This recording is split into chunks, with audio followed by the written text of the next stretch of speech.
Chapter 56 Mortality. As the purple flames danced along the edge of Aim no Habakiri, Jay stood silhouetted against the dying light of the cloudy autumn morning of Romania.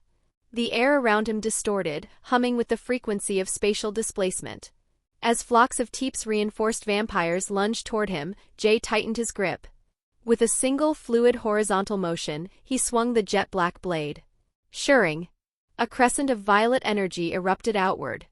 The heaven-severing slash tore through space itself, carving a glowing arc across the sky as space split open before it. The slash tore through the flocks, then engulfed them in violet fire, incinerating their bodies in holy flames and reducing them to drifting ash. But the Teep's legion was driven by a madness of the Grail that superseded fear. Hundreds remained, and as the first rank crumbled, dozens more converged on Jay from every conceivable angle. One noble, his eyes glowing with the golden haze of the Grail, launched himself with a speed that blurred the vision of the surviving onlookers. He swung a jagged, blood-coated claw at Jay's throat. But Jay didn't flinch. He didn't even move his feet. Phantasmagoria activated. The air around Jay turned a spectral, translucent purple. The vampire's claws passed through Jay's neck as if he were made of nothing but smoke. And in the split second the attacker's momentum carried him past, Jay shifted back into tangibility.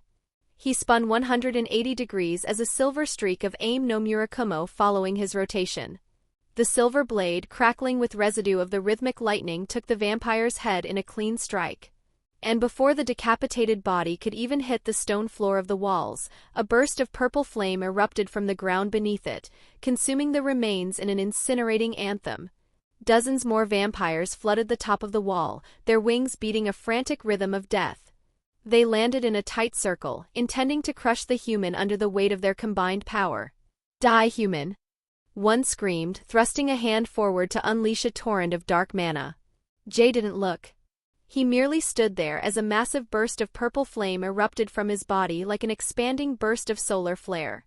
The vampires caught in the radius were vaporized, their screams cut short as the violet fire fed on their very souls. From the periphery, a piercing shadow spear whistled through the air, aimed at Jay's heart, while another Teep's vampire swung a massive demonic greatsword from the opposite side. Jay stood motionless. Once again his body glowed with that eerie purple hue. The shadow spear passed through his chest and impaled the swordsman on the other side. Simultaneously, the great sword swung through Jay's spectral form and buried itself in the head of the spear wielder, ultimately killing each other. Jay flickered back into the space as his gaze remaining fixed on the sky where Marius hovered. From both ends of the long battlement, hundreds of vampires were now sprinting toward him, their footsteps sounding like a drumroll of doom as their coat flapping through the air. Jay crossed his arms, the black and silver blades forming an X across his chest. Shine! Crackle! He swung both of the divine swords simultaneously in a dual-directional release. From the right, the heaven-severing slash roared down the length of the wall, a flat line of spatial destruction that bypassed all armor and ignored all distance.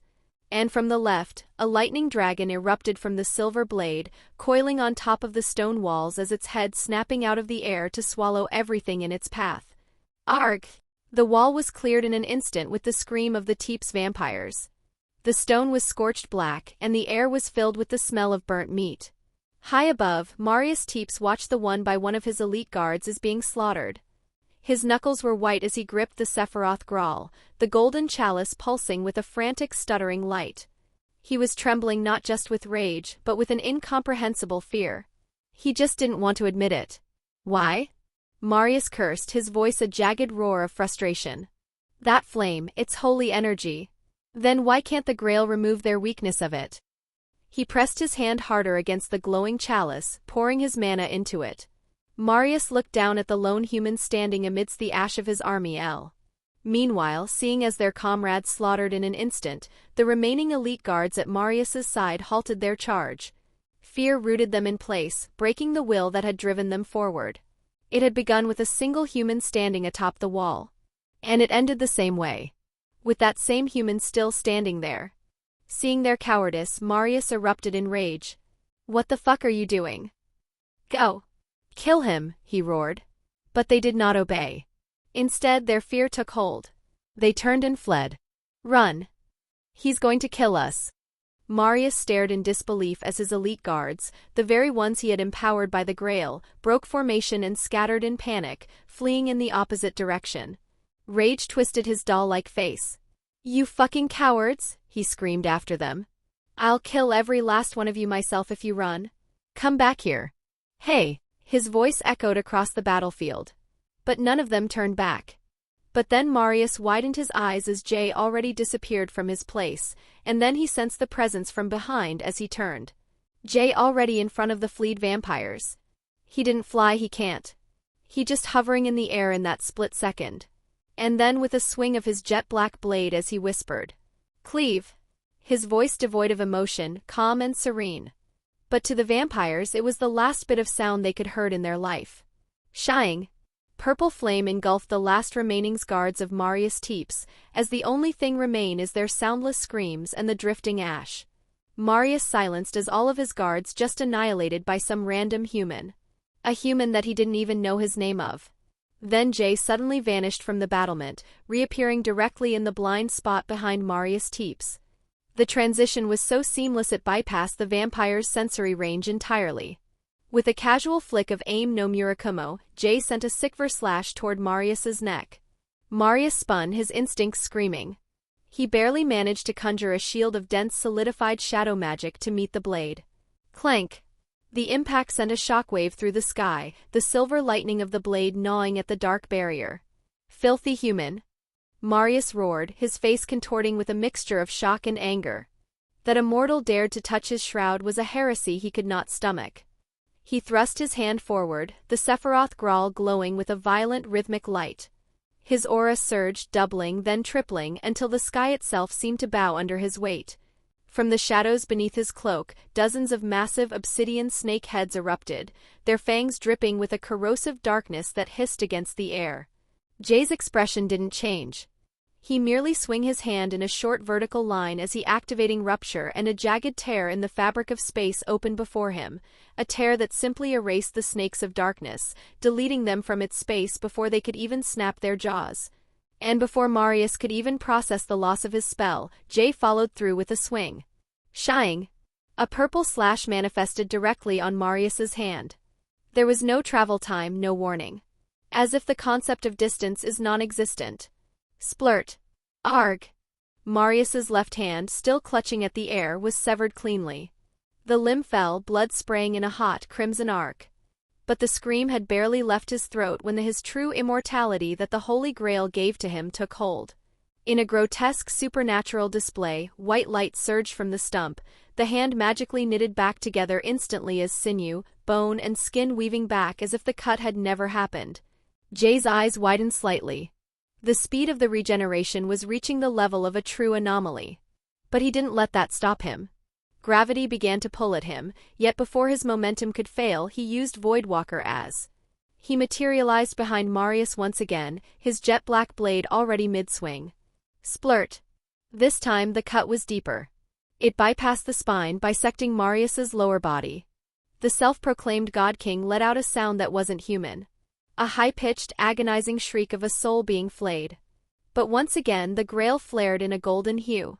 Even as his lower half began to drift away, the golden light tethered the flesh back together, stitching him whole in a heartbeat. But Jay didn't give him that heartbeat. He pivoted in midair, channeling an enhancement magic into his leg that made the surrounding air explode. Jay then delivered a brutal downward kick to Marius's head. Boom! Marius was sent hurtling toward the earth like a falling star, crashing into the dirt just outside the fortress walls.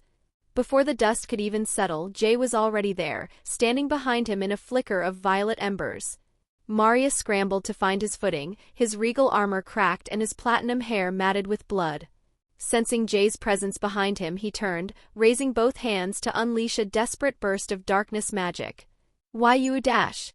Shying. In a singular, cold motion, the jet-black blade of Aim no Habakiri claimed both of Marius's hands. Splurt. Arg! As both of his hand is severed by the heaven-severing slash, the Sephiroth Graal slipped from his hands and floating gracefully in the air for a brief suspended moment. Marius's crimson eyes dilated to the size of pinpricks. Time seemed to stop for him. That cup was his power. His research. His immortality. His divinity as a god. He couldn't lose it. But Jay snatched it in front of him as his left hand closed around the golden chalice. Then, FWHUOM. A burst of Incinerate Anthem erupted from the ground beneath Marius. The violet flames swirled like a cyclone, incinerating his clothes and searing his skin until it began to evaporate. But the Grail's influence was a curse of its own as the flames burned him. The artifact's residual power forced his cells to stitch back together. He was caught in a loop of eternal agony as his skin melting and reforming, his muscles turning to ash and then pulling themselves back onto charred bone. Marius looked up from his knees, naked and trembling, his dignity stripped away along with his armor and all of his clothes. He looked into Jay's dark hazel eyes. A deep, terrifying eyes that utterly devoid of emotion. Monster! Marius screamed, his voice a broken rasp. His instincts finally overcame his arrogance. Every fiber of his being screamed one thing. Run! The self-proclaimed God King turned and crawled. He scrambled away from the silent human as he slowly but finally regaining his footing and sprinting toward the horizon of the Teep's territory. He ran with the frantic energy of a cornered roach, his breath coming in jagged gasps. He prepared to take flight, to vanish into the clouds.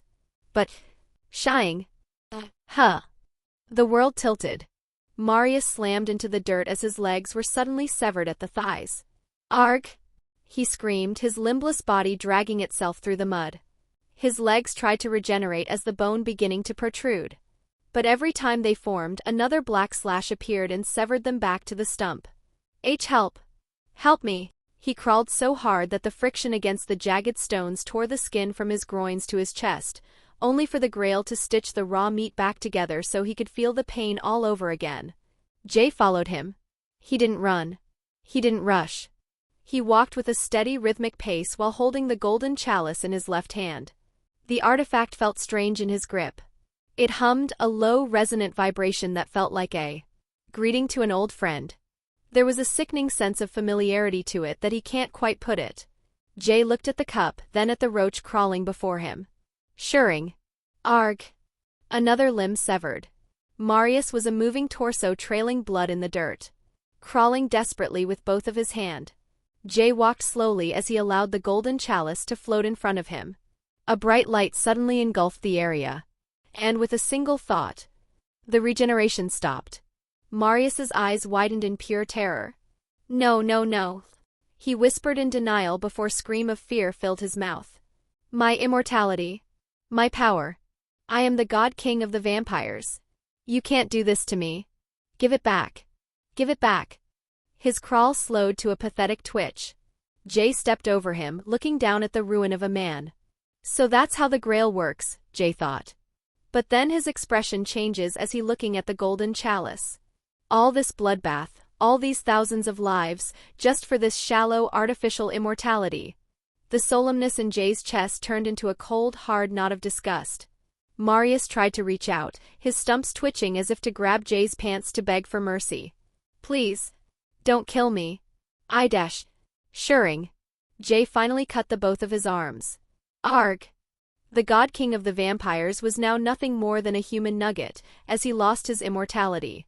Then, a low purple blaze began to lick at Marius's body as it burned him across his flesh. Slow. Controlled. Agonizing. He screamed. And screamed. And screamed. Jay stood in silence as the flames consumed him. The man who had killed. The man who had raped. The man who had burned thousands alive for ambition and power. Now reduced to nothing. Only fire. Only ash. Only silence. Chapter 57, Sephiroth Graal. Jay stood amidst the drifting ash that was once a man who proclaimed himself as the God King of the vampire world. His dark hazel eyes looked down at the remains of gray flakes caught in the Romanian wind. Jay felt nothing but a hollow sense of finality as he bare witness to the mortality of a man who called himself a true immortal. In his left hand, the Sephiroth Graal pulsed with a steady rhythmic golden light. The chalice was a masterpiece of divine craftsmanship. Exquisite engravings of ancient vines and celestial symbols wound around its surface, shimmering with a majestic hue that seemed to defy the gloom of the morning. It was a beautiful thing, yet in Jay's eyes it was nothing more than a vessel of blood then or now. An object that had fueled a massacre for the sake of a shallow, artificial immortality. But as he stared at it, a prickle of unease crawled up his spine. It was a sensation of profound, haunting familiarity. It felt like hearing a melody from a dream he couldn't quite remember, or seeing the blurred silhouette of an old friend in a crowd, someone he should recognize but whose name he simply couldn't bring to mind. What is this feeling? Jay wondered. Behind him, beyond the jagged stone walls of the Carmilla territory, the battlefield raged with elemental chaos. The air was bitter with frost, cold enough to freeze a mortal in seconds, the power of Lavi's absolute demise. Above, the sky groaned as the zenith tempest roared, yellow thunders crashing down in relentless strikes. Lavi is holding the line, Jay thought, a small spark of warmth flickering in his chest amidst the cold. And Dillio, too, I guess. As his thoughts drifted, the familiarity suddenly twisted into a violent pull. The grail began to vibrate in his hand. It felt as though the chalice was reaching into the deepest, most shadowed corner of Jay's soul and dragging something out. Before he could react, a burst of black flame erupted from his palm. Jay's heart nearly stopped. He wasn't in his balance breaker. He hadn't called for the fire. Yet the black flames of his supposed balance breaker, the true cross of Golgotha, poured out like it's claiming the grail, wrapping around the entire surface of the chalice. No. Jay hissed, his eyes widening in panic. Sacred gears were fragments of souls, or at the very least bound to them on a fundamental level. And this sacred gear, this holy grail, belonged to Valerie Teeps. It was her soul. Her essence. A fragment of who she was. If the black flames, which possessed the all-burning property to consume matter, magic, and even souls, destroyed it, what would happen to the girl if a part of her soul was annihilated? Jay tried to pull the fire back, his mana flaring in a desperate attempt to stifle the blaze. But it was too late, as the black flame already consumed the whole grail in its blazing darkness. And the next thing that he witnessed surprised him even more. Instead of turning the gold to nothing, the fire seemed to wash it. The golden chalice was not destroyed. It transformed. The majestic celestial golden surface of the chalice bled into a deep obsidian black. The engravings shifted, becoming almost sharper and more primal than before. The golden glow was extinguished, replaced by an eternal serene blazing black flame that flickered around the entire surface of the chalice like a crown of thorns.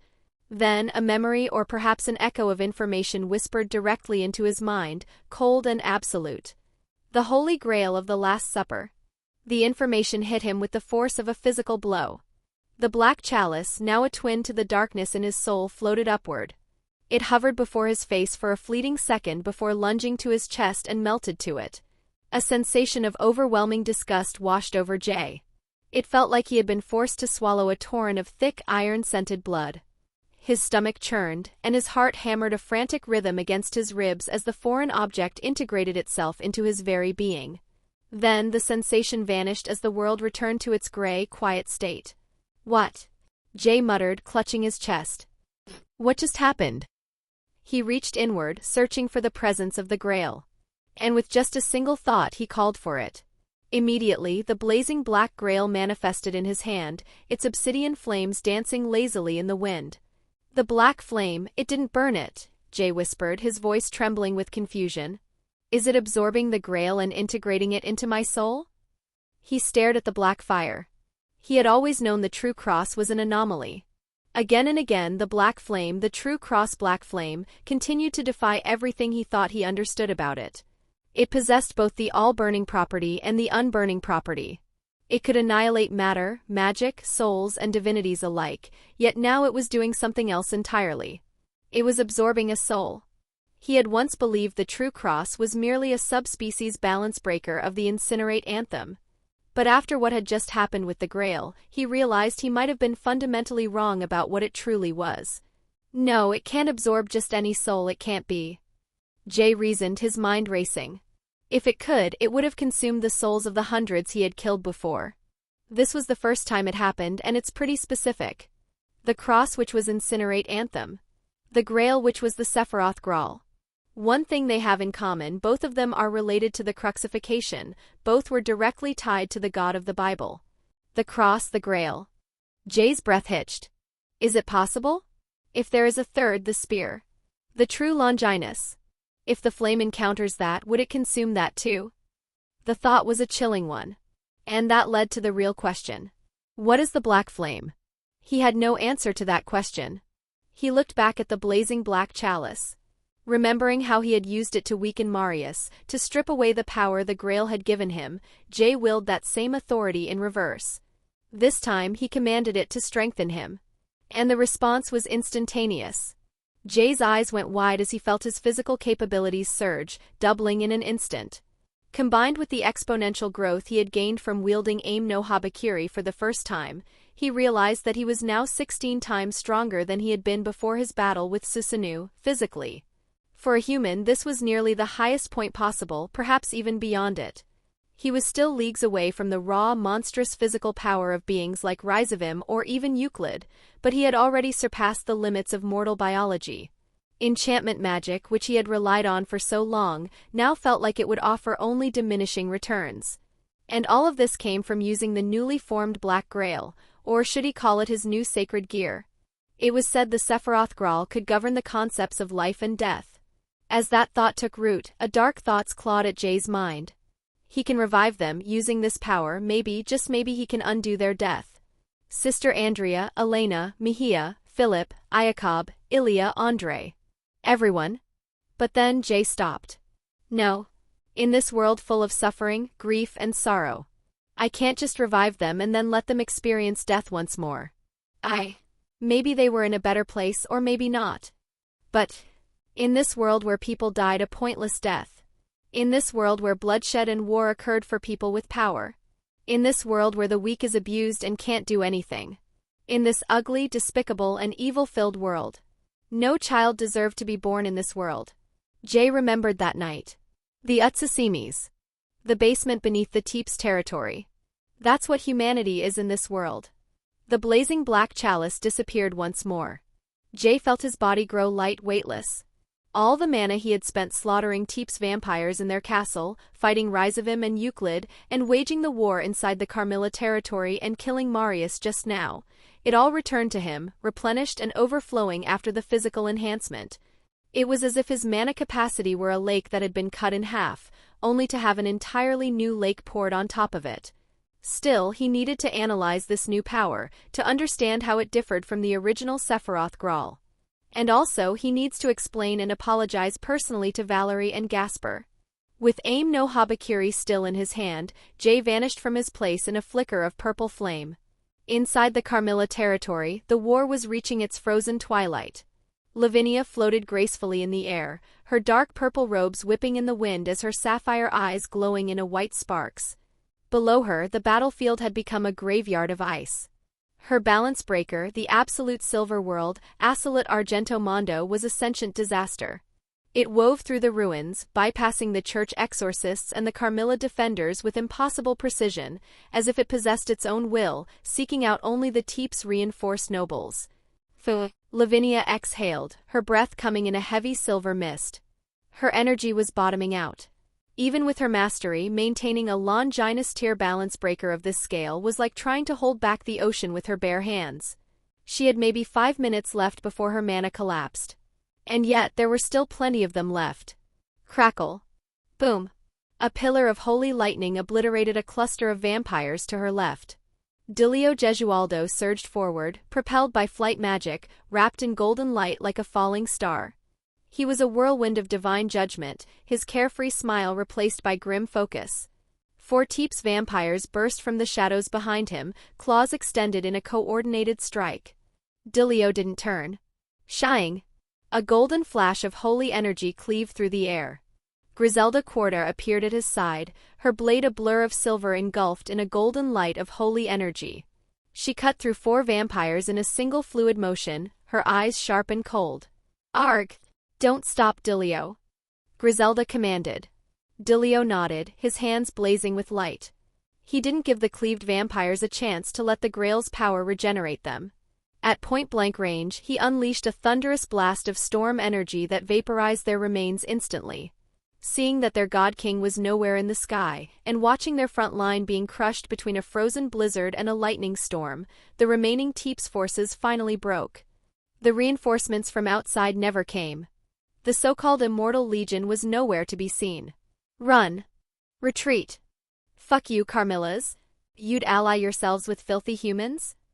Around 500 vampires from the Teep's army turned their backs on the battlefield, sprinting and flying toward the main gates of the Carmilla territory. They were no longer warriors, only prey desperate to escape the nightmare this twilight march to the Carmilla territory had become. But when they reached the massive stone gates, they skidded to a halt. What awaited them was not an escape. It was a man. A single man standing alone atop the ruined walls. A blazing black chalice hovered around his body, casting long flickering shadows against the stone. In his right hand he held a sword of absolute darkness that seemed to drink the very light of the morning. Jay looked down at the fleeing Teep's vampires, his eyes cold and distant. "Where do you think you're going?" he whispered. The last remaining of the Teep's faction looked up at the silhouette of the Godslayer as he descended from the top of the walls. Chapter 58, Orpheus. The giant gates on the stone walls of the Carmilla territory loomed behind the fleeing army, but they were no longer an escape for them. Because of one man. Jay descended from the ramparts with a rhythmic heavy gait that seemed to pulse in time with the flickering shadows of the black chalice. As his boots met the blood-stained earth, he began to walk toward the 500 stunned Teep's vampires. His presence was not that of a warrior, but of a quiet, inevitable end. "What the fuck is this?" one noble hissed, baring fangs that still dripped with blood. "It's just a human. Out of the way. Kill him. Tear him apart." The collective desperation of the remaining 500 Teep's vampires boiled over into a frantic suicidal charge. They moved with the enhanced speed of the Grail's blessing, a blur of black cloaks and jagged claws. But as they closed the distance, the more observant among them faltered. They recognized the man. They recognized the cold, empty hazel eyes that had stared down at the earth as the disastrous lightning Chelan and storm dragons descended from the sky. "Wait, isn't that the guy who..." The sentence was never finished. The black flames dancing around the rim of the Holy Grail of the Last Supper flickered with a sudden predatory intensity. The air around Jay seemed to warp, turning into a vacuum that drank the light from the space. As the vampires lunged at him, they suddenly jerked midair, their momentum dying as if they had run into a wall of viscous liquid. The golden aura of the Sephiroth Graal that had sustained them, the artificial strength that had turned them into more than a creature of darkness, was stripped away in a single heartbeat. "My power," one vampire gasped, looking at his hands as they began to tremble. "The strength Marius gave us, it's gone." What am I even doing here?" another muttered, his eyes clearing of the Grail's madness only to be filled with the sudden, crushing weight of his own situation.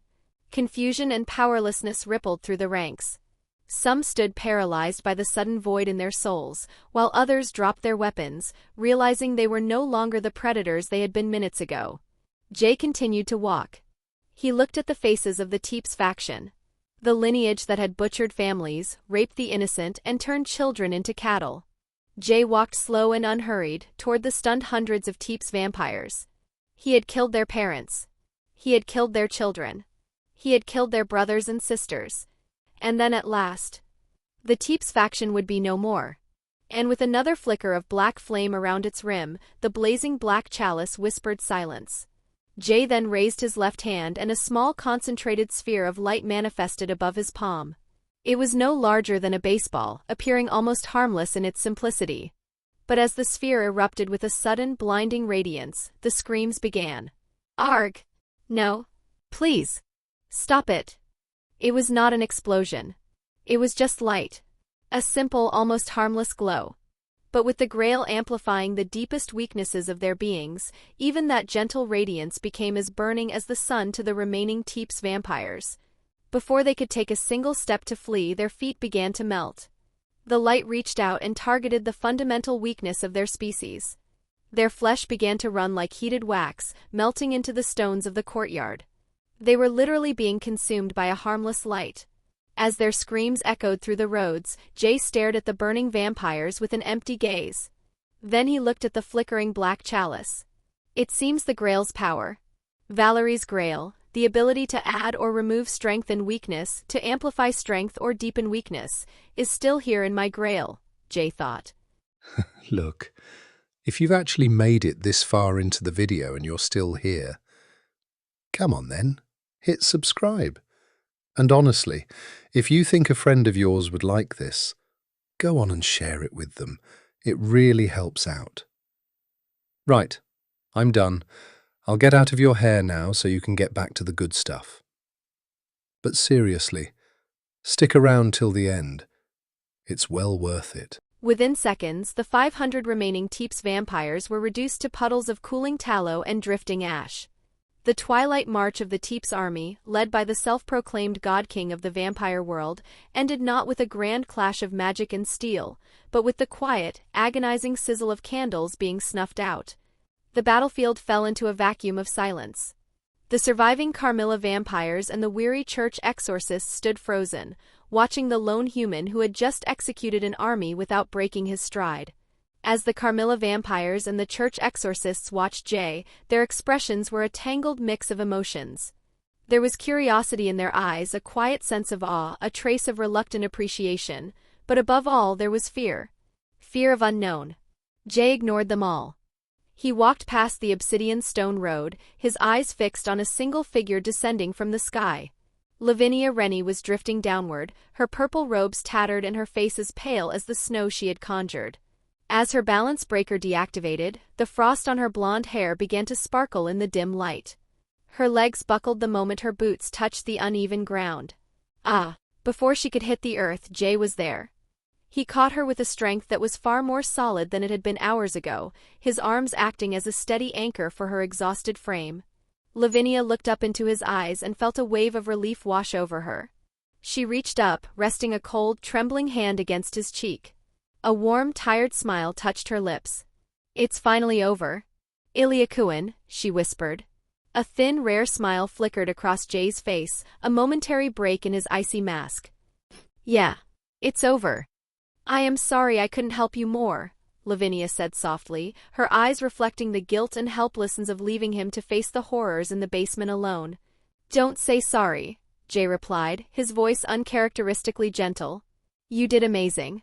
Thank you for holding the line for me." Lavinia's smile widened and she leaned into him, using her remaining strength to pull him into a hug. She whispered something against his chest, a soft string of words meant only for him, but the sound was drowned out by the sudden sound of approaching footsteps. Dilio Gesualdo and Griselda Corda landed a few meters away. Both were covered in the soot and blood of the front lines, looking battered but alive. I'm sorry for bothering both of you," Dilio said, clearing his throat with an awkward, sheepish grin. Lavinia didn't move. She kept her head rested against Jay's shoulder, seemingly indifferent to the presence of both exorcists behind her. "Ilya-san." Dilio's expression shifted, becoming solemn as he bowed his head deeply. "Thank you. Truly. I don't know what would have happened to me and my people if you hadn't arrived when you did. On behalf of the church, I am grateful." Jay's eyes narrowed, the warmth from moments ago vanishing. He scoffed, the sound sharp and cynical. "Don't bother. I didn't do it for you." "But still," Dilio insisted, straightening. "You ended this war. And you killed their king too, I presume." His gaze drifted to the black chalice, curiosity flickering in his eyes. "I killed your comrades too," Jay said flatly, his voice cutting through Dilio's gratitude like a blade. Dilio fell silent, his eyes dropping to the scorched earth. It was a truth he couldn't deny. The church had lost many today, some to the vampires, and some to the collateral damage of Jay's mass destruction attack. Meanwhile, Griselda's gaze was fixed on the obsidian object hovering at Jay's side. She had seen the Golden Grail in the history books, and she knew what it was supposed to look like. The thing beside Jay was something else entirely. "Mr. Illya," she began, her voice hesitant. "Forgive me for asking, but is that the Sephiroth Graal?" Jay glanced at the black chalice, its eternal flames flickering in a silent, mocking dance. "Maybe," he answered vaguely, his tone making it clear that he had no intention of elaborating. But as the two exorcists began to analyze the dark flame and energy radiating from the black chalice, a sudden violent tremor shook the ground. A surge of mana so enormous and malicious that it felt like the sky was being crushed erupted from the center of the Queen's chamber. The atmospheric pressure spiked instantly, and suddenly the air tasted of sulfur and ash. Inside the Queen's chamber, the air was a turbulent sea of clashing energies of holy and demonic. 12 majestic golden wings unfurled with a resonant hum as Michael, the leader of the heaven, became a sun in the center of the room. With a sharp, commanding gesture, he unleashed hundreds of spears of divine light. They whistled through the air, leaving trails of shimmering gold in their wake. Boom! The chamber shook, but the smoke cleared to reveal Zayyn Illya Lucifer standing entirely unscathed. A dark crimson barrier, crackling with demonic energy, pulsed in front of him.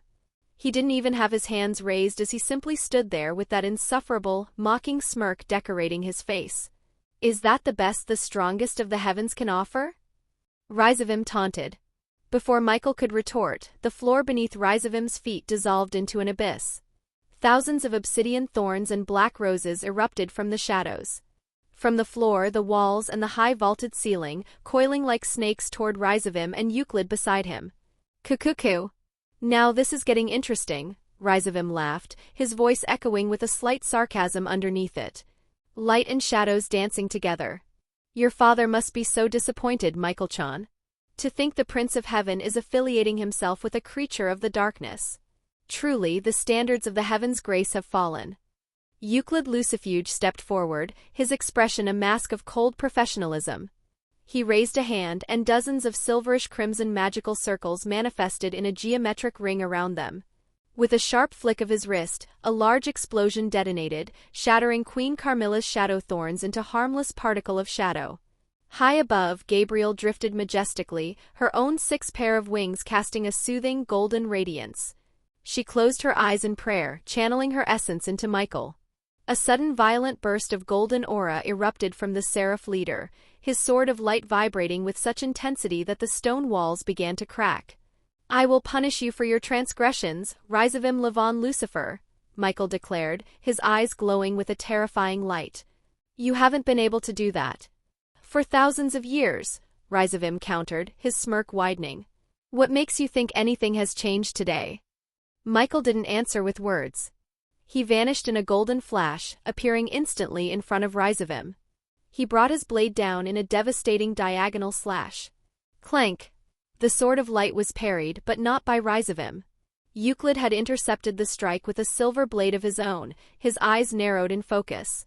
He would not let the humiliation of his previous defeat by a human repeat itself. He would hold the line against the leader of the angels if he had to. Sensing the stalemate, Michael manifested a second sword in his other hand, spinning to deliver a twin strike.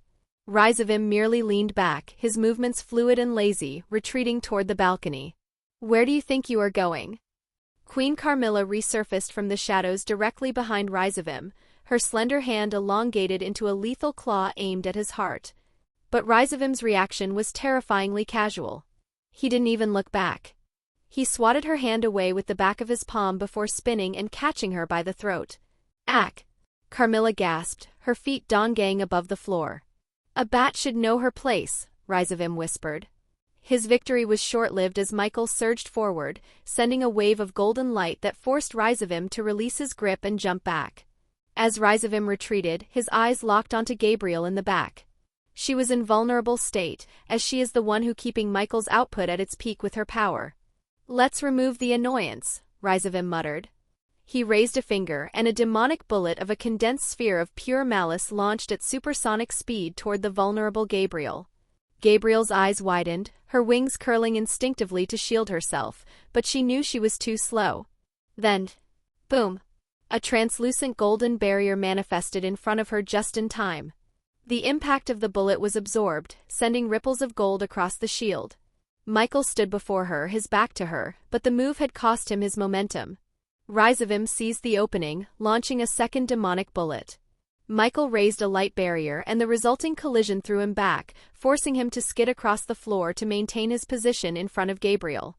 Queen Carmilla resurfaced from the shadows at Gabriel's side, her breathing ragged. Are you all right, Seraph Gabriel? Yes, thank you, Gabriel replied, her voice steady despite the chaos.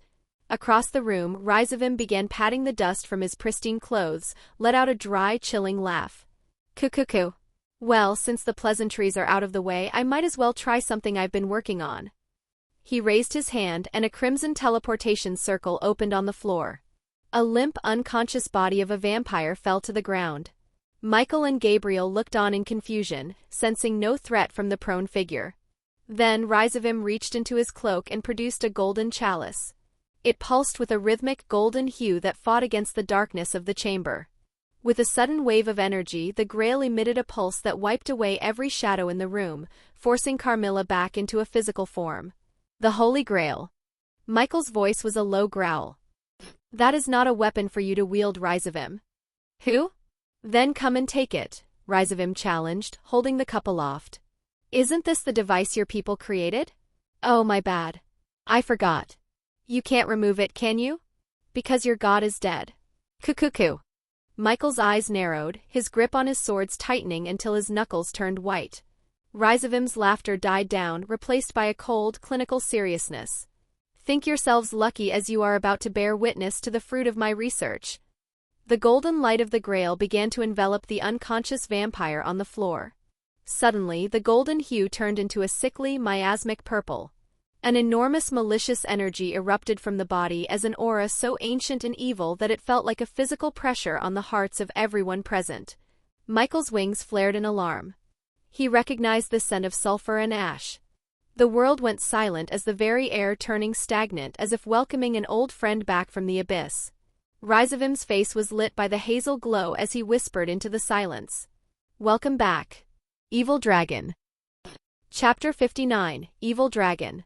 Welcome back, Evil Dragon. The moment Zayyn's whisper faded, the golden light of the Grail was swallowed by a tide of oily, purple miasma. The unconscious vampire host in the center of the room did not merely die. His skin began to bubble and distort in a grotesque fluid motion, stretching beyond the limits of biological possibility. A muffled wet sound filled the room as the host's body exploded from within. It was not a spray of blood, but a violent eruption of dark golden energy that expanded with the force of a collapsing star. The floor of the Queen's chamber shattered instantly, sending tremors through the very foundation of the Carmilla's main castle. Zayyn threw his arms wide, his laughter piercing through the roar of the transformation. Cuckoo. Hold on tight, everyone. The show is just beginning. From the center of the detonation, a massive silhouette unfurled. It grew with a predatory speed, its mass multiplying by the second. The vaulted stone ceiling, which had stood for centuries, groaned and then disintegrated as the creature's spinal ridges tore through it. The high walls of the chamber collapsed outward, falling in heaps of rubble and dust, suddenly exposing the entire interior to the gloomy, clouded morning sky of Romania. Rarg! The air in the mountain pass vibrated and it felt as though it had been set on fire. 3 massive serpentine heads emerged from the dust, each one crowning a neck thick with dark obsidian, violet-purple scales. 6 colossal wings, spanning wider than the fortress itself, snapped open with a sound like a thunderclap, clearing the remaining smoke with a single beat. Queen Carmilla fell back, her eyes wide with a rare naked terror. She stared at the monstrosity that now towered where her castle once stood. "Hey, dragon?" she whispered, her voice barely audible over the settling debris. Gabriel, hovering in the air, felt a cold shiver of recognition. The aura was not just draconic, it was a concentrated essence of malice and ancient sins. It felt like a stain on the very fabric of the world, a presence that the light of the seraphs was meant to extinguish, yet it was so vast it threatened to swallow her radiance whole. "That dragon? I know this feeling," Gabriel muttered, her wings fluttering erratically. "This ancient suffocating pressure." It was Michael who answered. His emerald eyes were fixed on the central head of the beast, his expression darker than it had been since the Great War. He gripped the hilts of his twin swords of light so tightly that the blades hummed with a frantic energy. "It is the Zoroastrian evil dragon," Michael said, his voice hard as iron. "The one who was defeated by the hero, Radarona of the kingdom of Verena thousands of years ago." Zayyn stepped forward, standing near the massive claws of the beast as if it were a common pet. He raised his hand toward the sky, his face lit with a sadistic glee. "Diabolism, thousand dragon!" Zayyn screamed, his voice carrying across the entire battlefield. "Azi Dahaka!" The 3-headed dragon lowered its gaze toward the seraphs. Its 6 eyes, glowing with a baleful intelligent light, seemed to calculate the weight of their souls. The air began to taste of sulfur and ashes. "What is this?" A raspy, beastly voice vibrated through the air, vibrating the very marrow in Michael's bones. It came from the central head of a creature that defied the logic of the natural world. "It smells like shit," another head spoke, its voice a low, grinding hiss that sounded like tectonic plates shifting. "Must be those birdies from heaven." Ryzavim threw his arms wide, his face twisted in a look of hysteric, almost religious ecstasy. Cuckoo. Fabulous. Simply fabulous. Welcome back to this world, evil dragon. The central head of the beast lowered itself, its slitted, primal reptilian eyes locking onto the silver-haired devil. And who are you, little pygmy? You smell like a bat's leavings. Are you the one who called me from the dark? My name is Ryzavim Levon Lucifer, the super devil replied, his voice brimming with arrogance and excitement. And I have called you to help me conquer another world. What do you think of that, Diabolus Thousand Dragon? Azidahaka froze for a split second, the silence stretching taut across the ruins of the castle. Then the ground began to shake not from an earthquake, but from the dragon's laughter. Conquer another world? Ha ha ha. Suddenly, hundreds of magical circles, glowing with an ominous obsidian light, erupted into existence in the air behind Azidahaka. Within a heartbeat, hundreds of flaming meteorites, each the size of a carriage, lunged toward Ryzavim. Boom. Boom. Boom. The impact was deafening. Euclid Lucifuge had moved with blinding speed, manifesting a crimson-silver barrier of dense magical energy to shield himself and his master. But the shockwave of the impact sent shards of stone flying like shrapnel. Ha ha ha. Are you fucking kidding me, brat? Azidahaka roared, his middle head snapping forward.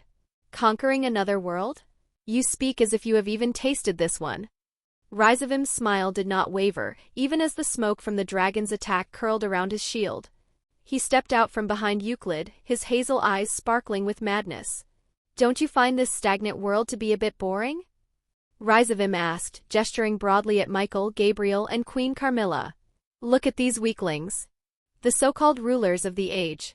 In the new world, after we kill the Great Red, there will be far stronger prey. Better fights. Someone who can make your blood run wild, someone who can make you feel the thrill of adrenaline and excitement again. Don't you want to find that world with me? Azidahaka scoffed, bringing one of his three heads so close to Ryzavim that the heat from its nostrils singed the air.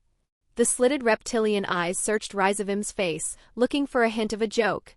You? Killing Great Red? Zay ha ha ha ha. Foam. Azidahaka unleashed a sudden point-blank burst of crimson flames. The heat was so intense it turned the stone floor to glass instantly. Euclid strained, pouring his mana into the crimson-silver shield to keep them from being vaporized. That's the funniest joke I've heard since they believed Asa could defeat Druj, but... Azidahaka retracted his head, his massive body shifting as he turned toward the three figures standing in the ruins. Every step he took created a shockwave that made the air itself groan. Let's see what we have here. 2 birdies and 1 bat. Why don't the 3 of you try to entertain me while I decide if this pygmy is worth eating? Michael didn't wait for the dragon to finish. He knew the legends of the Diabolus Thousand Dragon, the apocalyptic evil that Ingra Mainyu created. He knew this was a being that had once fought the armies of Zoroastrian gods single-handedly. Gabriel? Queen Carmilla? Don't hold back. Michael shouted. 12 golden wings of pure light flared to their maximum span. Michael surged forward, a golden streak against the gray Romanian sky. He unleashed the heaven's magic of holy light, manifesting thousands of holy spears that rained down like a golden curtain. Simultaneously, Gabriel unleashed a wave of sonic holy energy, a song of destruction that resonated with the frequency of the divine as it feeding holy power to Michael in the sky. Queen Carmilla vanished into the shadows, reappearing in a dozen places at once, her claws weaving a web of darkness that sought to bind the dragon's massive limbs. Azidahaka merely watched them with an expression of bored curiosity. Is this the magic of the new age? The dragon mocked. How disappointing. As the thousands of holy spears descended, Azidahaka didn't move to dodge. He didn't even raise a physical claw. Instead, a ripple of distorted air spread from his body. It was a forbidden technique, a manifestation of his legendary knowledge of 1,000 magics. The moment Michael's holy spears touched the ripple, they didn't explode as they simply dissolved. Their light was eaten, their holiness neutralized as if it had never existed. Anti-magic? Michael gasped, his momentum faltering. No, it's as if he understood the structure of my light and dismantled it mid-attack. There is no magic that I do not know, boy.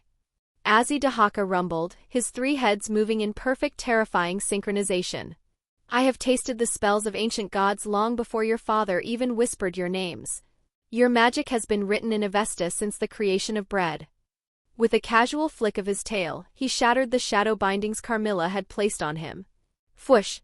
The force of the movement was so great that the resulting wind pressure sent the vampire queen tumbling across the debris. "Darkness magic against me?" the left head screamed. "Let me drown you in the darkness that predates gods." A black, jagged whirlwind erupted from the dragon's maw. It wasn't made of air but of condensed pure darkness energy. Gabriel tried to manifest a barrier of light, but the cyclone shredded through it like paper. She was thrown backward, her golden radiance flickering as the curses began to gnaw at her grace. Michael roared in frustration, closing the distance to engage in melee. His swords of light carved arcs through the air, striking Azidahaka's purple scales. Clang! Clang! The sound was like a hammer hitting an anvil. Michael's swords, capable of cleaving through even the strongest metal, barely left white marks on the dragon's hide. Azidahaka's durability was monstrous, enhanced by the power of the Holy Grail that Rizavim had used to anchor him to the world. "My turn now," Azidahaka said. One of his heads snapped forward with a speed that defied his massive size. His fangs, razor-sharp and dripping with dark mana, lunged for Michael. The seraph barely dodged, but the dragon's jaw strength was so immense that the mere snapping of his teeth created a vacuum that pulled Michael toward him. Suddenly, Azidahaka's body blurred. Time stop. The world turned a sickening shade of gray. For a fraction of a second, time itself came to a grinding halt. Michael, Gabriel, and Carmilla were frozen like statues in midair. Azidahaka moved with leisurely grace during that frozen moment, his three heads preparing a simultaneous elemental barrage.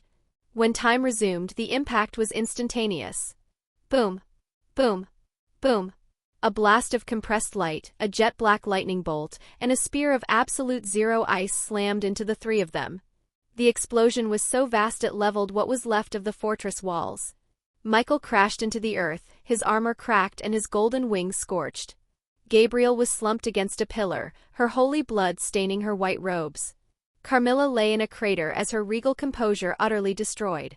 Azidahaka loomed over them, his 6 wings casting a shadow that seemed to cover the entire horizon. "You are weak," the dragon stated, his voice a hammer blow of disappointment. "Is this all the strongest have to offer? Let us end this farce. I shall see if your ashes are more interesting than your lives." Azidahaka began to chant, a low guttural sound that made the very molecules of the air vibrate. Above the fortress, a gigantic meteorite began to form. Not of stone but of condensed dark crimson flames and forbidden demonic energy, twisting in on itself like a newborn star of damnation. Rizavim watched the phenomenon take shape out of thin air and burst into laughter, disbelief and ecstasy mixing in his voice. "Are you fucking kidding me?" he roared with manic delight as his silver hair fluttering in the blizzard of wind pressure. "That energy, that's the purest demonic power I've felt since my father." His eyes burned with madness. "This is the best day of my life. Kukuku ha ha ha." It was a city-ending spell designed to incinerate the entire Carmilla territory in a single strike. "Let's test your defensive magic one last time," Azidahaka mocked, his 3 mouths glowing with the light of the impending disaster. "Die with the knowledge that you were not even a worthy snack." The meteorite began its descent, the heat of its approach turning the morning clouds to steam. Michael looked up, his vision blurring, trying to summon the strength to raise one last shield. Gabriel reached out a hand, her lips moving in a silent prayer. But then a shadow flickered across the ground. 3 figures appeared from the smoke and debris, standing directly behind the fallen seraphs and the vampire queen. One was a woman with frozen blonde hair, another a boy with church vestments, and the third was a man whose presence was a cold absolute void. He didn't look at the dragon. He didn't look at the falling star of dark crimson fire. He simply stood there as his dark hazel eyes fixed on the ancient beast that had claimed the sky. A whisper, cold as the deepest reaches of the abyss, echoed across the battlefield, cutting through the roar of the dragon's magic. "Balance breaker." His voice was devoid of emotion, a sharp contrast to the dragon's heat.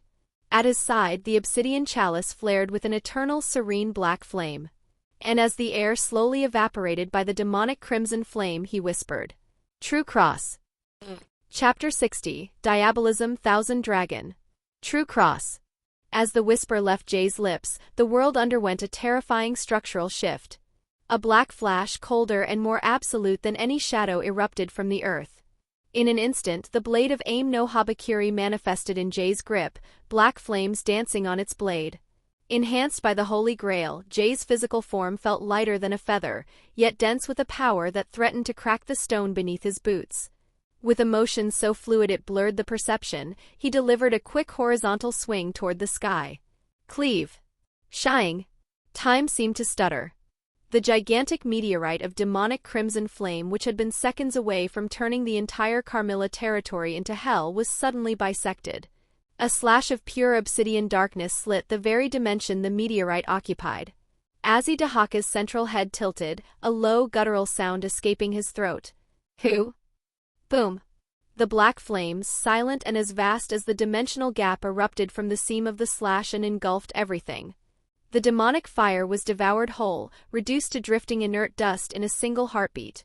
The impending destruction vanished. Where a star of damnation had been, there was now only the gloomy overcast sky of Romania, as if the attack had never existed. Michael, Gabriel, and Queen Carmilla remained frozen, their gazes fixed on the empty air. The two seraphs in particular felt a jolt of spiritual dissonance. The energy Jay had just released felt hauntingly familiar, yet it was draped in an abyssal ancient feeling that felt entirely foreign. That energy. Gabriel thought, her heart sinking. The heavy silence was shattered by a familiar, urgent voice. Michael-sama, Gabriel-sama? Are the two of you okay? Michael turned his head, his emerald eyes landing on the three humans who had just entered the epicenter of the catastrophe. Dilio, why are you here? What happened with the Teep's army? The army is gone, Dilio replied, though his eyes were immediately drawn to the mountainous figure of Azidahaka.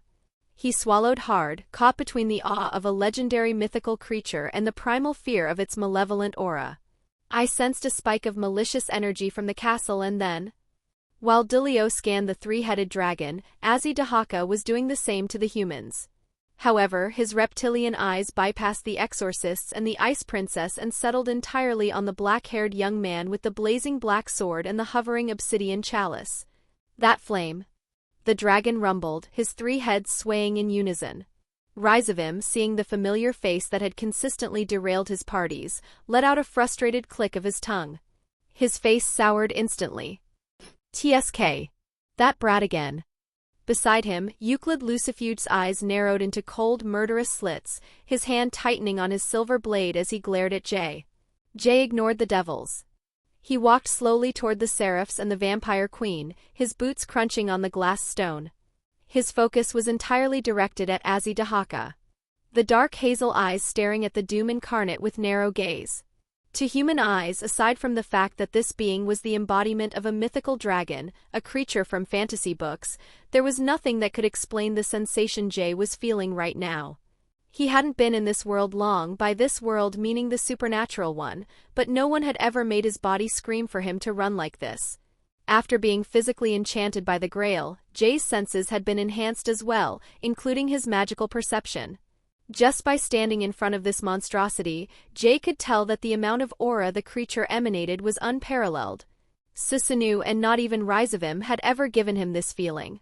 And the only word he could use to explain it was malevolent. Silence, Kuan. We meet again.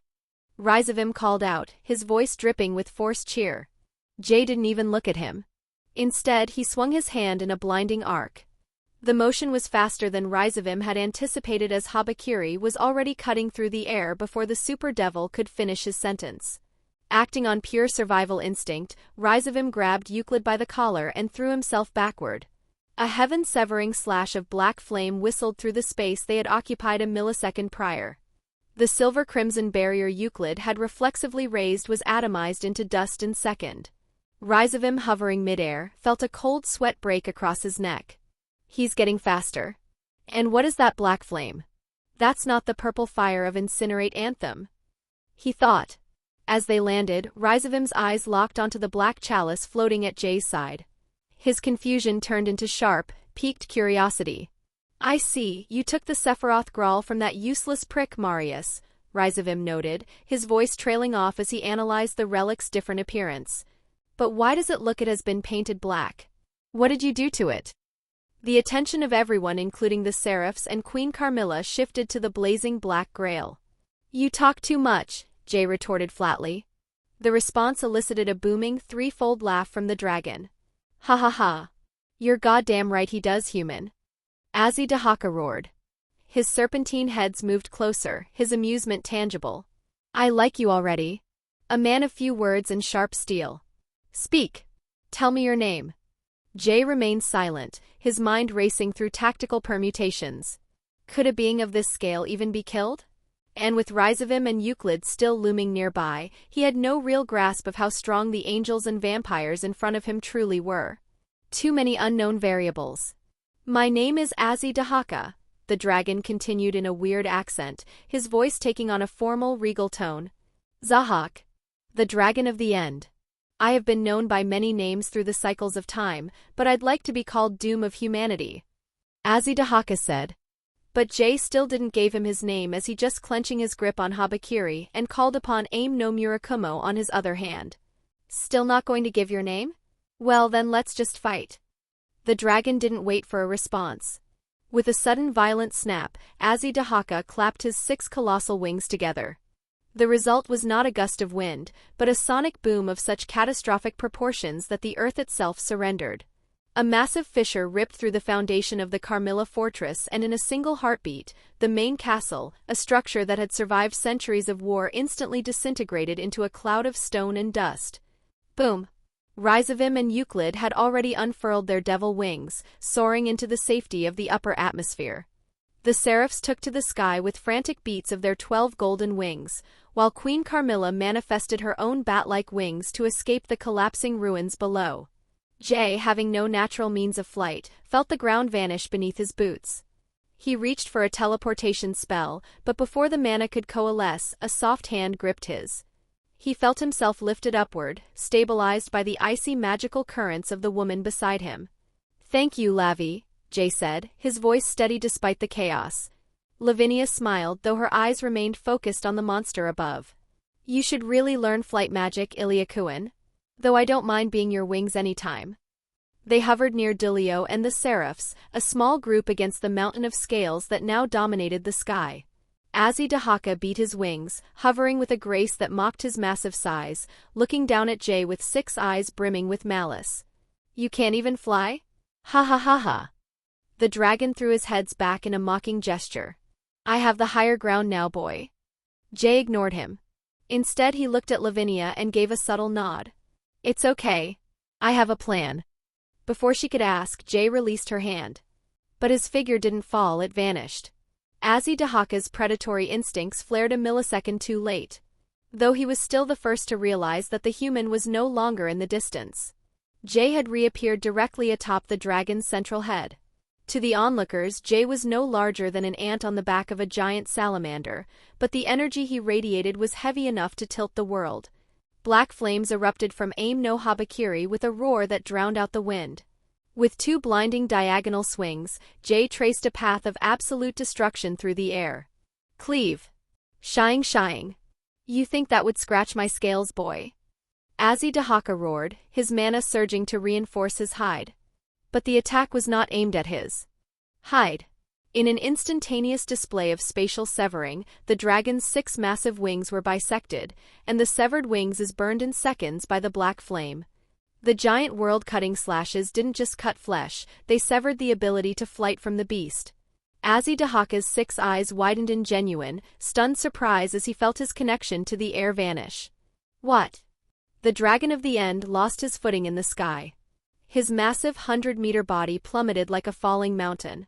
The impact with the Romanian earth created a shockwave that carved a massive crater into the valley, sending a wall of dirt and stone 100 feet into the air. As Azzy Dahaka struggled to rise, a guttural roar of agony and fury escaped his 3 throats. The stumps where his wings had been were not bleeding, they were being consumed. The black flame of the true cross had latched onto the wounds like a parasitic entity, eating through his regenerative magic. This goddamn parasitic flame, he roared. Azzy Dahaka's body flared with a dark crimson, almost black energy. He began to chant, forcing his forbidden healing magic to activate. The air around him distorted as he poured his life force into the wounds. The black flames hissed and fought, stubbornly devouring the new flesh as fast as it could grow. It was a battle of attrition. The dragon was forced to cycle through dozens of forbidden healing magic techniques written in the Avesta. Forbidden magics is cursed because it was a binding vows that demanded price in blood and life force. And he burned through at least 50 different healing variations just to exhaust the lingering black embers and finally force his wings to knit back together. On the ground, Azidahaka found his footing, his 6 wings finally whole but trembling from the strain. He looked up, his expression turning dark.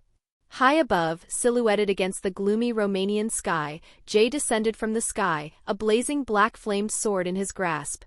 His dark hazel eyes swept over the 100-meter-long dragon below him. He held the higher ground now. What is that flame? Azidahaka thought, a bead of cold sweat invisible beneath his scales. The healing he had just performed had cost him hundreds of years of his lifespan. For the first time in millennia, the dragon of the end felt a flicker of something he had long forgotten. But instead of the expected roar of pain or the stench of defeat, a sound erupted from the crater that made even Michael's blood run cold.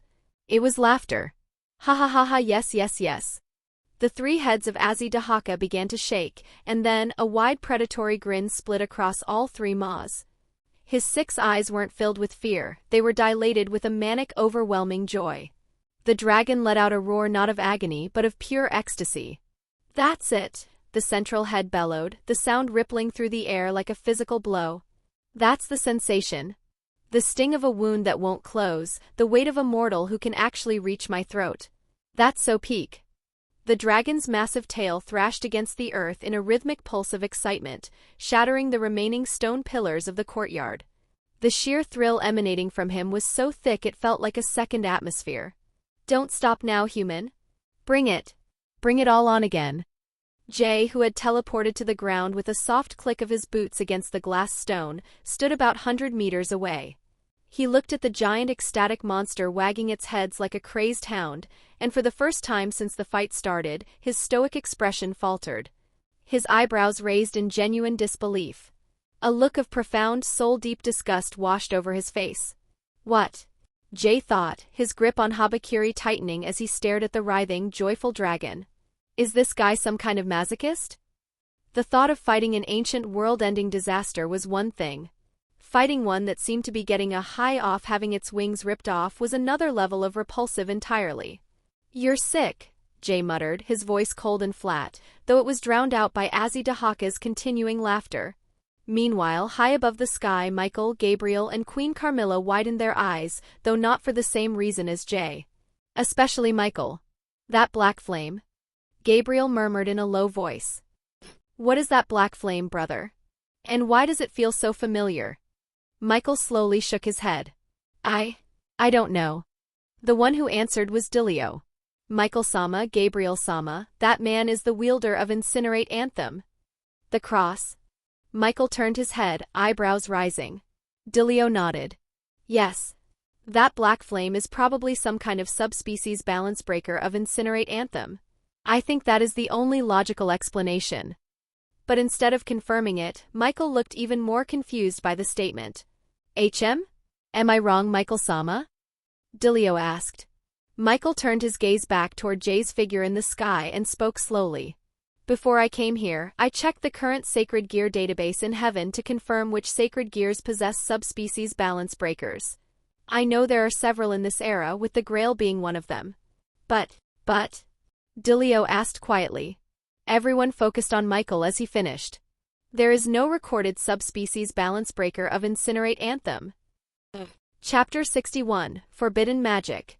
There is no recorded subspecies balance breaker of Incinerate Anthem. The revelation sent a wave of confusion through everyone present, but the most shocked among them was Lavinia. She had seen that black flame before anyone else. How could she not? It was the warm black fire that had once saved her life. She had spoken about it with Jay. Even Jay himself believed it was a subspecies balance breaker of his sacred gear. If Heaven's archives, which had tracked all the sacred gears since the creation of it, had no record of this power, then the truth is far more complicated.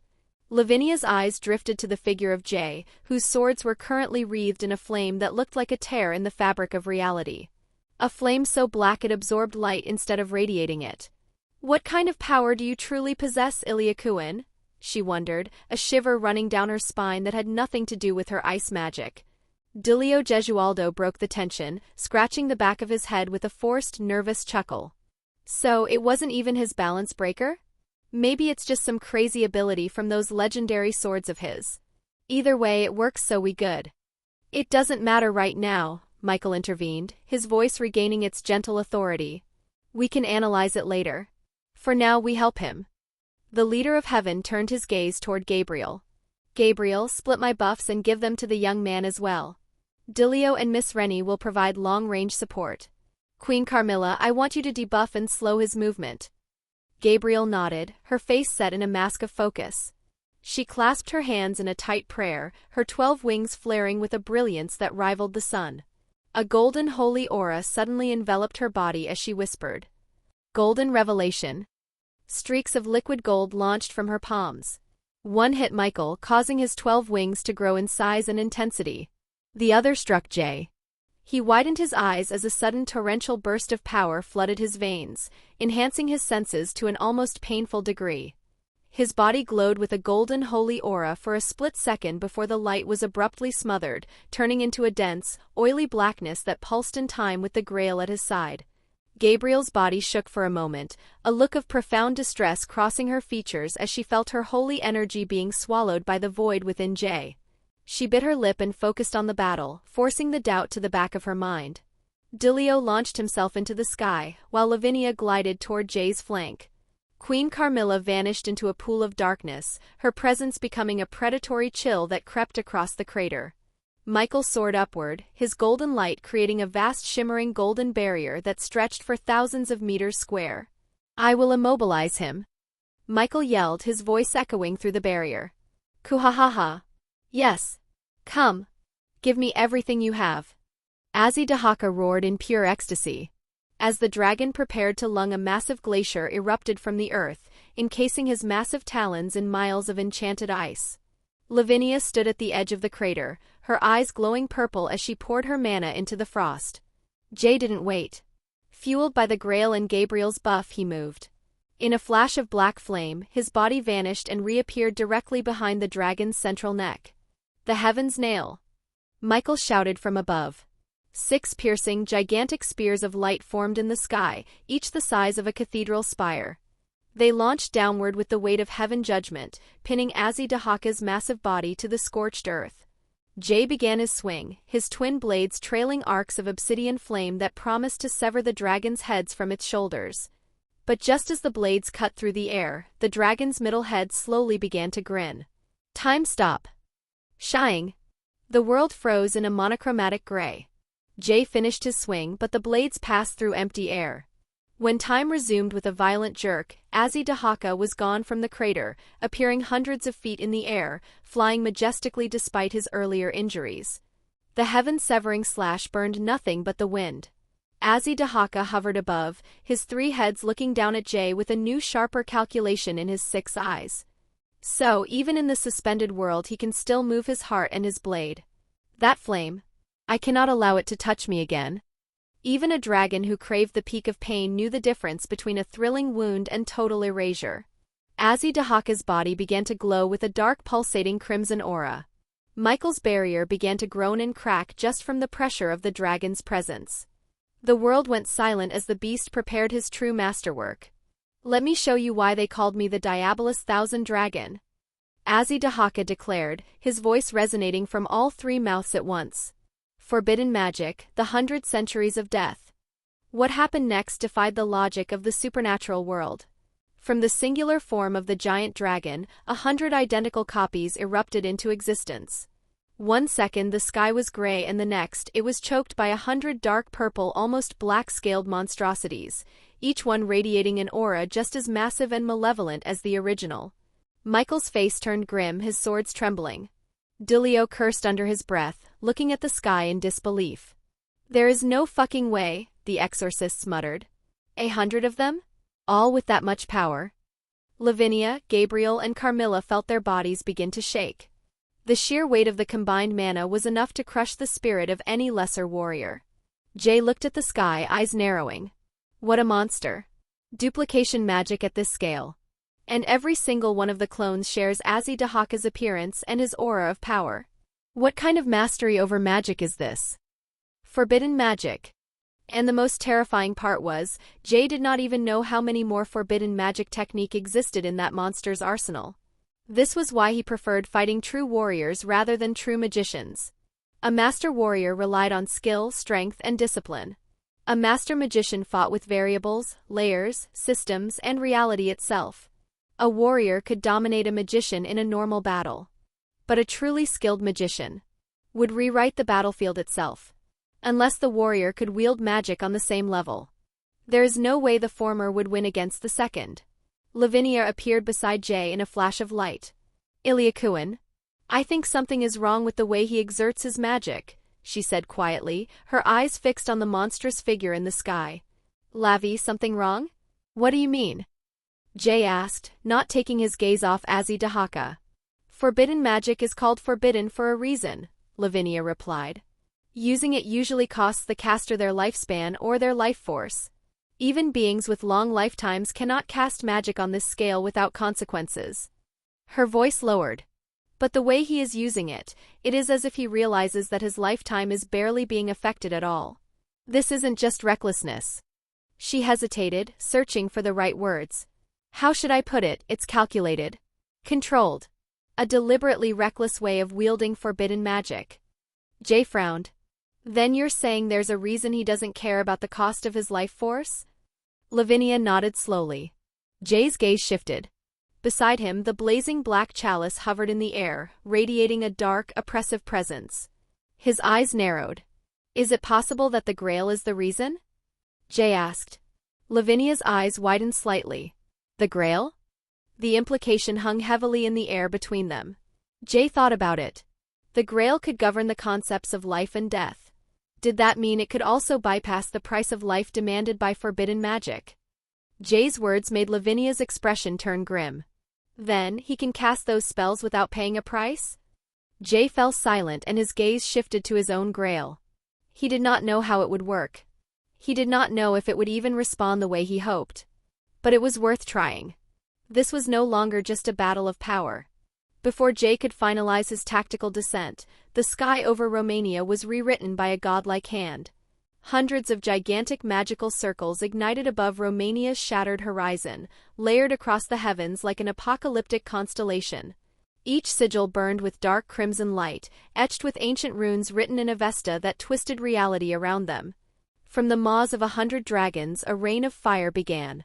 Meteors of dark crimson energy and shrieking skulls of purple flame plummeted toward the earth, aimed directly at the heart of the Carmilla territory. The air vibrated. The mana pressure alone made the atmosphere scream. Lavinia's eyes widened. Oh no. Azidahaka let out a roar that vibrated through the very souls of those below. Come. Descend. Devour this world. Barrier formation. Gabriel raised her hands. Queen Carmilla's shadows surged outward. Lavinia threw up layered frost barriers. Dilio summoned lightning shields across the sky. But to ensure the destruction was absolute, the central head of the original dragon snapped its jaws shut. And a ripple of gray distorted the air as he exerted his dominance over the space-time magic once again. Then he screamed. Time stop.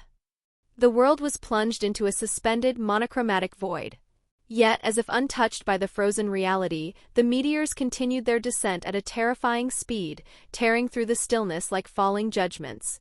Michael, Gabriel, and the others were turned into statues of gold and silver, trapped in frozen divinity, unable to move, unable to react. It was a continent-destroying attack, crafted to annihilate the defenders while they were helpless, unable even to blink, let alone resist. Suddenly, a violent eruption of black flame burst from Jay. The black flame expanded in a dome of absolute negation, clashing against the dragon's gray world. With a sound like shattering glass, the space-time magic was pulverized. Jay had forcibly dragged everyone back into the flow of time. Azidahaka's time stop collapsed instantly, torn apart by the black flame's presence. His eyes widened in shock. What? You broke through my suspended world again? That flame is a nuisance, human. Michael did not waste the opening. He thrust his twin swords of light toward the heavens, his 12 wings flaring with the combined strength of his own power and Gabriel's support. He roared. Heaven's Gate. Massive rifts of holy light opened up across the sky. The portals acted as gravitational wells, vacuuming scores of the crimson meteors into a dimensional pocket of pure light before they could touch the soil. But there were too many. Too many. Beside him, Dilio Gesualdo raised his hands, summoning the full authority of the Zenith Tempest. Dilio launched upward, electricity exploding around his body. Zenith Tempest. A thunderous storm of divine lightning ripped through the sky, obliterating a couple of meteors in violent detonations. Still not enough. Not even close. But even their combined efforts were being overwhelmed by the sheer volume of the dragon's output. There were simply too many. Jay felt the heat of the falling stars on his skin. He closed his eyes for a fraction of a second, and suddenly the entire right side of his body ignited in black flame. The limb began to engulf in darkness as black flames erupted from his skin, completely enveloping the blade of Habakiri until the steel was no longer visible. The black flame from his hand towered into the sky like a world-piercing spear, vast enough to scorch several Azzy Dahaka clones into nothing but drifting ash. Jay's dark hazel eyes shifted, the color bleeding away until they were twin pits of abyssal black.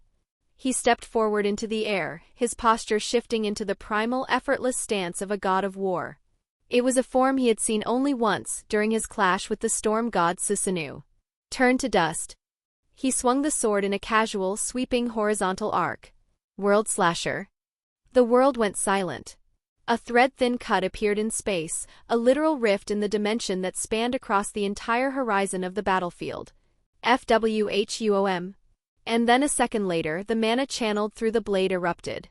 The black flame followed the path of the spatial rift, turning the sky into an ocean of black flame. It burned through the meteorites, the skulls, and the very air itself, reducing every projectile to inert dust. Dozens of Azzy Dahaka's clones were caught in the black flame, incinerated before they could even activate their healing magic. Just as Jay had expected, Azzy Dahaka had struggled to recover the first time the black fire struck him. The flame did not vanish easily. It forced him to invoke his healing magic again and again before it finally faded.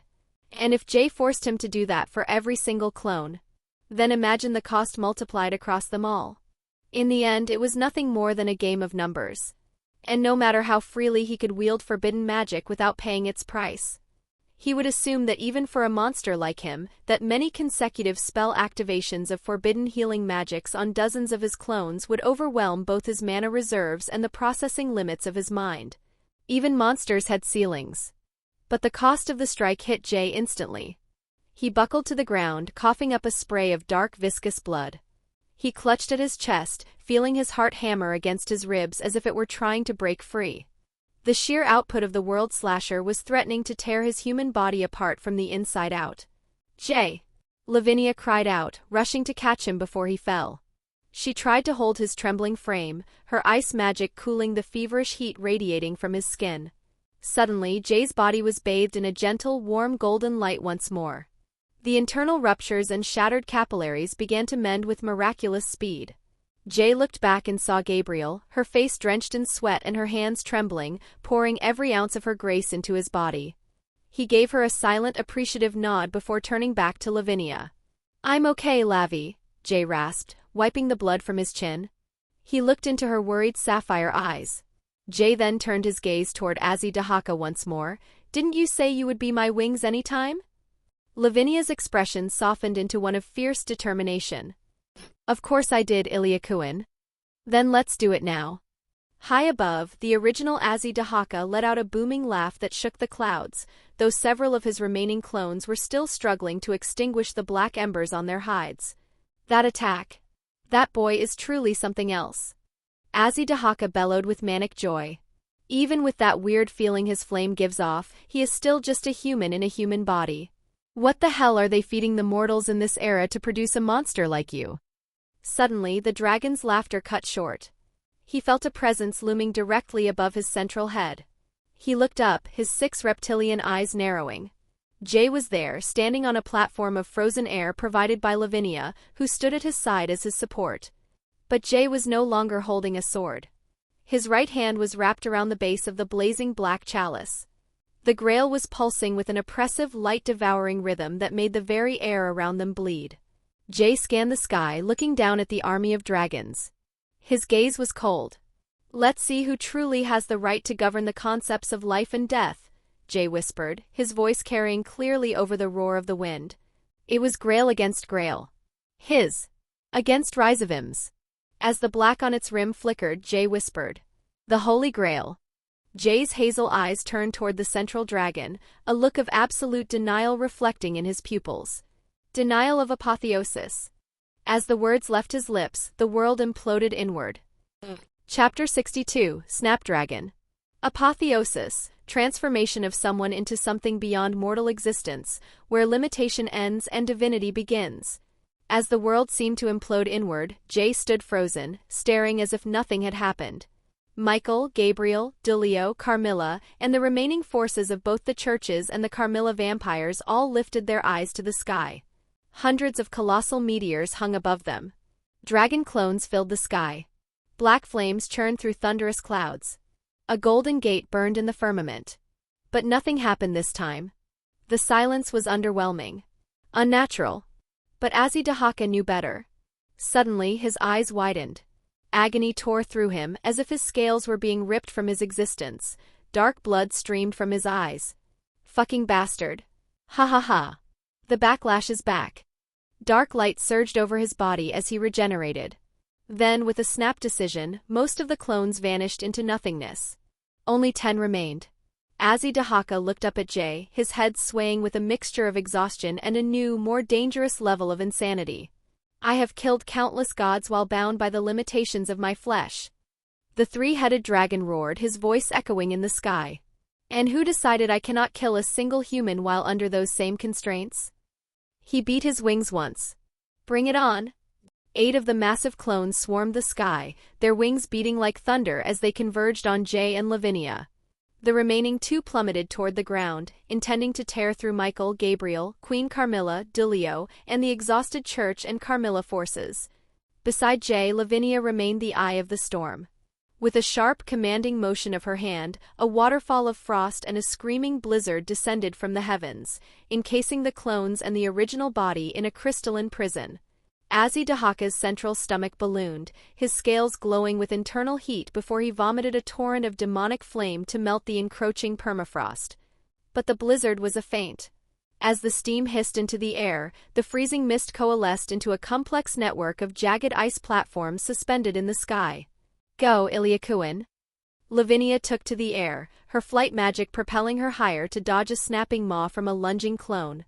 Jay didn't need to be told twice. He was a blur of obsidian motion, his boots echoing sharply against the frozen platforms. He sprinted toward 2 of the approaching clones as Aim no Habakiri trailing a wake of black fire that looked like a scar across the horizon. Roar! The 2 clones snapped their heads toward him, their jaws closing on the space he occupied with enough force to shatter the sound barrier. Boom! The air imploded from the force of the bite, but Jay was no longer there. He shifted into a ghost-like intangibility, his form flickering in black embers like a glitch in reality before he teleported directly above them. Cleave. Shying. A single horizontal fracture of space tore through the sky. Both heads were severed in one clean motion. For a heartbeat, their colossal bodies continued forward, still driven by momentum. Then the black flames detonated. Dragon flesh ignited. Bone cracked. Scales liquefied into ash. The severed heads burned midair, collapsing into showers of burning cinders that rained across the sky. Jay landed back on the ice platform, the frost instantly mending under his boots. He spread his hands to both sides, the black flame of the true cross pulsing as it fed more power into the conflagration. And then from both sides of him, massive pillars of black fire erupted, incinerating the headless torsos of both clones in an instant. Phum! As his domain detected another ripple in the space, Jay glanced backwards. Another clone rushed him. And as it was meters away, its throat glowing with the gray light of a localized time stop. Jay flared his own aura, the black fire neutralized the space-time magic before it could stop time. As the dragon's maw opened wide enough to swallow him whole, Jay tightening his grip on Habakiri and ready to activate Phantasmagoria and end the beast's existence. But suddenly his world tilted. His dark hazel eyes widened in genuine shock. Splurt! Jay felt the agonizing crush of bone and the searing heat of draconic breath as the clone's maw clamped shut. His Phantasmagoria had failed him. It was the same bitter lesson he had learned against Susanoo. Overconfidence in his intangibility was a death sentence against those who stood at the pinnacle of their craft. Ilyakuin. Lavinia's scream pierced the sky, her voice thick with terror. Your space-time magic is child's play in front of me, boy. The real Azidahaka bellowed from above, his 3 heads swaying in triumph. There is no magic that hasn't been written in the Avesta. To me, your invincibility is nothing more than a simple sequence of runes I've already solved. Jay was a second too late to realize his magic had been nullified by a formulation override or some sort anti-magic bullshit from the Diabolo's Thousand Dragon. But he didn't give the beast a moment to savor the victory.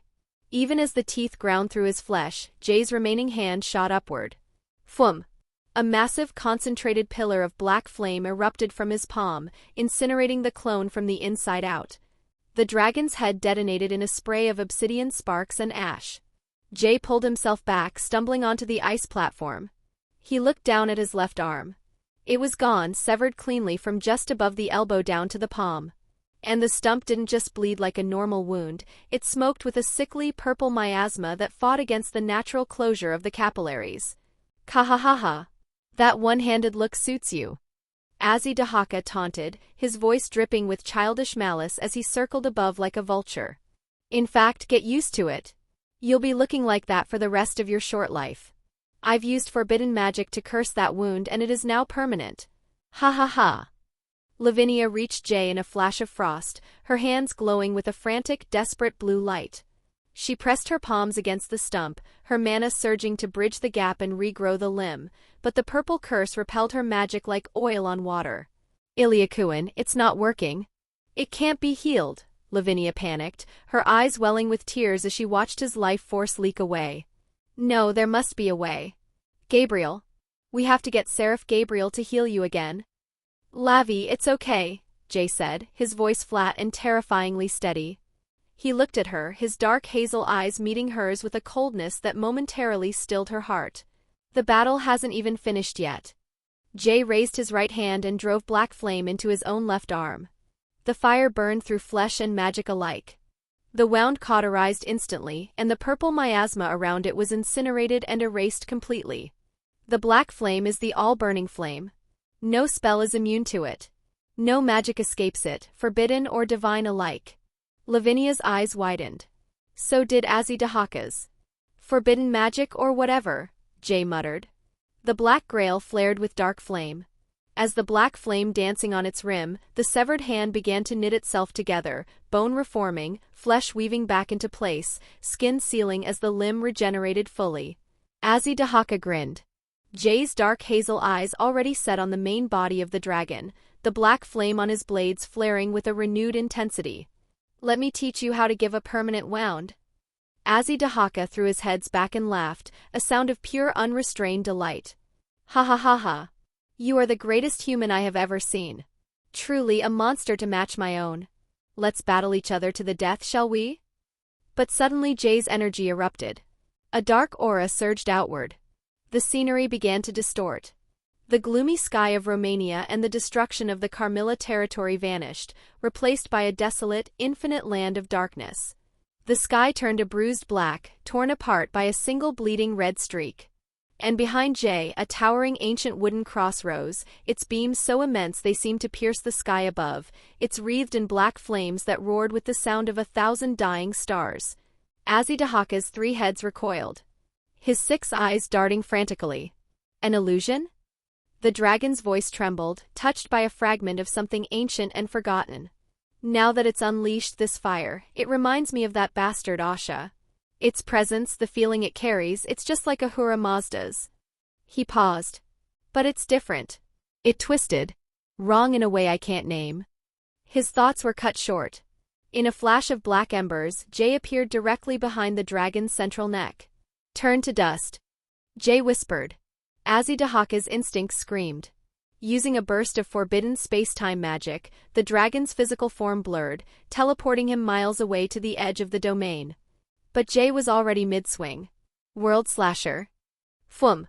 The obsidian arc bypassed the concept of space, and create a widespread tear on the space overlaying every single clones before the devastating wave of fire caught the remaining 8 clones as they tried to regroup.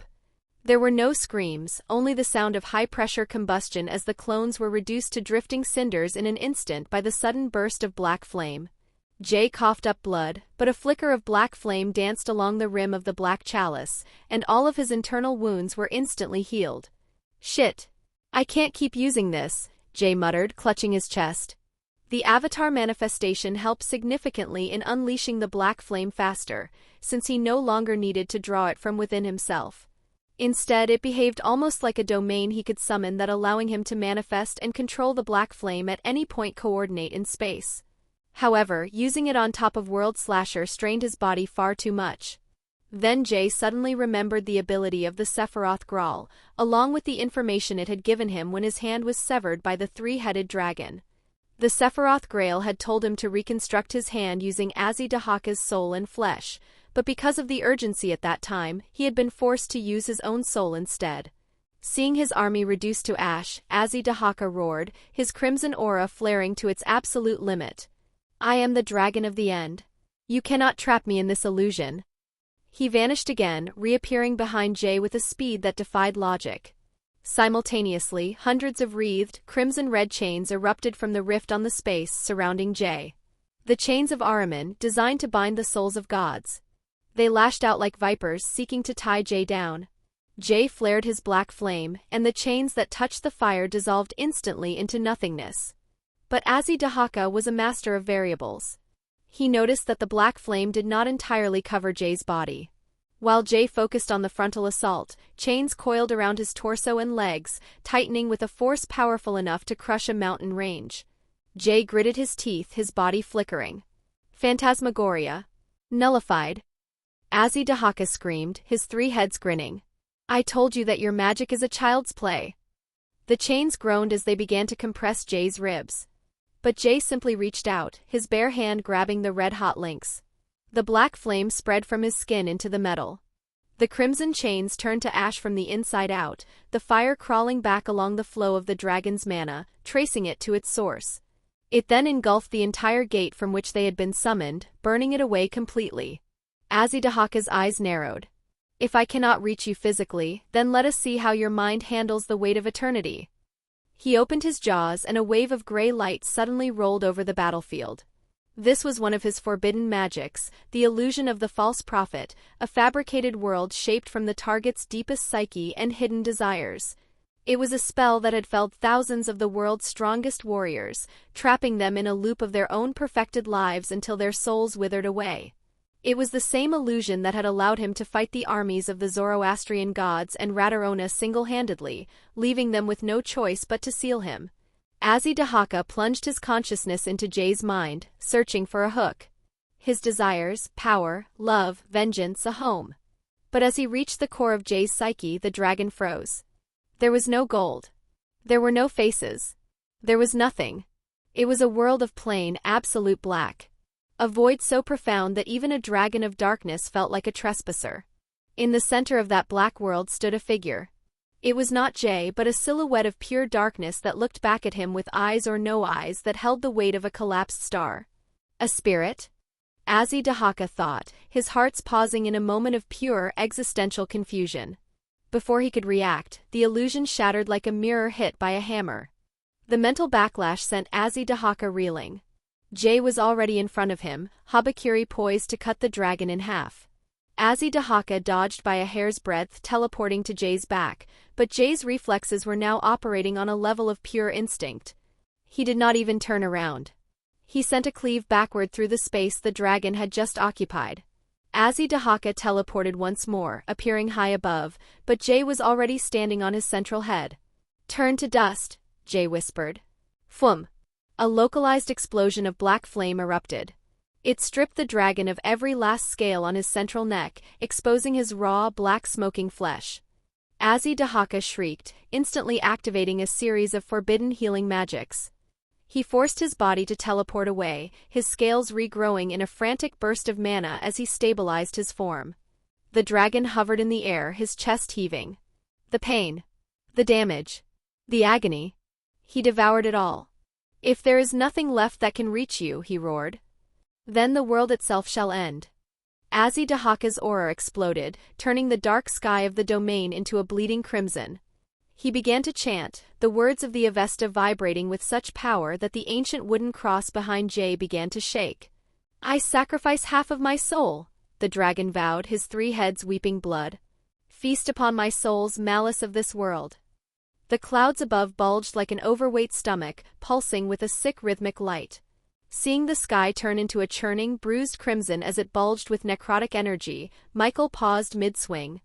He was locked in a desperate struggle alongside Dilio against one of the final 2 clones of the 3-headed dragon.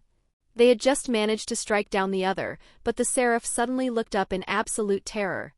"The magic of this scale," Michael whispered, his golden aura flickering as the pressure from the sky intensified. Carmilla, who was barely holding her ground alongside Gabriel while providing long-range support for the both of them, felt the malice erupting from the firmament. It was a predatory chill that bypassed her vampiric nature and struck directly at her core. Gabriel's 12 wings shuddered as she poured holy light into a barrier that felt increasingly like paper against a hurricane. "The barrier? I can't hold you barrier anymore, brother," Gabriel gasped, her face reddened as sweat beaded on her brow. The crimson energy began to coat the manifestation of the wooden cross, trying to corrupt the very source of Jay's power. "Forbidden magic, corrupted world." Dahaka screamed. "The will of Ahriman. End of everything." The sky exploded. Chapter 63, Doom of Romania. The sky bled red. Not metaphorically. Not symbolically. It bled. Crimson fissures split across the heavens like open wounds, light leaking through them as if the world itself had been torn apart. The clouds twisted into violent spirals, and the air trembled with pressure so dense it crushed the lungs of anyone who dared breathe too deeply. As the will of Ahriman descended, a single pillar of light, dark and malevolent shooting stars shot toward the earth with the speed of light. Jay did not think, he moved on instinct. He turned. "Lavinia." As he looked back at Lavinia, his dark hazel eyes reflected the impending annihilation. He threw his hand outward, scratching at the very fabric of the air, and a giant dome of black flame erupted. It was a shield of absolute negation, forced into existence just as the golden barriers maintained by Michael and Gabriel began to shatter like glass under the weight of the dragon's impending attack. And then, clink! A blinding flash of life force erupted. The entire world shook. It was not a mere tremor of the earth, but a vibration of reality itself. Boom! A deafening detonation tore through the sky and shook the earth. The noise that followed was deafening, a roar that transcended sound and became a physical force. A burst of laser-like energy dropped from the heavens, a concentrated lance of absolute destruction that struck the heart of the Carpathian Mountains. In a single instant, the ancient peaks of the Carpathian Mountains in the Transylvania regions were erased, evaporated by sheer heat and the force of the shockwave alone. Stone turned to vapor, and vapor turned to nothingness. The majestic range that had defined the horizon of Romania for millennia was annihilated, leaving behind a wound in the earth that glowed with the sick radiance of a cooling sun. As the world turned into a literal hell of heat and pressure, the survivors looked up at the only thing standing between them and erasure. The black dome Jay had created groaned, its surface rippling like a disturbed pond as it absorbed the impossible energy of the dragon's doom. But even this shield had its limits. Beyond the immediate protection of the black flame, some of the unfortunate church exorcists and Carmilla vampires were instantly evaporated, their bodies reduced to ash before they could even scream. When the attack finally dissipated, the landscape was unrecognizable. A desolate, scorched wasteland stretched for miles as a crater so vast it looked like a giant lake bed that had been dried out by God itself.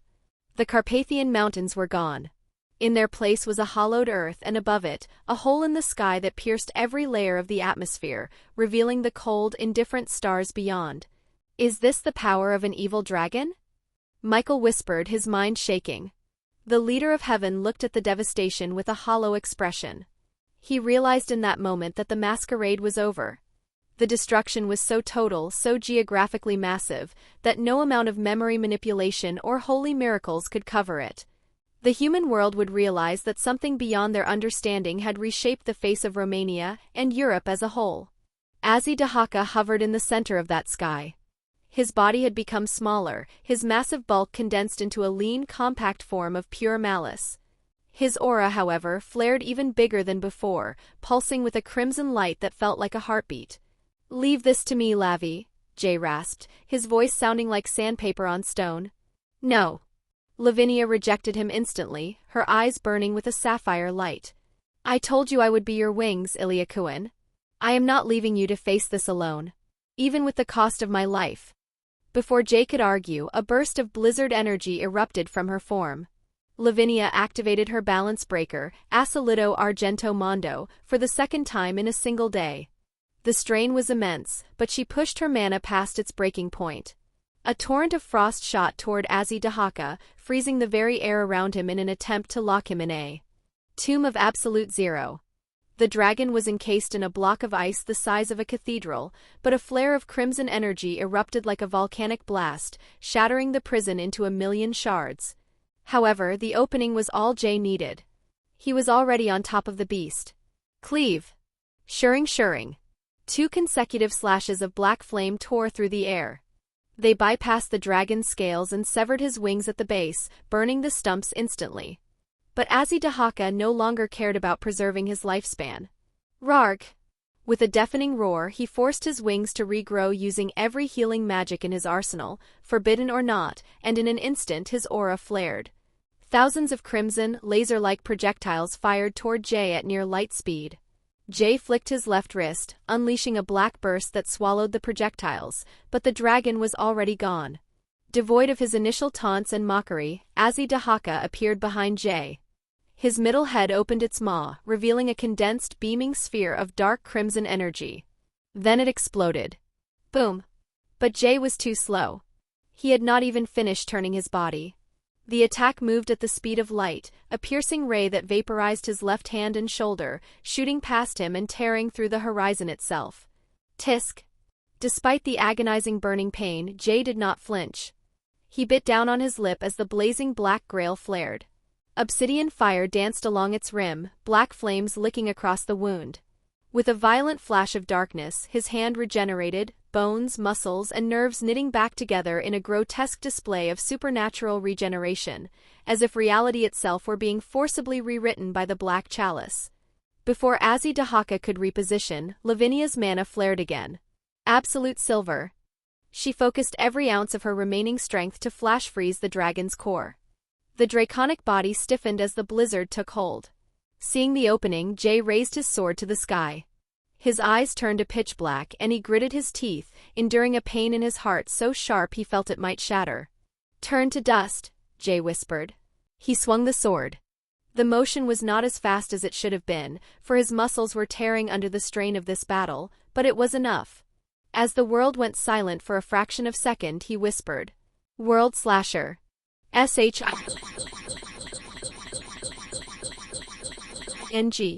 It was as if the white ice of Lavinia's blizzard had been split in two by a razor-thin black line. Zayyn's body was severed perfectly down the middle. From that line, an instantaneous surge of black flame erupted, racing across his form. Fum!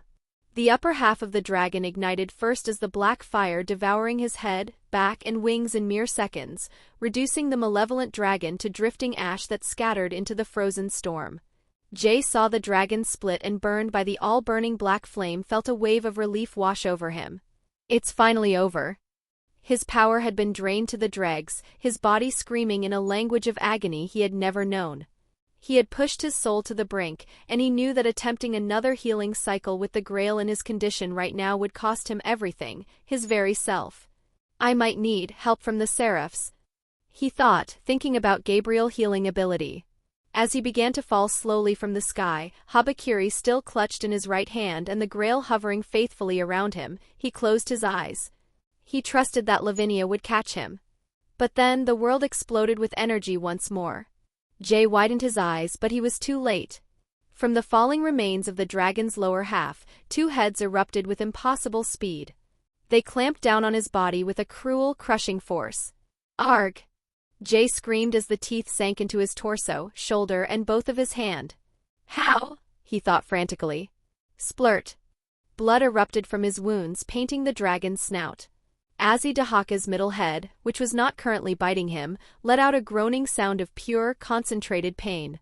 As long as I still have my souls, I can regenerate no matter how severe the injury is, the dragon rasped. The beast looked at Jay with a newfound respect in its 6 eyes. This has been the greatest fight anyone has ever given me. You should be proud of yourself, boy. Truly. But this shall be the end of it. And then... Ilyakuin? Lavinia screamed. She launched herself forward, trailing a blizzard of frost, but Azidahaka shot a dark crimson flash toward her. Even in the throes of death, the dragon's power remained absolute. Acting on pure instinct, Jay summoned the last of his strength to flare the black flame, erasing the attack before it could reach Lavinia. The sudden burst of energy created just enough distraction for Lavinia to arrive. She slammed her hands into the air, and a wave of frost shot forth, freezing the dragon's whole body in place. Ignoring the searing pain as his flesh was torn while he moved, Jay forced his hands free from the dragon's jaws. He pressed his palms directly onto both of the beast's heads that had bitten him, refusing to let go even as the creature thrashed against him. Then I will burn every single one of your souls until nothing remains, Jay said. The middle head of the dragon widened its eyes. A flaring black flame erupted from Jay's palms, and his eyes sharpened into 2 points of void. Both his body and the dragon's body were suddenly enveloped in a burning pillar of black flame. Rarg! Azidahaka screamed in an agony that transcended the physical, for the fire was now eating through the very layers of his soul. But after a few seconds, as if realizing that the black flame would consume every inch of his soul this time, Azidahaka suddenly loosened his grip on Jay's body. His frozen limbs followed suit, relaxing as though surrendering to the inevitable. In that fleeting moment, as they both burned against the backdrop of the sky, time seemed to stretch and bend. The roar of battle faded, replaced by a quiet, intimate space that belonged only to them. You? Ha ha ha. Azidahaka laughed, a wet and rattling sound. You crazy bastard. You know you'll die after this, right?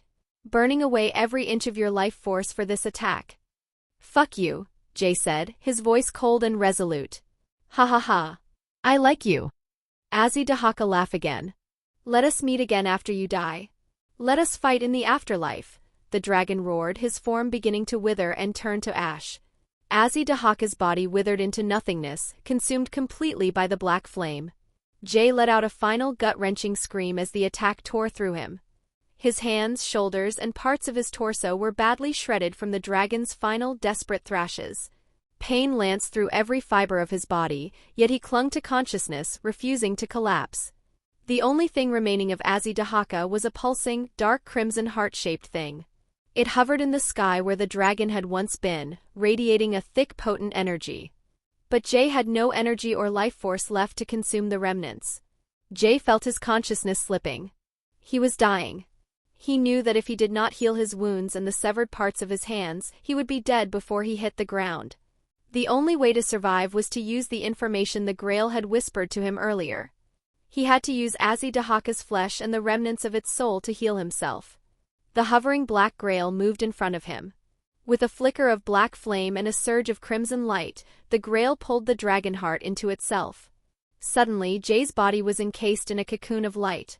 Both of his hands began to knit back together, stitched by crimson threads of energy that originated from the heart of the dragon.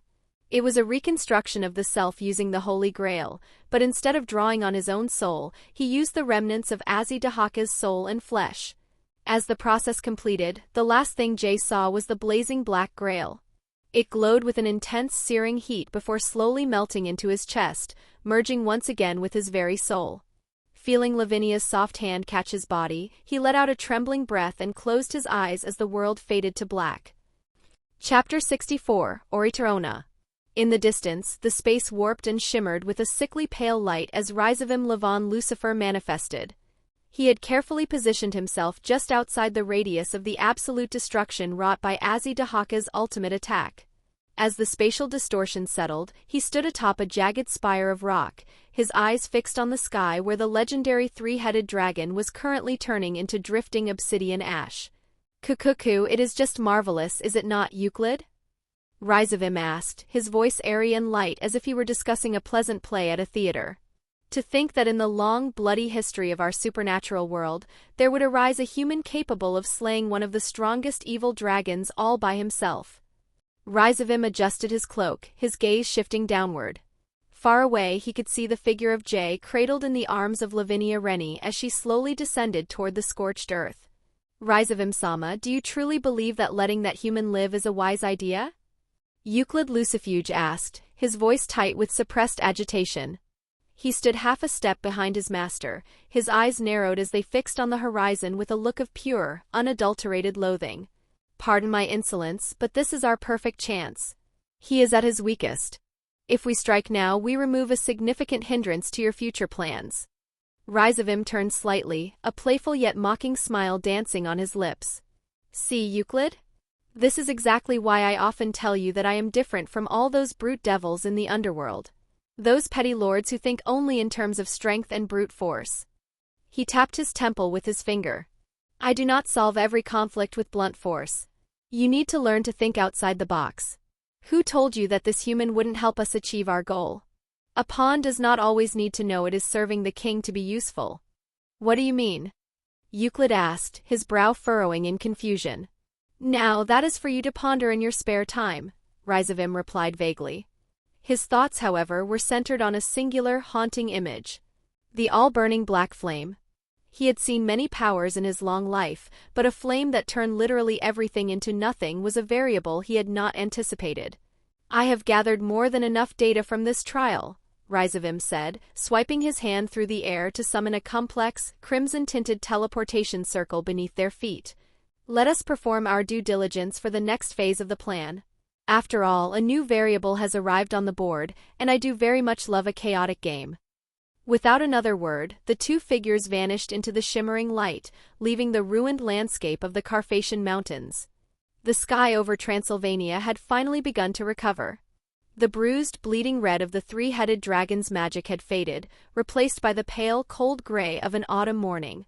Michael and Dilio gasped for air, their lungs burning as they watched the remaining Azzy-Dahaka clones dissolve into drifting particles of crimson and violet light.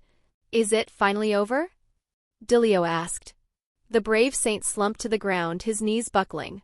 His balance breaker flickered once and then deactivated, his mana reserves having been drained to the absolute dregs.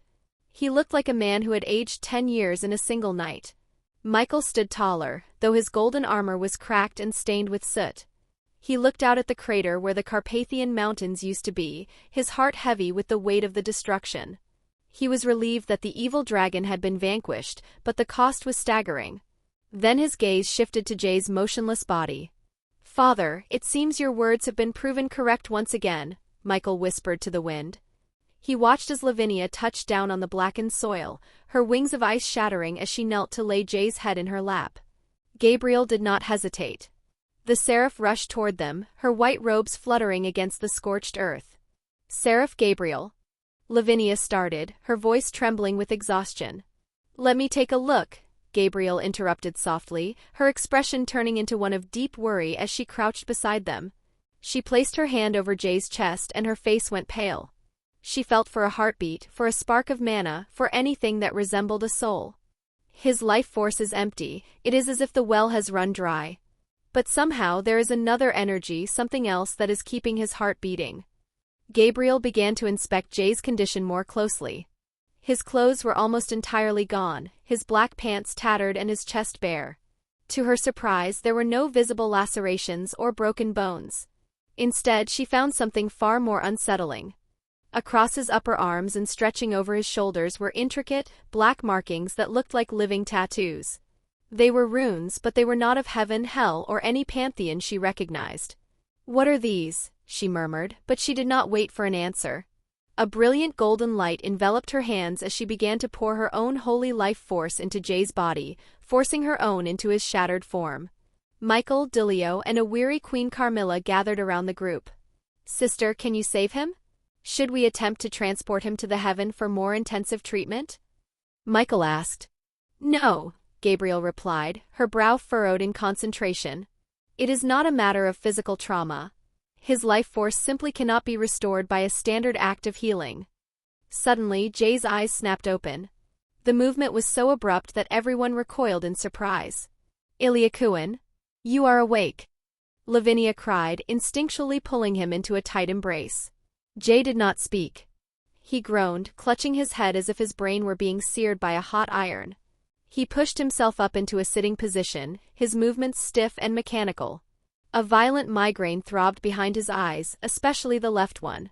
As he slowly lowered his hand and opened his eyes, the atmosphere changed.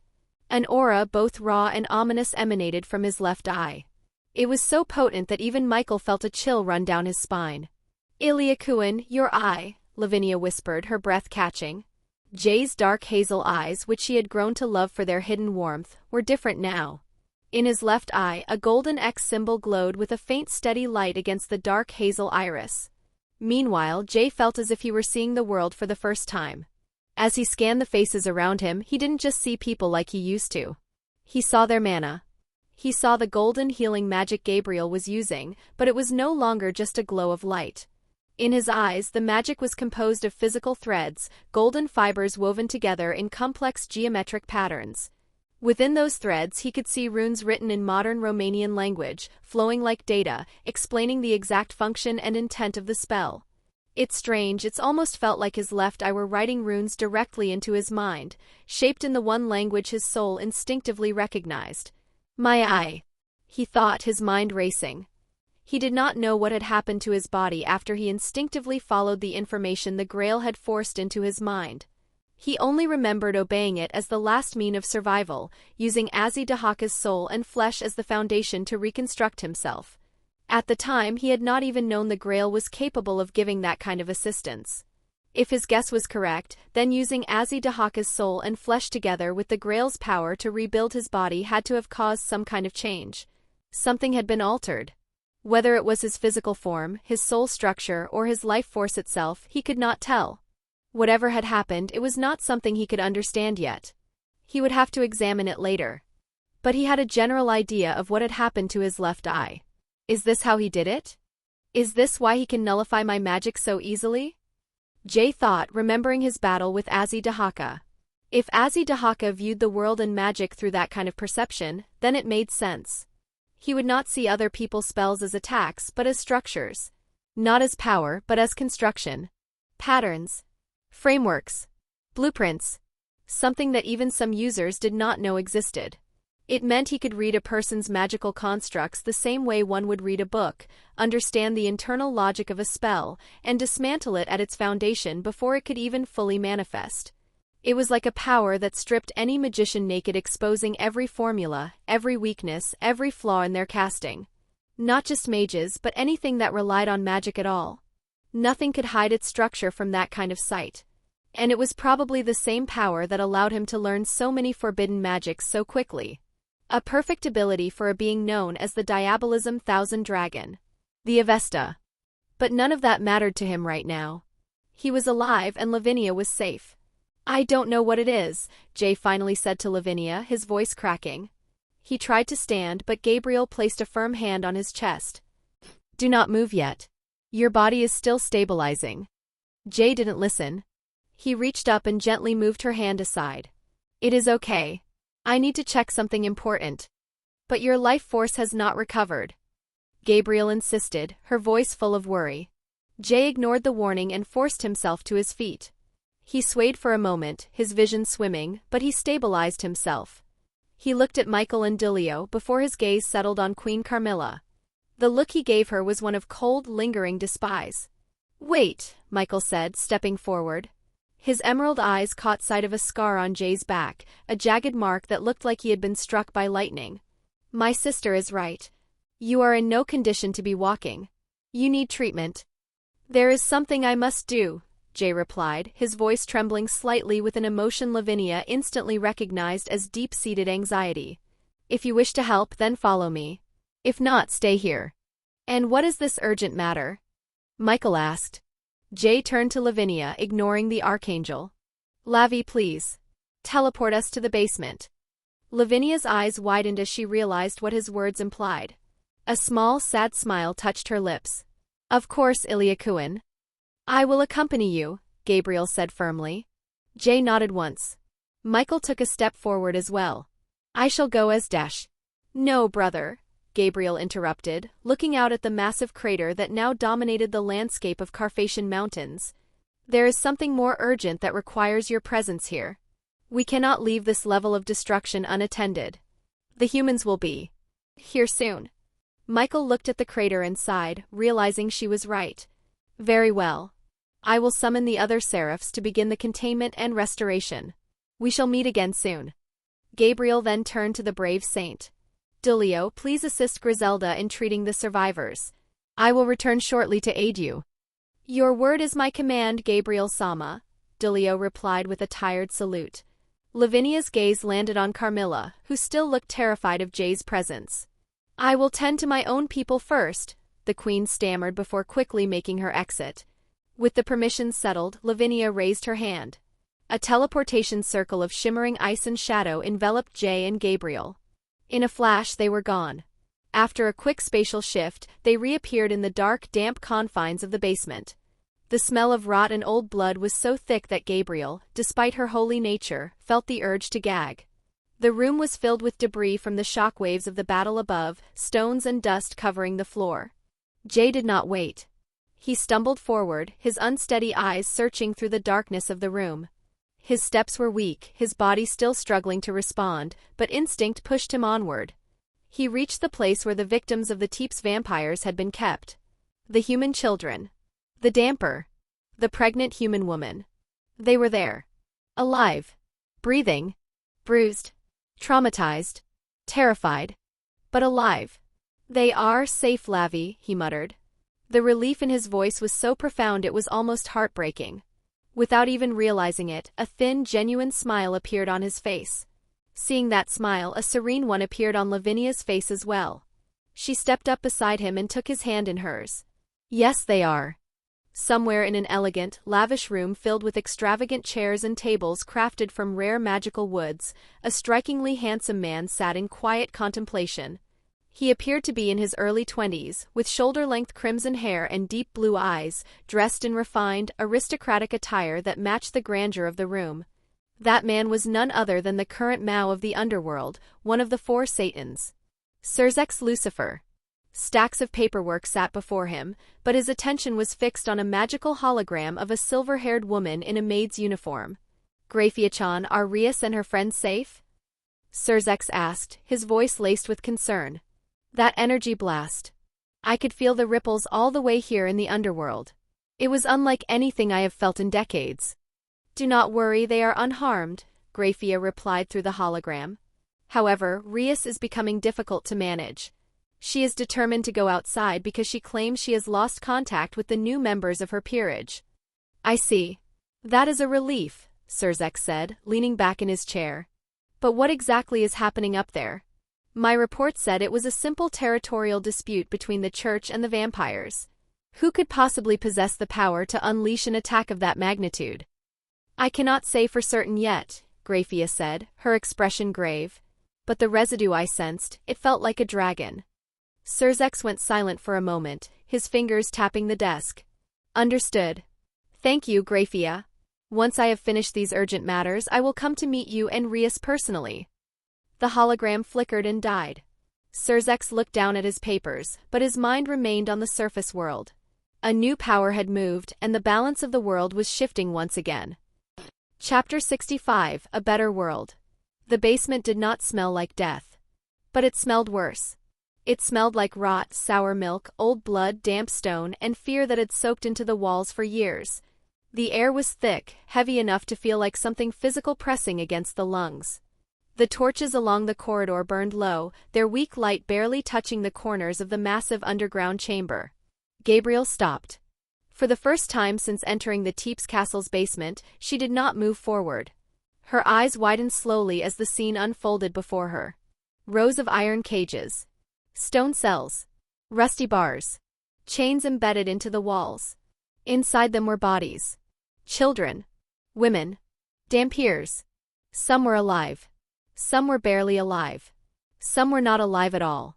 Children lay on cold stone floors, their bodies thin to the point of distortion. Their ribs were visible through skin stretched too tightly across bone. Their lips were cracked. Their eyes sunken. Some stared blankly at the ceiling. Some were too weak to move. Others did not even react to the light. In wooden troughs outside the cages was food. If it could even be called that. Minced meat soaked in milk, gray and congealed, it smelled sour and nauseating. It looked less like food and more like something prepared for livestock. Something made to keep bodies alive, not people. Pregnant women were chained to the walls. Their faces were hollow. Their eyes empty. Their bodies trembling from exhaustion. In one corner, several corpses lay piled together. Small bodies. Children. Babies. Some had died from starvation. Some from disease. Some simply from giving up. Even Dampiers were kept here. Not as kin. Not as allies. As property. They were branded. Chained. Broken. They looked less like people and more like livestock. Well, they are a livestock for the vampires. Gabriel had lived for thousands of years. She had seen the Great War. Genocides. Demonic invasions. Hellscapes. She had seen abominations that would shatter human minds. But this. Her breath caught in her chest. Her lips parted. No words came out. Her 12 wings trembled faintly. Her hands shook. This is. Her voice broke. Tears flowed from her eyes. This is another side of power, Jay said quietly, his voice cutting through the damp air like a blade. An irresponsible abuse of authority. But it is also born from the ignorance of those who hold power, just like your kind, Seraph Gabriel. This is your fault too. All of you. He said, his dark hazel eyes fixed on the Seraph with a cold gaze. Gabriel bit her lip until it bled, unable to find the words to defend herself or the heavens. The heavens, the vampires, even the humans with power, none of these people possess any of that, Jay continued, gesturing to the shivering children. They are victimized by the very world you claim to oversee. There are likely millions more like this across the globe. The abandoned, the suffering, and the dead who were never given a choice. Gabriel remained silent, her shoulders trembling under the weight of his accusation. There are 1,489 people in this hellhole, Jay said, his eyes scanning the cages. Perhaps to an immortal being like you that is not a large number. To the strong, the lives of the weak are often just a game of numbers, a statistics. Irrelevant. Unimportant. Almost as if they never existed at all. Gabriel stopped her words. Without another word, Jay drew aim no habakiri from his dimensional pocket. The obsidian blade did not hum with its usual bloodlust as it remained silent, a tool of liberation. He walked with a steady mechanical stride, his expression entirely empty as he moved from cell to cell. With precise, effortless slashes, he cut through the enchanted iron bars, opening every single confinement in the room. Gabriel remained in place for a moment longer, contemplating the harsh truth of his words, before the sight of a weeping child spurred her into motion. She clenched her teeth and knelt by the first cell. Lavinia was already ahead of her, moving with frantic grace. The ice magician used her healing spells on the victims, her hands glowing with a soft, comforting green-blue light as she mended broken spirits and withered bodies. Gabriel stopped at a cell containing a small boy. His body was so thin he looked like a corpse, and jagged bite marks marred his neck and arms. As the Seraph's holy light washed over him, the boy opened his eyes and saw her radiant form. "Are you an angel?" he whispered, his voice barely audible. Gabriel could only weep as she pressed her forehead against the bars, pouring her divinity into his small, frail frame. As the work continued, Jay stood back and watched Gabriel. His left eye, marked with the golden X, pulsed with a rhythmic light. "Dragon Eye the Avesta," he called, recalling the way that Dragon always spoke of it. With his eyes, Jay read and memorized every single line of it. Then he raised his hand and golden, thread-like glowing light appeared on top of his palm. These eyes, so my hypothesis is right. This is Azidahaka's way of using some kind of anti-magic, maybe by completely ruining the structure of the spell or something like that. But the strange thing is that holy magic, demonic magic, and some pantheon magic don't follow structure the way human magic does, but are still able to reconstruct it. For example, demonic power or magic uses imagination as its catalyst. That is basically its special trait, which is extremely busted. While an angel is born with holy power that can harm creatures of darkness such as devils and vampires, they mainly manifest their innate energy, which is holy energy. But with these eyes, even such unstructured magic can be defined as a structure in a strange way. That means from now on, I don't even need to follow the strict rules of structure anymore to perform strictly human magic. With these eyes, I can use or reconstruct any type of magic, as long as I change its source of energy. For example, what Jay just did was basically copy everything Gabriel's holy healing magic was doing, but he changed its source from holy energy to his own energy, which he severely lacks right now, as he feels very strained just by using this simple holy-powered healing magic. Basically, it is like copying code to a different computer. The energy source is different, but the code does the same thing. Then the main question is, does that mean holy energy and demonic energy are just one and the same in the end? But at the same time, they still have their special traits, such as holy power, which is created by the God of the Bible, or demonic power, which is different for each devil lineage. Does that mean their energy type is irrelevant, as he can still use its special properties as long as it is contained or written in the structure? For example, as long as he keeps Baal's demonic power's destruction trait in the structure, he can basically use it himself? Basically, it is just a different computer with slightly different software but the same hardware. But Jay is sure it is not that simple. Even a simple holy healing magic is already very hard for him to implement right now. Illya Kovalenko, is that healing magic? Lavinia asked, pausing as she finished treating a wounded girl. Since when did you know how to do that? I just learned it, Jay replied shortly. Lavinia tilted her head in confusion. What do you mean you just learned it? She didn't have time to press him for an answer. She tapped the head of the little girl she had just healed and gently guided her toward the entrance where the other survivors were gathering.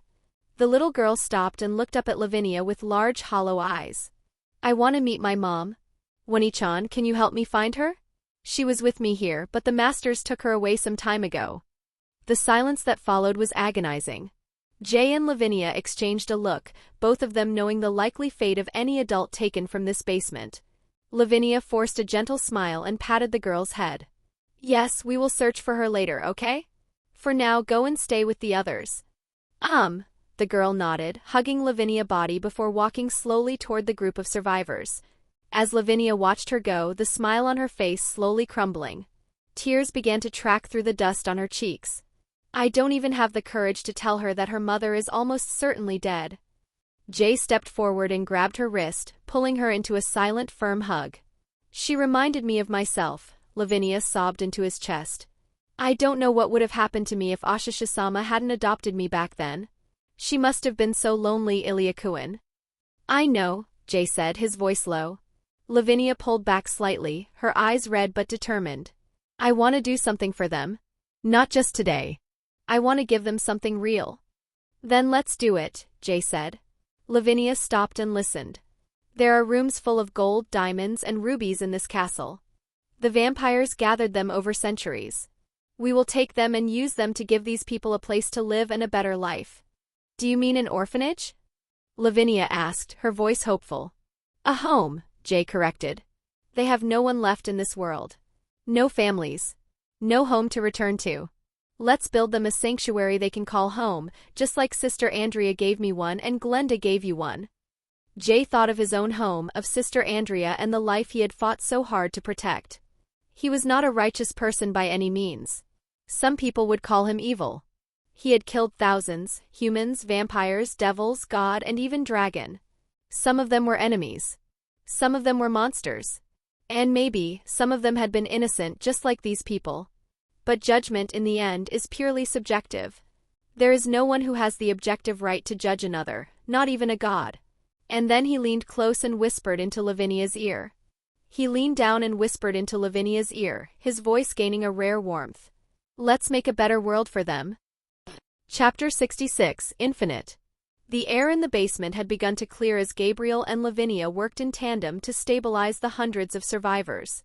After the last of the wounds were closed and the immediate threat of death had been averted, Jay turned toward them. His face was pale, his breath shallow over lack of energy, but his gaze remained sharp. Lavi, please take them out of here, Jay said, his voice hoarse. Find them food and water. I'll join you after I've emptied this castle. Lavinia looked at him with concern, her hands still glowing with the faint residue of her healing magic. Illya Kovalenko, you should come with us. You can barely stand. It's fine. I can still use simple spatial magic, Jay replied, his tone leaving no room for argument. Lavinia nodded reluctantly, beginning to guide the first group of children toward the exit. Gabriel lingered for a moment, standing beside Jay as they watched the procession of the survivors limping toward the tunnel with Lavinia in front of them. The seraph turned to him, her expression a mix of sorrow and genuine admiration. You know, I just want to say thank you for showing me this, Ilya-san, Gabriel said softly. Jay did not answer. He didn't even turn his head. And I am also thankful because of you, she continued, her voice gaining strength. My brother, myself, and hundreds of the church survivors still live. We would not have been able to defeat that monster without your power. You saved more than just these people today. Again, Jay remained silent. Her gratitude was meaningless to him. He hadn't fought the dragon to save the church nor the seraphs. And certainly not the vampires. How about the remaining vampires? Jay asked, his voice cold. What are you going to do with them? The vampires? You mean the Carmilla faction? Gabriel asked. We have made a truce with them. Since the Teeps faction has been utterly defeated and its entire faction destroyed, the conflict between the Church and the Carmillas is effectively nullified. We will observe the peace. Even after you know what they do to these people? Jay's left eye, the golden X glowing faintly in the dim light, slid toward her. They probably have a hellhole just like this one in their own territory. Are you going to ignore that too? Gabriel looked away, her hands clasping together. I understand what you are saying, Ilya-san. Truly. But heaven does not betray its word. We have given our vow to the Carmilla vampires that we will not seek further conflict. To break that vow would be to abandon our own nature. I see. So that is your stance, Jay said, closing his eyes. He gave a small, sharp nod to Lavinia, who was waiting at the far end of the hall. She understood the signal and activated a wide-scale teleportation spell, whisking the survivors and herself toward the surface. Gabriel prepared to depart as well, her body beginning to shimmer with holy light. Jay turned to walk deeper into the castle, but he stopped and spoke one last time over his shoulder. You know that a silent witness is no better than the perpetrator, right? Jay asked. Gabriel froze, the holy light around her flickering. Jay's dragon eye stared into her, stripping away the comfort of her divine morality. It seems my understanding of your kind was correct from the beginning. Thank you for confirming it, Seraph Gabriel. He didn't wait for her response.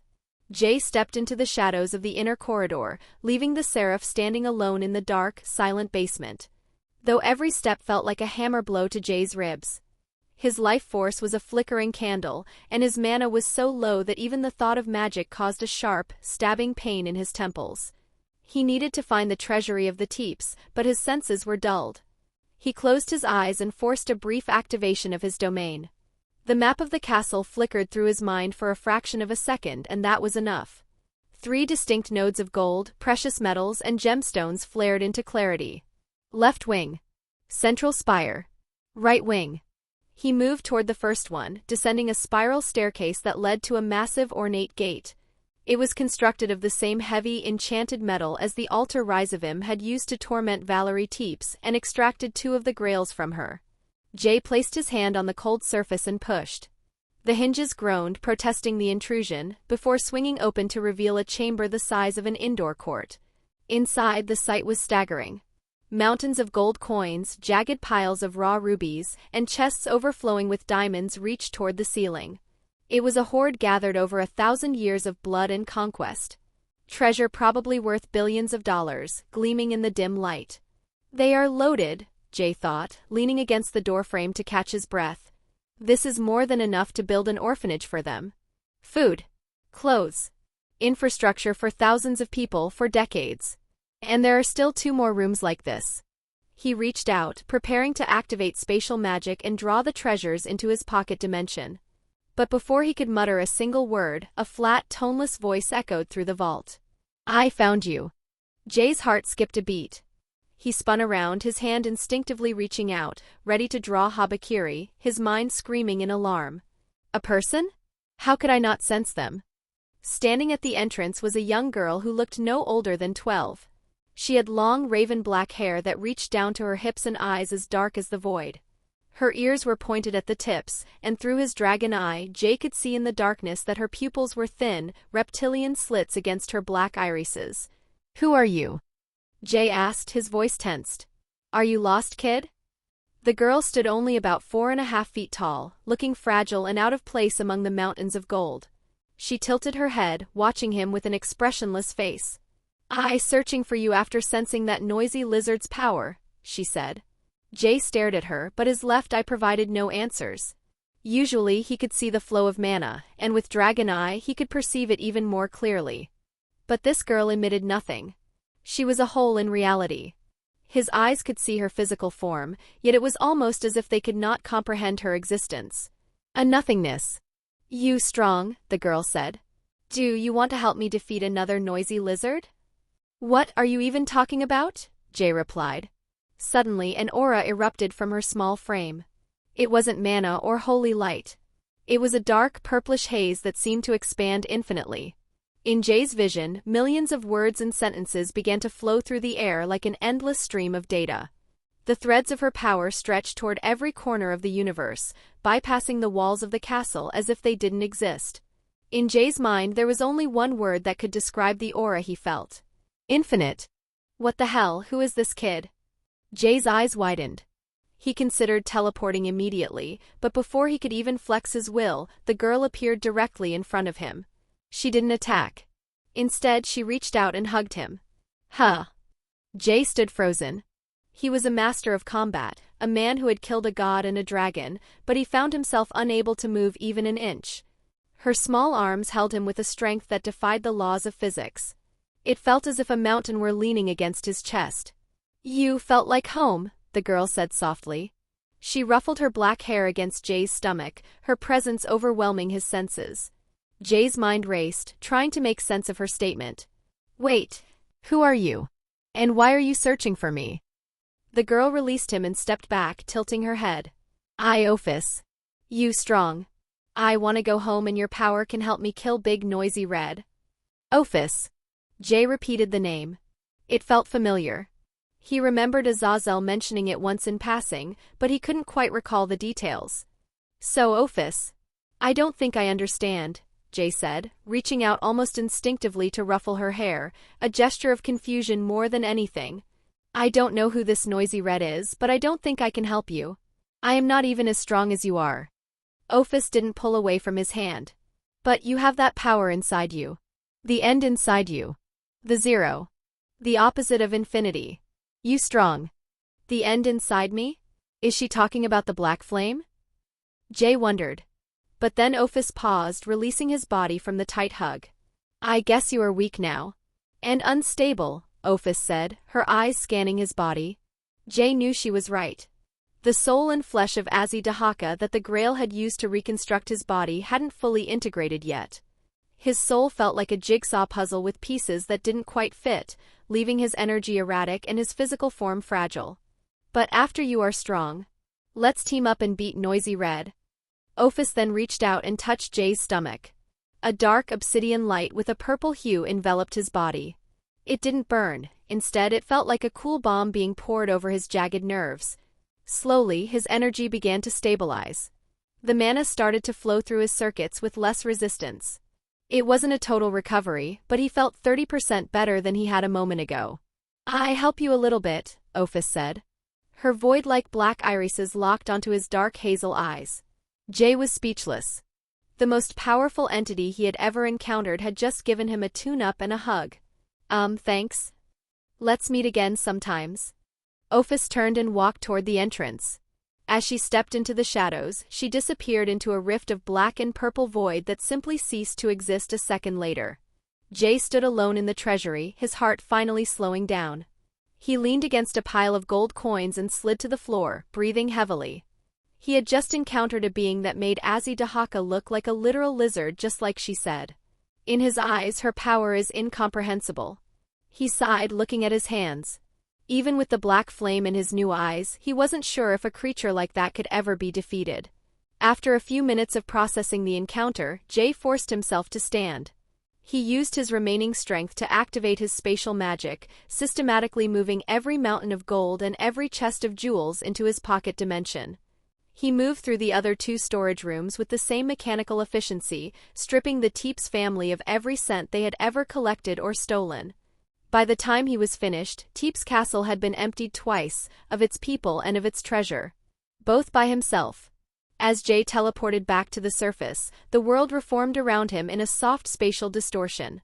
The children, both humans and Dampiers, and pregnant woman had gathered near the center of the plaza inside the destroyed Carmilla territory, huddled together in small groups.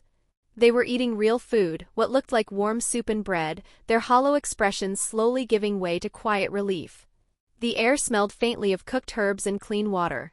Griselda stood among them, moving gently and carefully distributing bowls.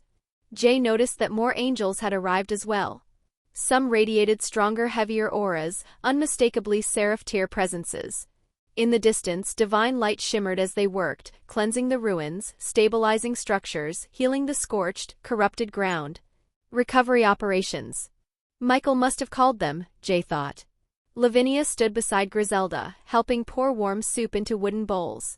The bowls themselves were being formed by an ash-blonde Russian woman standing nearby, Marana, who shaped them effortlessly using some form of magic, her hands glowing faintly as would manifested from condensed mana. When Lavinia noticed Jay, she froze for a split second, then smiled. Not a bright smile. A tired, thin smile, but a grateful one.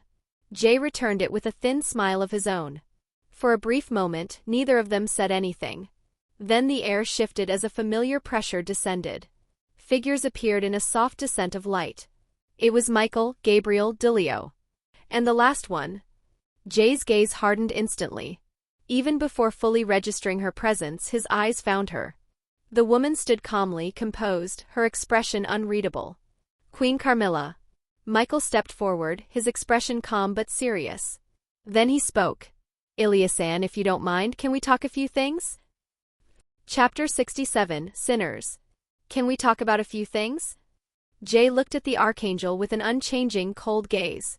The air around them was still heavy with the scent of ozone and the metallic tang of dried blood, a stark contrast to the divine warmth radiating from Michael.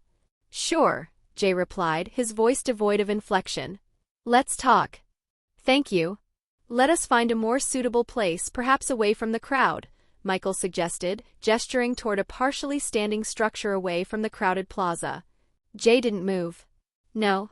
Let's talk right here. Michael glanced at Gabriel, who merely shook her head slightly, signaling that pushing the matter would be fruitless. The Archangel of the Heavens sighed, his golden wings shimmering faintly as they folded against his back. Very well. The first thing I wish to address is the nature of your black flame, Michael said, his eyes narrowing as he tried to peer into the void-like essence clinging to Jay's presence. What about it? Dilio informed me that it serves as your subspecies balance breaker, as you are the current wielder of the Incinerate Anthem. However, as the one in charge of the Sacred Gear database, specifically the Longinus records, I must tell you that your black flame is not recorded there. Hence, it is not part of your Longinus. Jay's expression remained a mask of indifference. He wasn't surprised. In fact, he had expected this, yet hearing the confirmation from Michael himself only deepened the mystery. If the black flame wasn't from the Sacred Gear system, then its origin raised even more questions. So what exactly is it? Michael pressed. I see, Jay muttered. He recalled Ophis referring to it as the end, the zero. But what did that mean? Why did it manifest as a flame that erased existence itself? Why had it chosen him? There were too many questions. Too many unknowns. And no one had the answers. But what does my power have to do with you, Archangel Michael?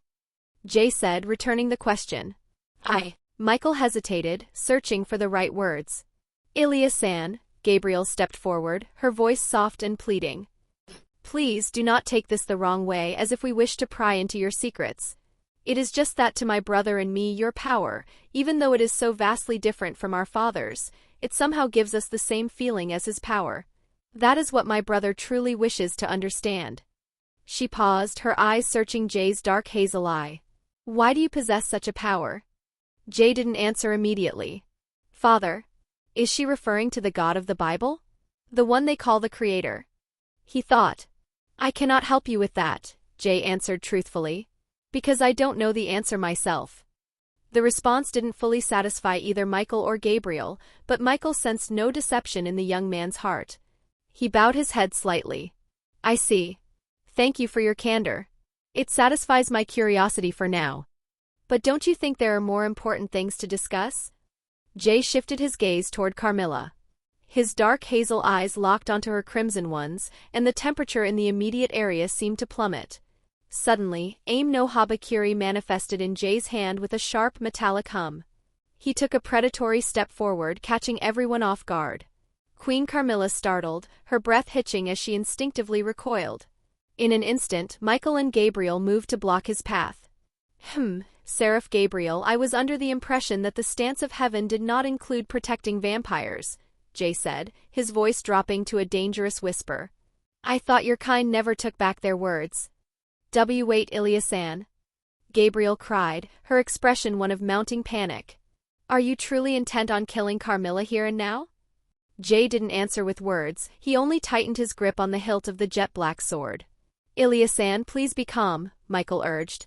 I know you believe the Carmilla faction has committed atrocities similar to the Teeps, but Queen Carmilla has already freed the remaining captives. She claims these acts were committed by some of the nobles without her permission, and she has already issued death sentences to those responsible.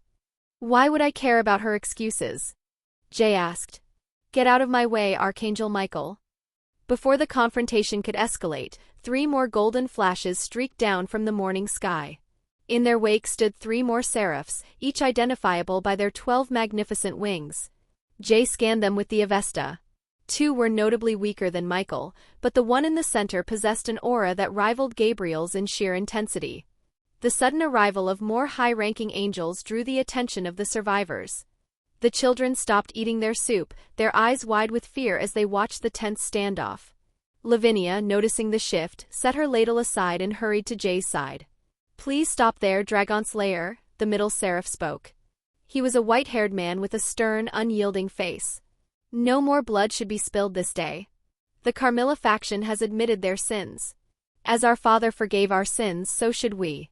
For vengeance will not resurrect the dead. Nor will it undo their suffering, Jay retorted. He raised his left hand in a sharp, mocking gesture. And who are you supposed to be? We? You didn't care about these people when they were rotting in cages. You abandoned them. Who gave you the authority to grant forgiveness in their name? The white-haired seraph frowned, his aura flaring with righteous indignation. You do not have the right to judge them either, Dragon Slayer. I know. So let's just say I'm doing this for personal reasons, Jay said. That is evil, the seraph declared. If the mighty righteous seraphs say so, then I guess it is, Jay said, his gaze turning sharper than his blade. But so what? That question made the white-haired seraph's brows furrow. You need to be stopped, the seraph said, his tone turning cold. You know you can't stop me. Jay's aura began to flare, a dark, suffocating pressure that warred with the golden light of the angels. Gabriel moved quickly, placing her hand on Jay's left arm. Ilya-san, please stop. You haven't fully healed your soul and life force yet, you'll destroy your own body, she pleaded. At the same time, Michael placed a firm hand on the middle seraph's chest. Uriel, please behave yourself. The tension was broken not by the angels or the Dragon Slayer, but by Carmilla herself. As the morning sun began to rise over the Romanian horizon, the surviving vampires, mostly women draped in heavy black coats, emerged from the ruins and stood behind their queen. Mr. Ilya, may I speak? Queen Carmilla asked. She stepped forward, her coat fluttering in the breeze. Jay's dark hazel eyes sent a cold gaze her way. To everyone's horror, she reached up and pulled back the hood of her coat. The moment the direct sunlight touched her pale skin, a violent sizzling sound erupted, and white smoke began to rise from her face. Your Grace, one of the vampire women cried out, reaching to cover her, but Carmilla raised a hand to stop them. Michael, Gabriel, Uriel, and even Lavinia stared in shock. Jay's expression did not change. I know our sins are heavy, Queen Carmilla said, her skin beginning to blister and redden under the sun's glare. For thousands of years we have lived this way. I will not justify it by claiming it is a necessity of our race, for we could have sought other means. My people have caused unimaginable suffering. The lives lost to our hunger. As you said, there is not enough forgiveness in this world to justify our past actions. Hence I do not seek that forgiveness." She then fell to her knees, bowing her head low until it touched the scorched earth. The vampires behind her began to weep openly. Even Michael found it difficult to process that the queen of the Carmilla faction, who had ruled for millennia, kneeling in the dirt before a human boy. "But please spare them," she begged, her voice trembling with pain as the sun continued to burn her. "As their ruler, all their wrongdoings are entirely my fault. Please kill me instead. Torture me, do as you wish, but please let my people live." Jay stood over her, his eyes unreadable. He raised his sword as if her words doesn't even move him a bit, the edge gleaming with the promise of an end. But before the strike could descend, the sizzling sound of burning flesh stopped. A shadow had fallen over Carmilla. A little girl stood there, small and shaking, blocking the sun with her tiny body. Jay didn't recognize her face. She wasn't from the Teep's basement. She must have been one of the captives the Carmillas had released. She looked up at the queen of the vampire, then turned her innocent face toward Jay. Her voice was tiny, barely a whisper against the wind. "Please don't hurt her." The world seemed to go silent.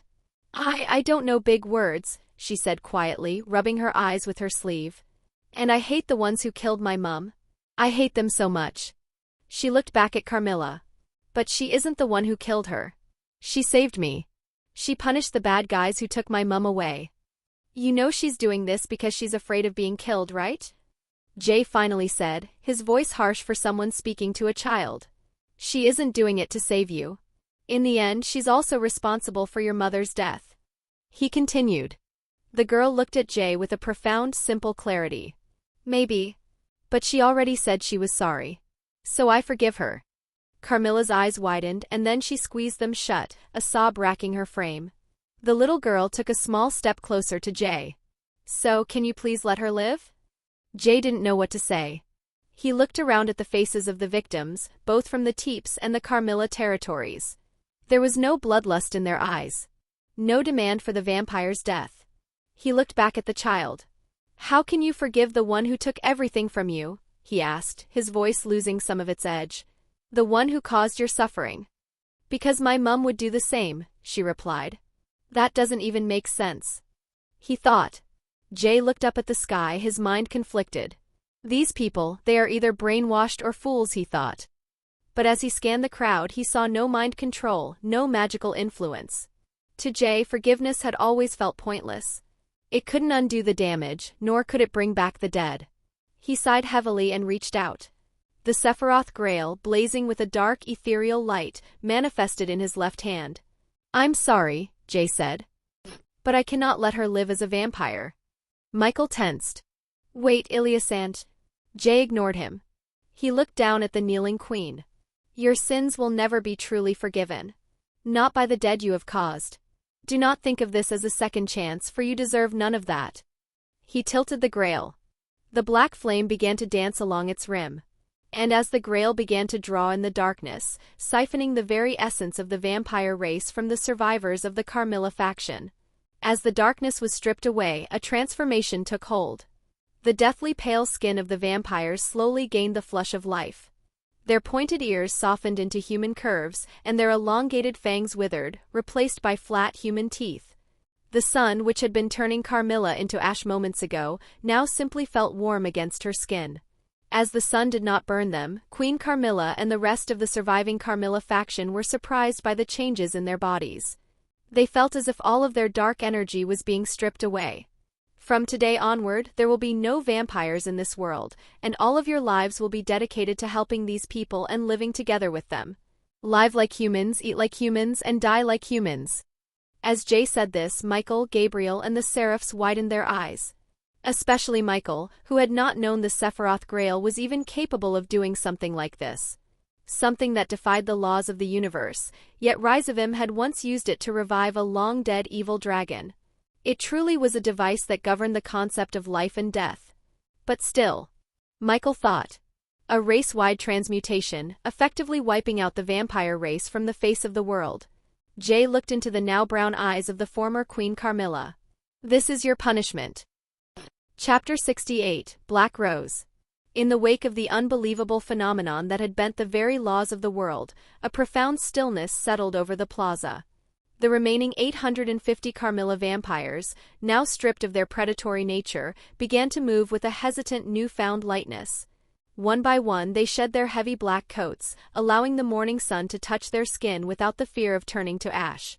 They stood blinking in the brilliance, embracing the warmth as if they were seeing the world for the first time.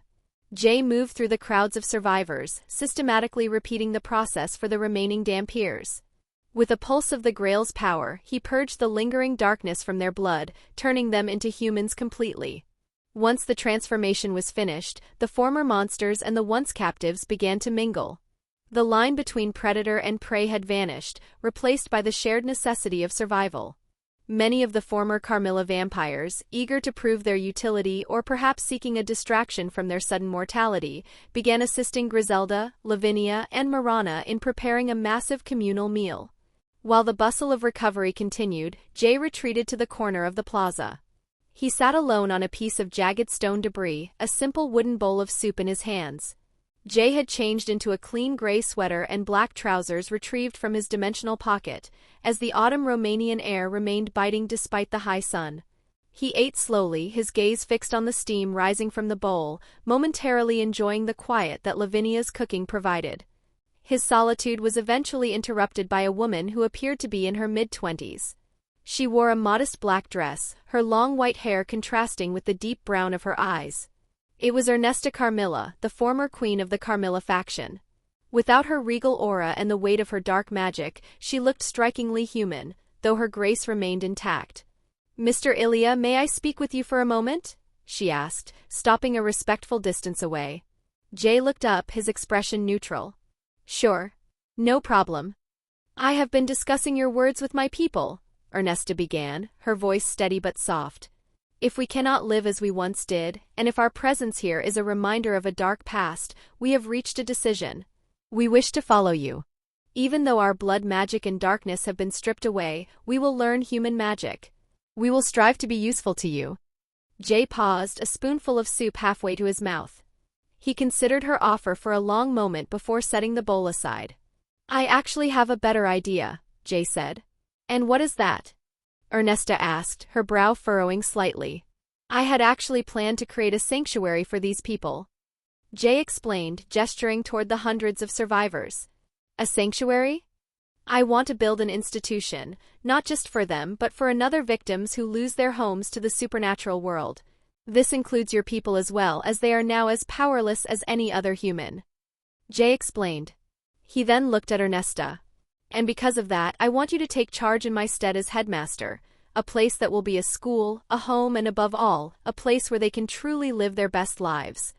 Ernesta widened her eyes, her breath catching. "But why me? I'm sorry, but I don't think I deserve a position like this after everything." "You don't, but you are the most suitable person for this position right now based on your experience, as I still have a lot of things to do elsewhere," Jay continued, standing up. "But I will visit often enough to ensure things are running correctly. You won't have to worry about moving to another country either, as I plan to build the place right here in Romania, specifically in the Maramirs region." "A place to live," Ernesta muttered, the weight of the proposal sinking in. Then her gaze faltered. "But you said our sins will never be forgiven. Do you truly believe these people will accept me? I am the one who caused many of them to lose their homes in the first place. And now to live with them." "I don't know," Jay said bluntly. "That is your job to figure out." Ernesta bit her lip, looking toward the survivors who were currently sharing bread with her former subjects. "I believe this is the only way you and your people can prove that their forgiveness was not misplaced," Jay added, his dark hazel eyes locking onto her brown ones. "Will you do it?" After a moment of tense silence, a small, resolute smile touched Ernesta's lips. And then she nodded firmly. "Yes, I will." "Then it is agreed. Inform your people of my word. We will be moving soon, but I have a few matters to attend to first. We will discuss the details of the infrastructure, the organization, and other details later." Jay extended his hand and Ernesta took it. They shared a brief, firm handshake that sealed the future of the institution, a sanctuary for all who had lost their homes in this cruel and unforgiving supernatural world. Without another word, Jay finished the last of his soup and walked past her toward the center of the plaza. He noticed Dilio a short distance away, surprisingly adept at entertaining the survived children. The brave saint was surrounded by kids, his usual laid-back demeanor making him an instant favorite among those who had forgotten how to laugh.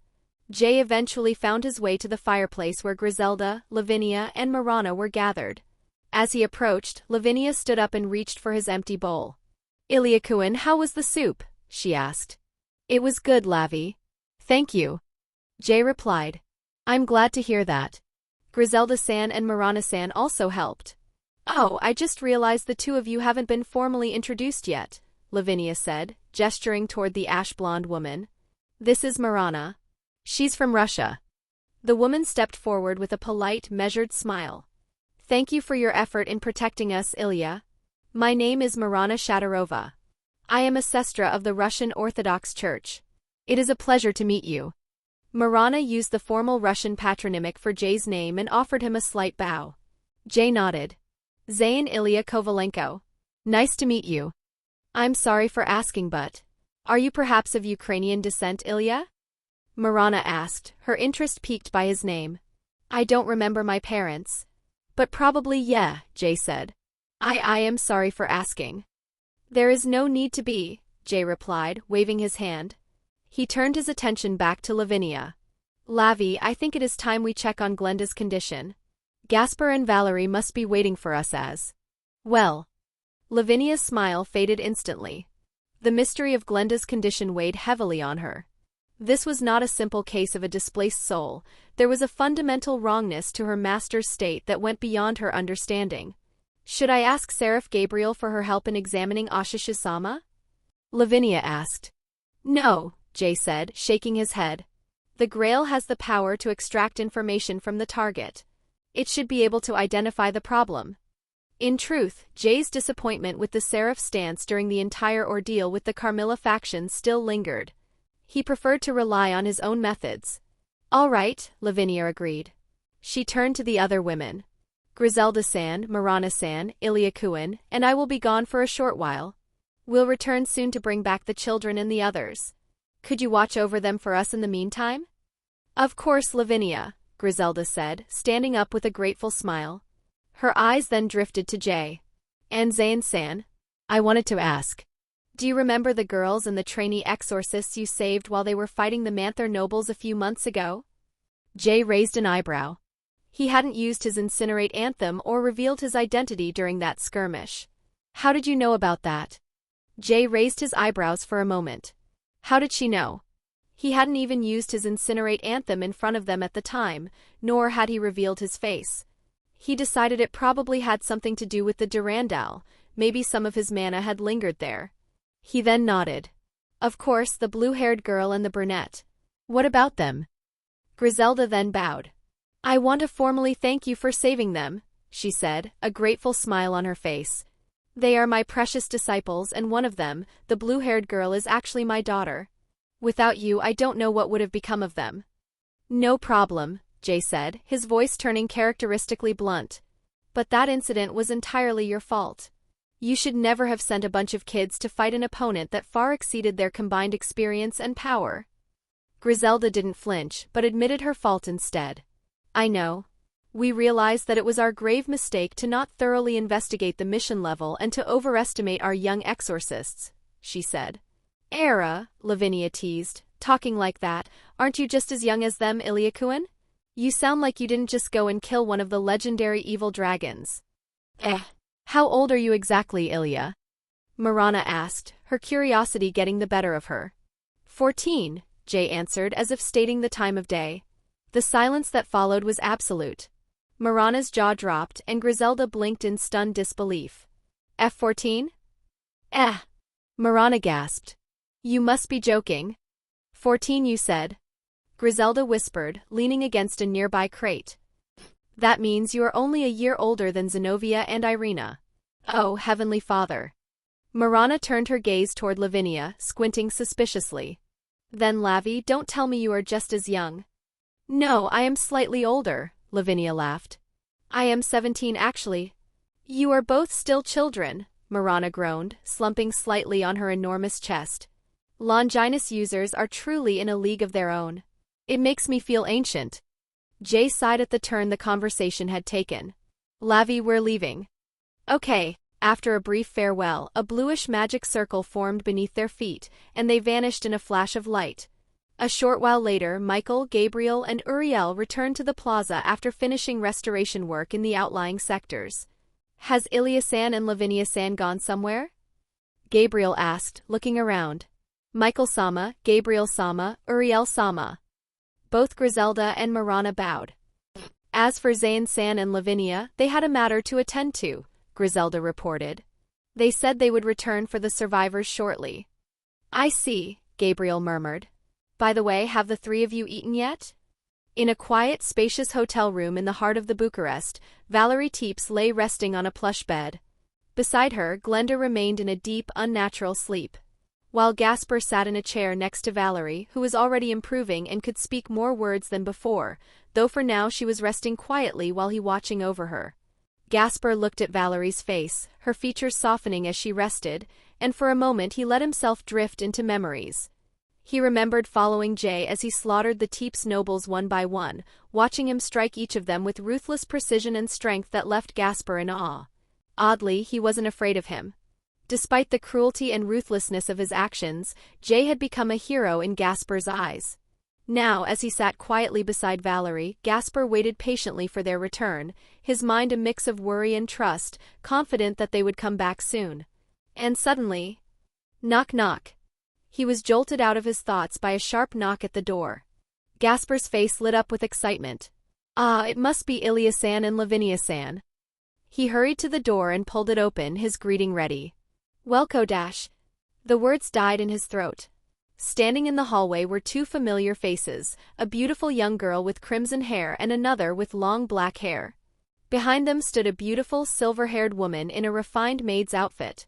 It was Rias Gremory and Akino Himejima, along with another woman Gasper didn't recognize. The moment Rias saw him, her eyes welled with tears. She rushed forward and pulled the small boy into a tight, desperate hug. Gasper, do you have any idea how worried I've been?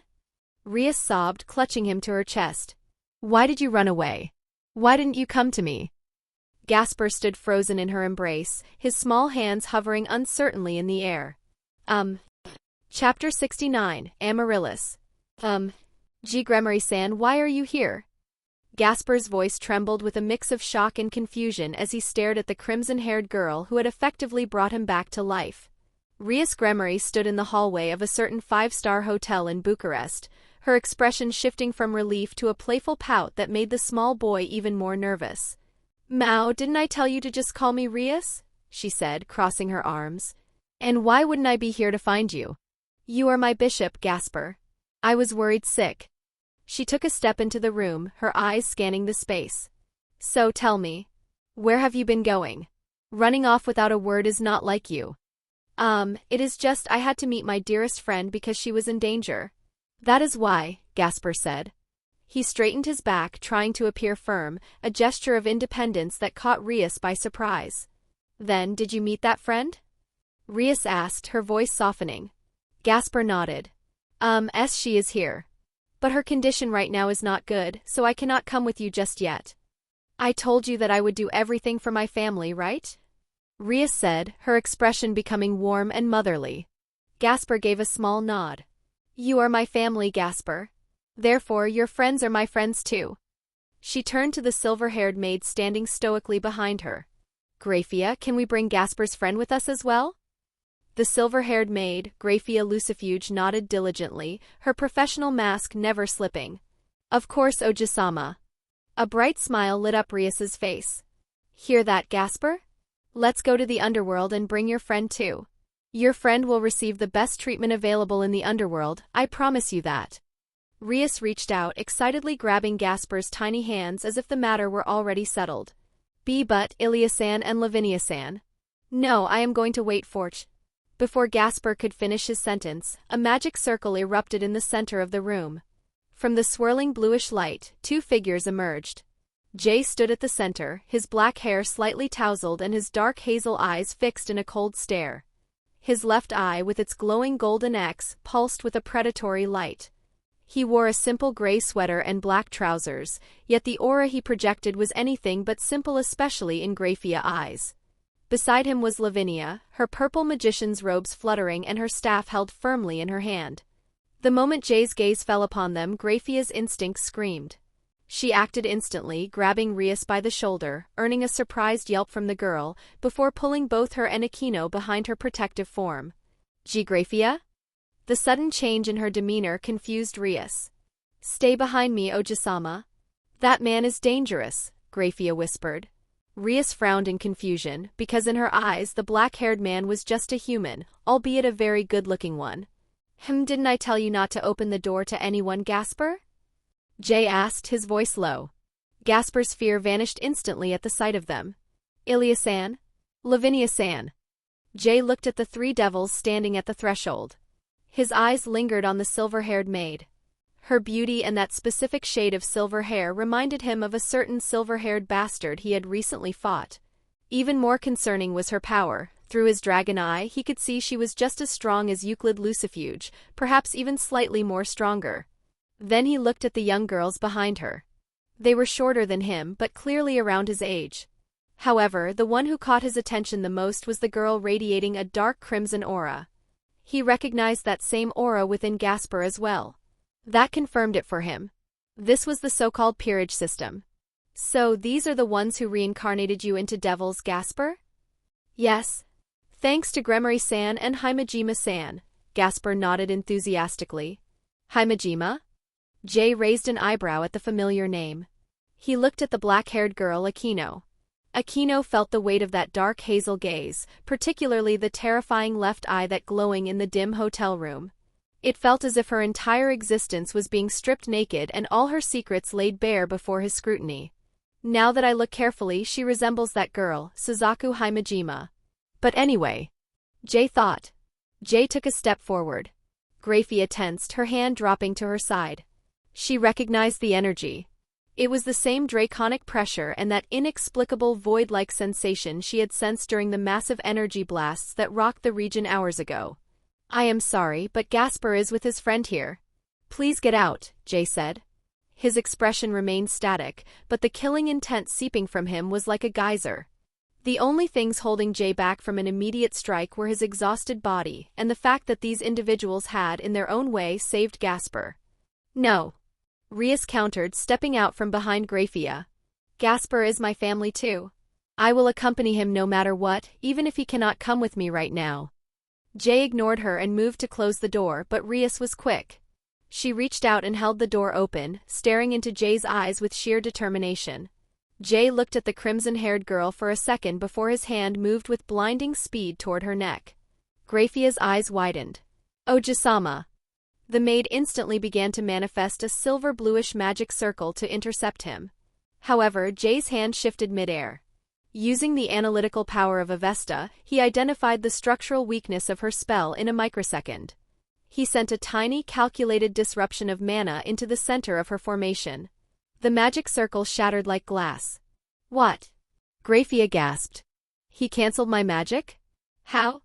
But the one most surprised was Jay himself, since even he had not expected it to work. He had already been preparing to use Phantasmagoria to evade the incoming attack, treating the attempt as nothing more than a test of his hypothesis. He was trying to understand how Azzy-Dahaka performed anti-magic through this eye, reminiscing how it feels during the moment where the three-headed dragon cancelled his Phantasmagoria, which is a structural breakdown.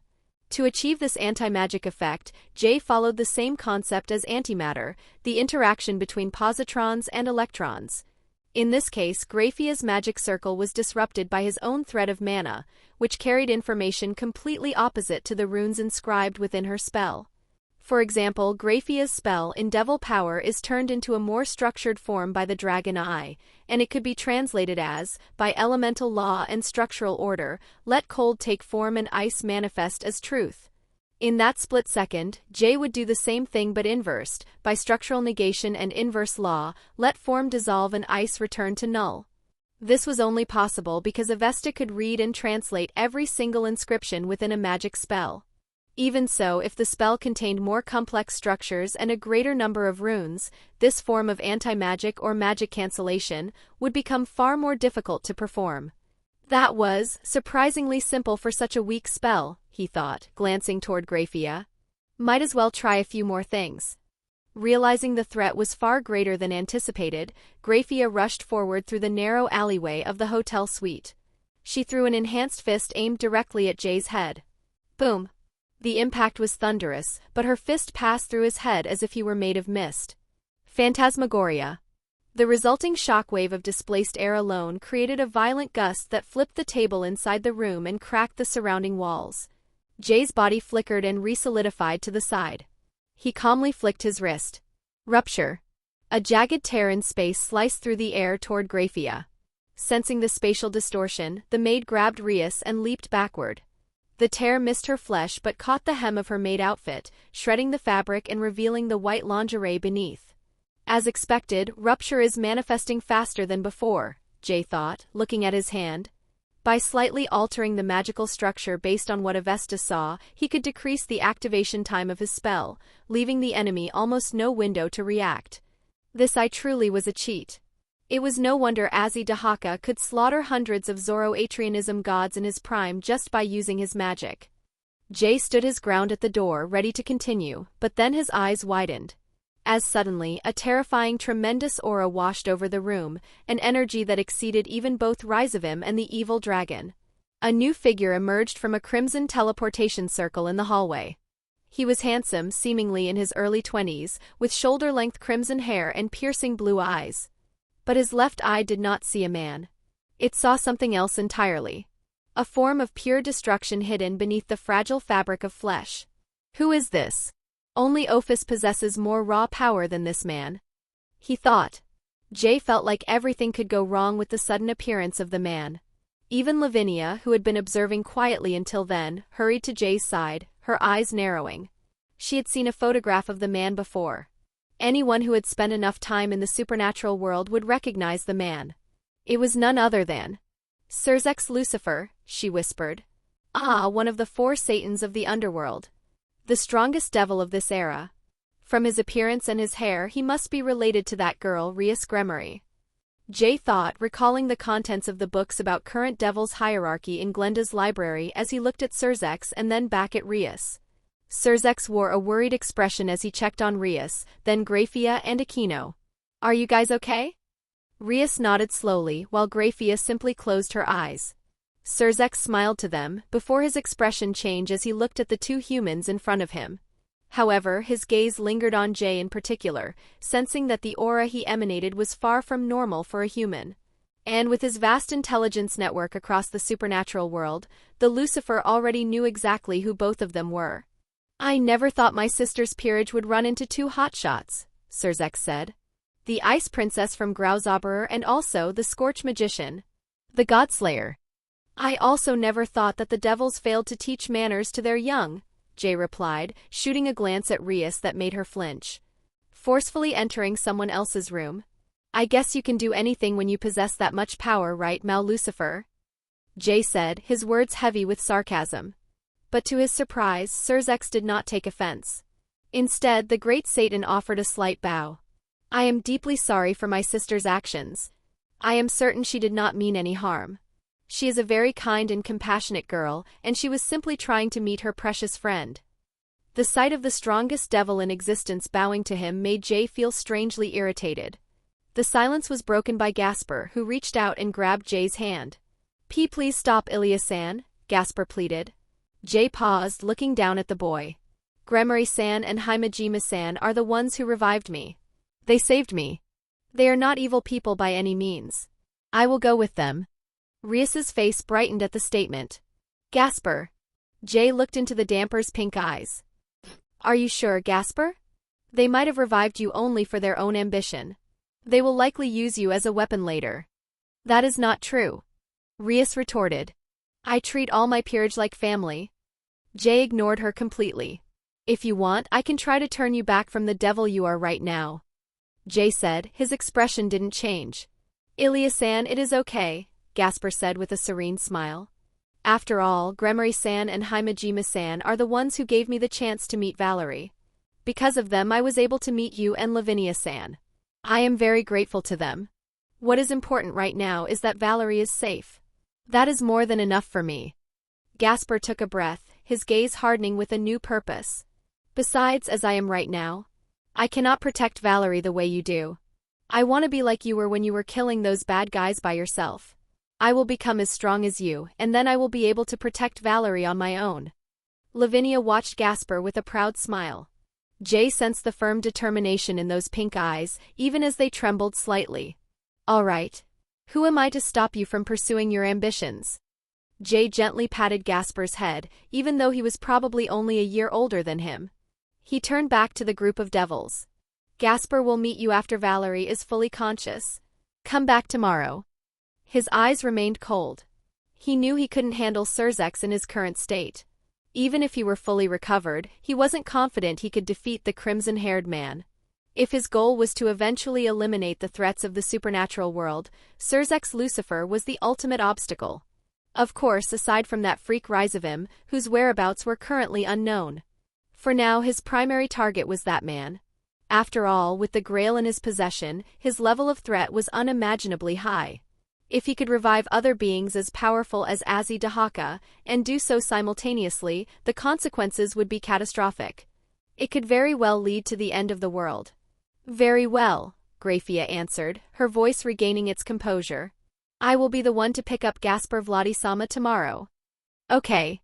Now get out of my room. Click. Jay shut the door firmly, leaving the devils standing in the hallway. Surzex looked at Grafia, pointing at himself with a dry, awkward laugh. Does he hate me by any chance? I feel like he was staring at me as if he were going to kill me.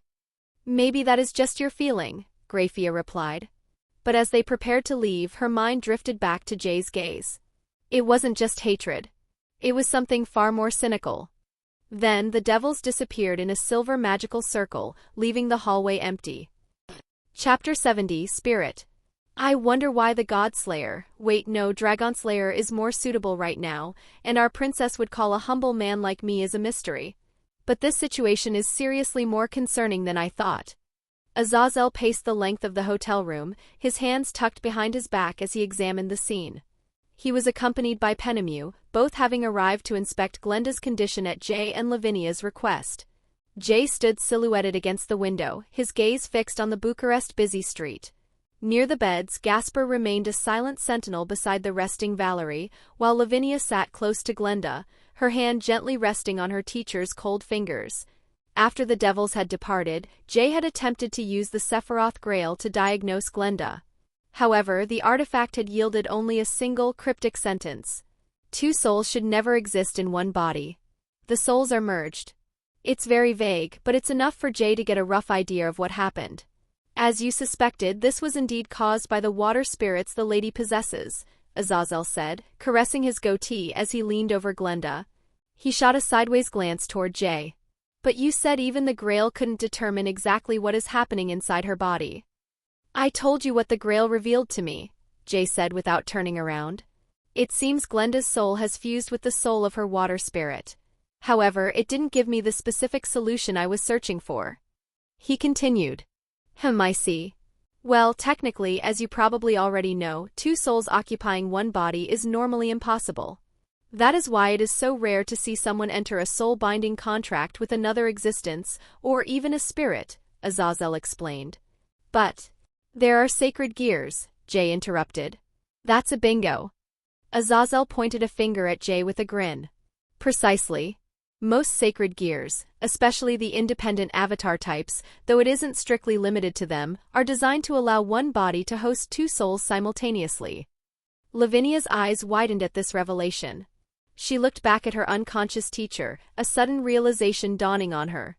So that is why Ashisha-sama focused her research so heavily on independent avatar-type sacred gears, and that is also the reason why she went so far as to seek the Sephiroth Grail.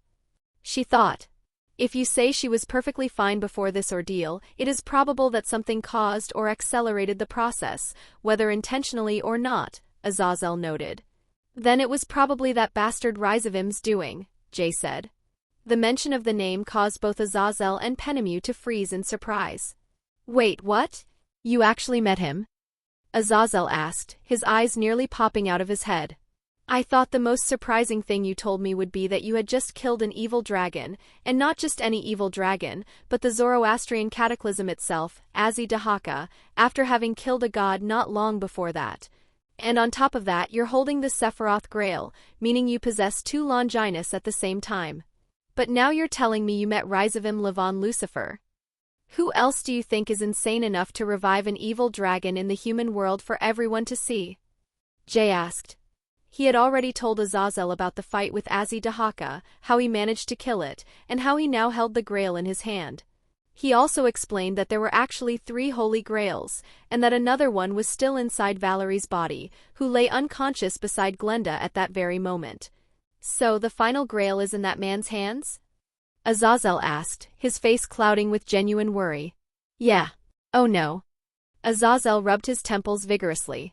His dream of establishing a lasting peace between the 3 biblical factions might now be facing yet another catastrophic threat. A super devil, the descendant of the original Lucifer, and someone who possessed a device capable of resurrecting the dead. Rizavim might not be as strong as you think, Jay said. But Rizavim might not actually be as strong as you think. In my eyes, he's considerably weaker than Surzek's Lucifer, at least in terms of raw power. That said, the Grail's power is still a serious problem. Jay said quietly, already certain of one thing. The next time Rizavim showed his face in front of him, he would kill him. Wait, when exactly did you meet Surzek? A couple of hours ago. Why? Please tell me you didn't just try to kill him, Azazel said, his face twisting into a pained expression. I am not that stupid. That is a relief. I honestly thought you might have just rushed him. You know your goals will never be accomplished if you are dead, right? Azazel sighed, leaning against a dresser. Jay raised an eyebrow at the Governor General. What kind of people die when they are killed type of statement is that? And why do you even care if I accomplish my dreams or not? Well, let us just say I would be sad if one of the most interesting people I have ever met died before reaching his full potential, Azazel said with a wink. Jay simply scoffed and turned back to the window. Anyway, how did you and the princess even get involved in this messy war between the church and the vampires? Jay proceeded to recount the entire sequence of events from meeting Gasper, the search for Glenda, the slaughter of the Teeps nobility, and Rizavim's interference. He detailed how Marius Teeps had been granted a Grail before leading the charge into Carmilla territory. And also the rest of the war and his fight with Azzi-Dahaka. So there are basically no vampires left. Haha. Azazel gave a dry, hollow laugh. This guy is serious. He might actually kill all the devils at this point. A chill of fear crept into Azazel's mind. Gasper and Valerie are still here, and there might be 1 or 2 others left in the world, but the majority are gone, Jay stated matter-of-factly. Right. Azazel gave a defeated smile. He almost felt a twinge of pity for the vampires. They had existed for millennia as a dominant supernatural force, only to be rendered virtually extinct by a single human teenager. Anyway, back to the reason you are here, Jay said, turning away from the window. Got any idea how to separate the 2 souls? Well, if we use the same principle as sacred gear extraction, it wouldn't work. As you likely know, even though a sacred gear contains 2 souls, they remain distinct and separated within the vessel. That explains why your Grail cannot simply pull them apart, Azazel explained. Penemu stepped forward to elaborate. From our research, the reason a sacred gear wielder's soul does not merge is due to the design of the gear itself. Every one of them is contained within a specific vessel inside the host's soul. Basically, we called it a soul body, which is why they are called God's artifacts. But that is not the case for Lady Glenda. Lavinia lowered her head at the explanation. Ashishisama. Jay glanced at the watch Glenda had given him, already planning his next move. He had intended to accompany Lavinia to meet Glenda first, then head to the underworld to begin his plan. But now, it was Lavinia who finally broke the silence. Is there really no solution for this, Governor General? I think it is possible if you can destroy the soul-binding contract that is merging the 2 souls. But that requires high-level spirit magic or a spirit weapon, neither of which I possess, Azazel said, shrugging his shoulders. Jay considered his options. Can the black flame burn it? he thought, remembering how he had separated Augusta from Lavinia's body. Then he shook his head. He couldn't risk it. This was different from Augusta's soul magic, where two souls were still separated despite sharing one body, Lavinia's. This spirit had completely merged with Glenda's soul. There was no clean division. No clear boundary. He couldn't risk burning Glenda's soul along with the spirit, even if there was a chance he might succeed. It would be a 50-50 gamble. And Jay never liked to gamble when there is a life was on the line. For a spirit weapon, it's a bit complicated. Spirits play a major role in the Irish faction, and that's probably where this lady gets her water spirits. They have a vast number of them there. Azazel explained. And from what I know, the great relics of their gods are all a spirit weapon. That includes the Stone of Fal, Liafail, the Dagda's Cauldron, Quarren Dagda, the Sword of Nuada, Cleum Solace, and lastly the Spear of Luff, Gia Sail, he continued. All of them are categorized as high-tier spirit weapons, Azazel explained. But the tricky part is that they are all in the possession of their strongest gods.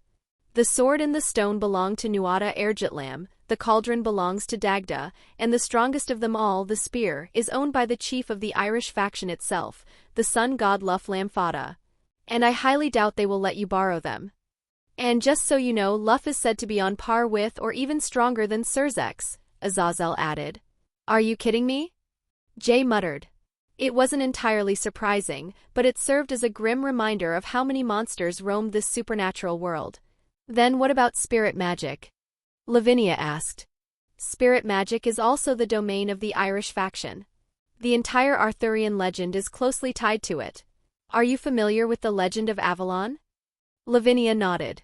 In the Irish faction it is called Tir na Nog, a divine spirit realm. That is a pinnacle of spirit magic.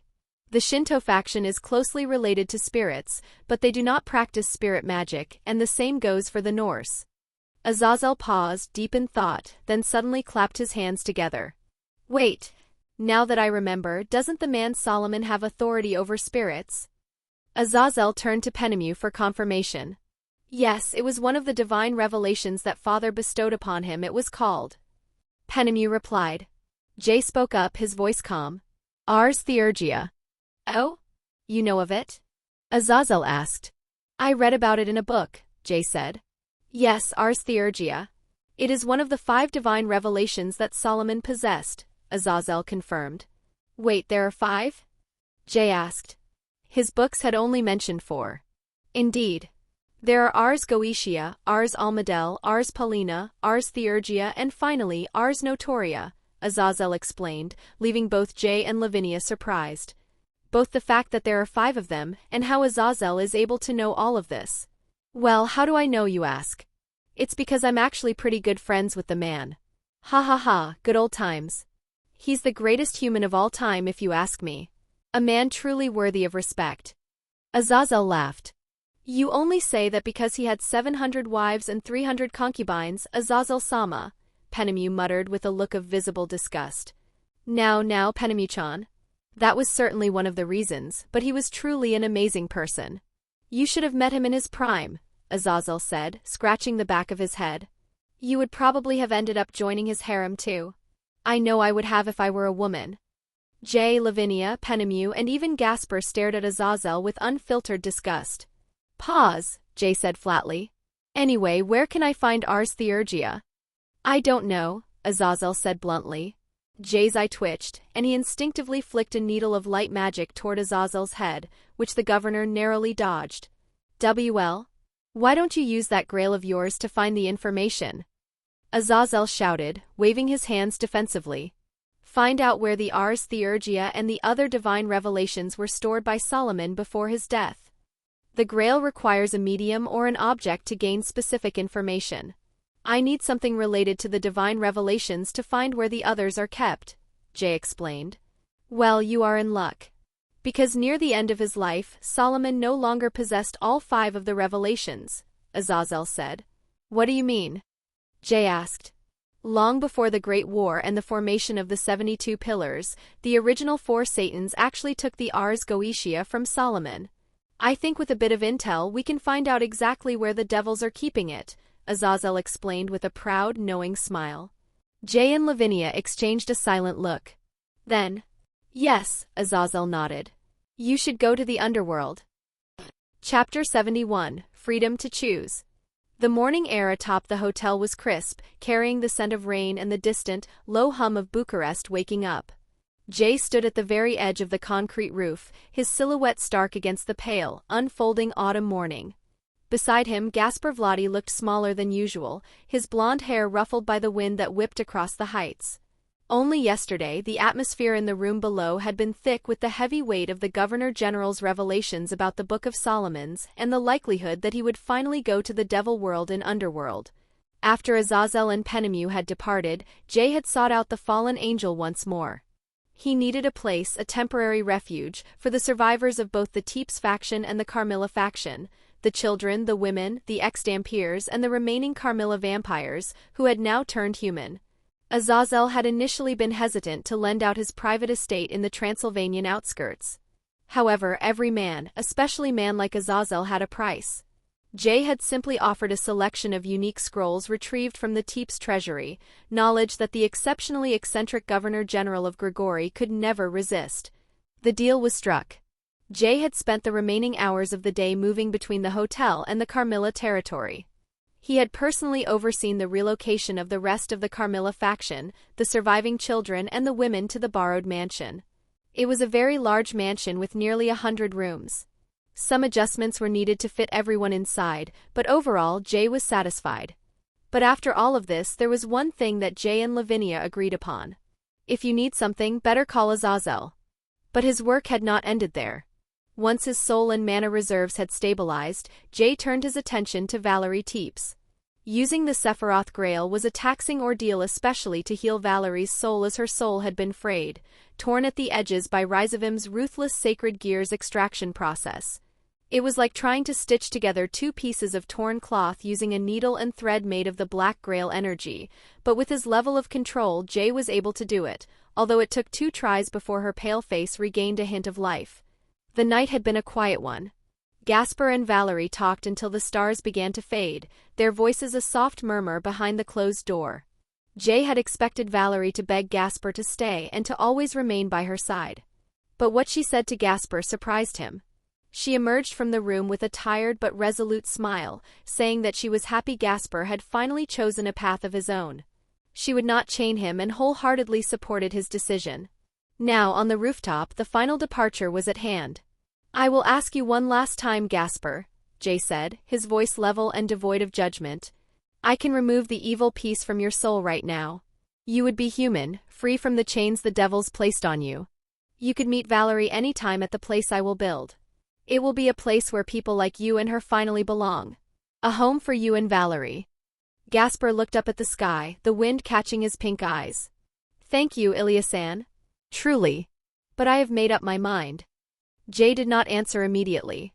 But it was Gaspar who glanced at Jay. Ilya-san, Gaspar whispered, his voice hesitant. Do you hate devils? The silence stretched long and thin. Jay didn't turn his head. He didn't offer a confirmation or a denial. He simply watched the sun climb higher, its light glinting off the metal of the vents. Suddenly the air rippled. A silver magical circle, intricate and glowing with a cold brilliance, manifested on the rooftop. 2 figures stepped out of the light. Graphia Lucifuge was there as promised, her silver hair perfectly braided and her maid uniform immaculate. Beside her, however, stood the Crimson Satan himself. Surzex Lucifer had decided to come in person, his presence exerting a subtle, crushing pressure that made the air feel heavy. Jay saw Surzex close his eyes. It seems like he was being extra careful.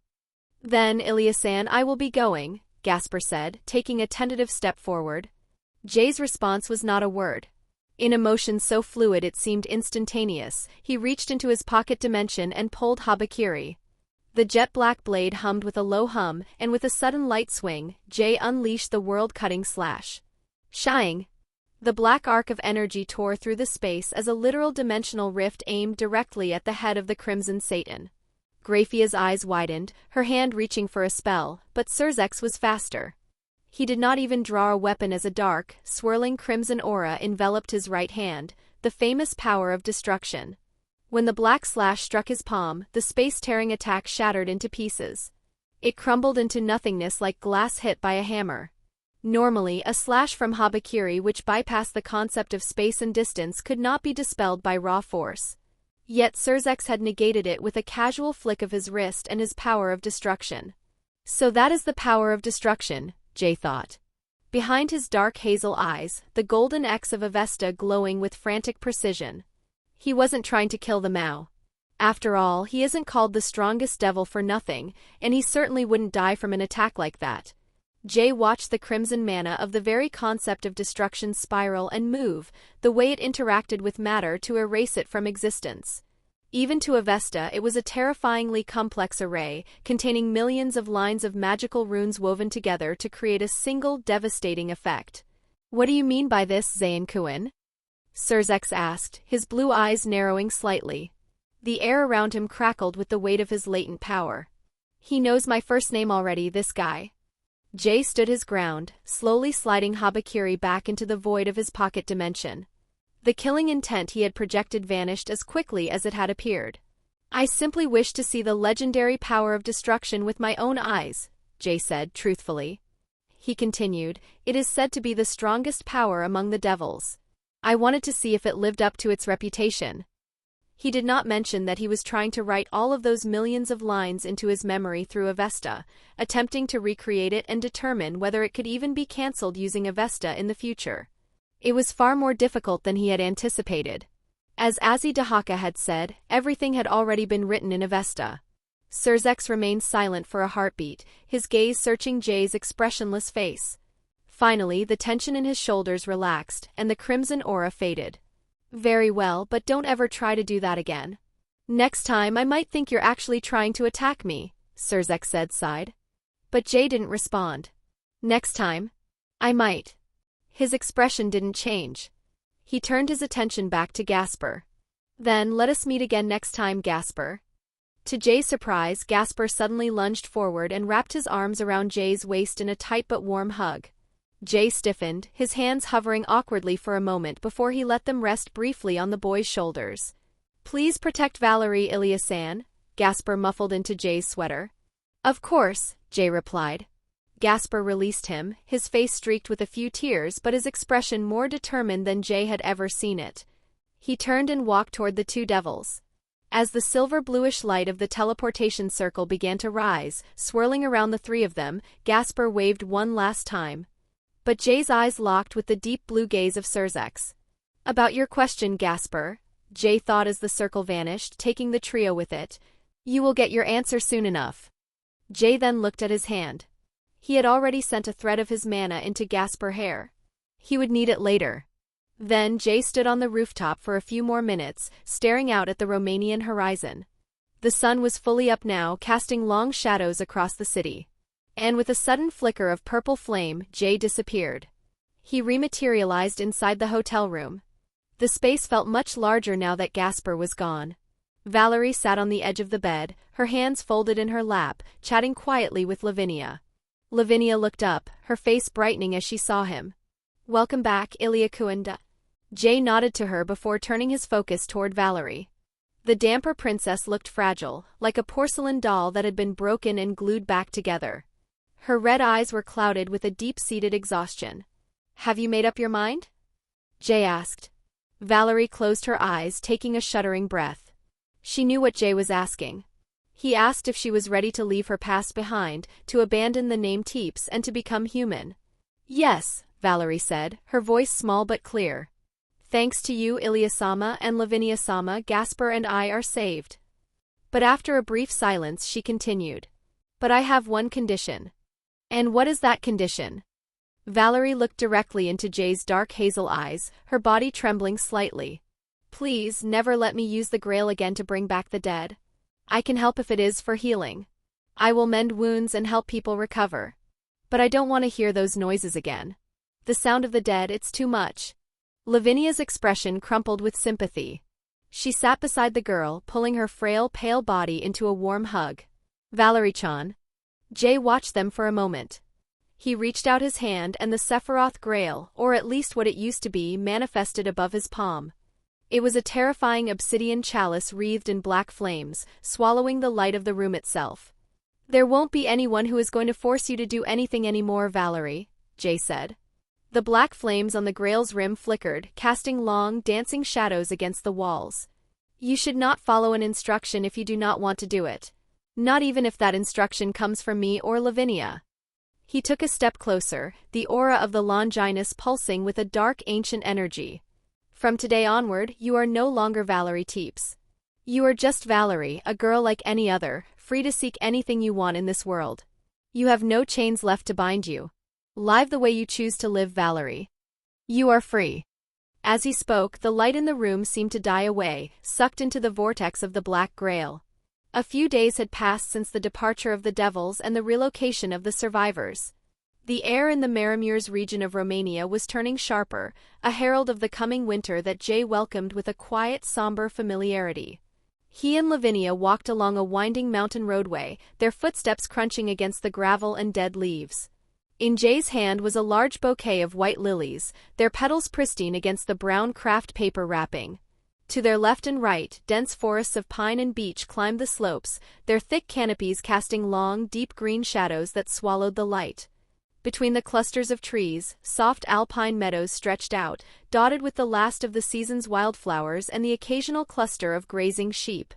It was the middle of the day, yet the wind biting through the valley was chilly, carrying the scent of damp earth and ancient stone. It was exactly the way Jay liked it. He walked with a steady, measured pace, his eyes tracing the ruts in the ground. This path didn't deserve to be called a road, as it was little more than a dirt track carved by years of wagon wheels and footfalls. Yet it was the only artery that connected the world to the place he used to call home. Every time Sister Andrea had taken him into the nearby village for supplies, or every time Elena had dragged him along to see the market, they had walked this very path. Jay had intentionally chosen not to use teleportation. He needed to feel the distance. He needed the weight of the walk to settle into his bones, to bridge the gap between the godslayer he had become and the orphan boy who had once lived and played in these woods. So this is where you used to live, Illya Kovalenko. It is beautiful, Lavinia said softly, her voice barely rising above the rustle of the wind. Jay nodded once, his eyes fixed forward. It is indeed. After a few more minutes of climbing, the trees thinned out, revealing a clearing that held the skeletal remains of what had once been a sanctuary. The orphanage stood there, an abandoned husk of stone and timber. Beside it, the small chapel remained, its cross slightly tilted as if mourning the silence of the grounds. It has only been a few months, but it is already this messy, Jay thought. Moss had begun to claim the damp stones, and debris from the collapsed roof lay scattered across the yard like unburied bones. Even though the physical structure of the building had changed, twisted by fire and neglect, the events of that night remained etched into Jay's mind with terrifying clarity. He knew that even if he lived for 1,000 years, or even after he passed into whatever void awaited him, he would never forget the smell of blood or the sound of the screaming on that night. He led Lavinia toward a quiet corner of the yard, sheltered by a large tree. There, 7 mounds of dirt stood in a neat row. It was a simple, private graveyard he had labored to create. Sister Andrea, Elena, Andre, Mihia, Ili, Iacob, and Philip. Sister Andrea, Lavinia whispered.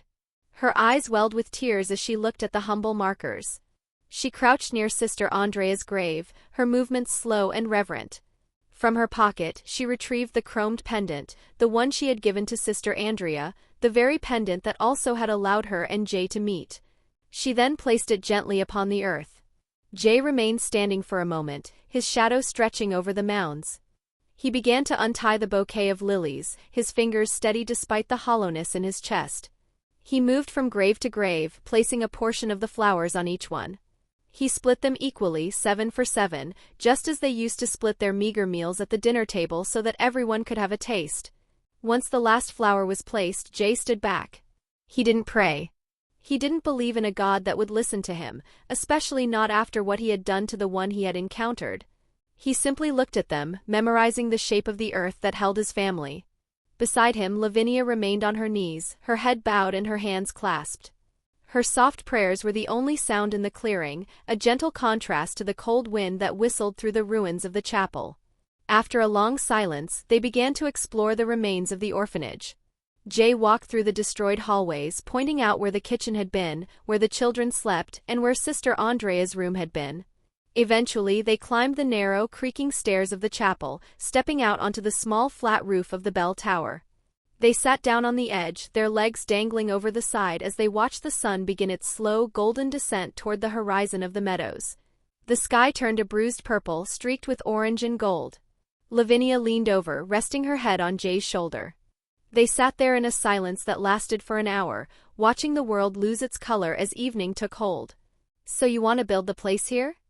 Lavinia finally asked, her voice hushed by the vastness of the view. "Yes. In those forests," Jay replied, gesturing toward the valley. "The terrain provides natural cover, and there are not many people live here. I will show the location to Ernesta and discuss the logistics. There will be schools, hospitals, and also houses." "I see." The silence returned, heavier this time. The wind picked up, tugging at Lavinia's blonde hair. "Illya Kovalenko," she said, her tone shifting to something more serious. "Are you still going to go to the underworld to do it?" Glenda wouldn't. But before Jay could finish. "No. I'm talking about you wanting to kill every single devil." Jay silenced for a moment. "Then the answer is yes. I will do it."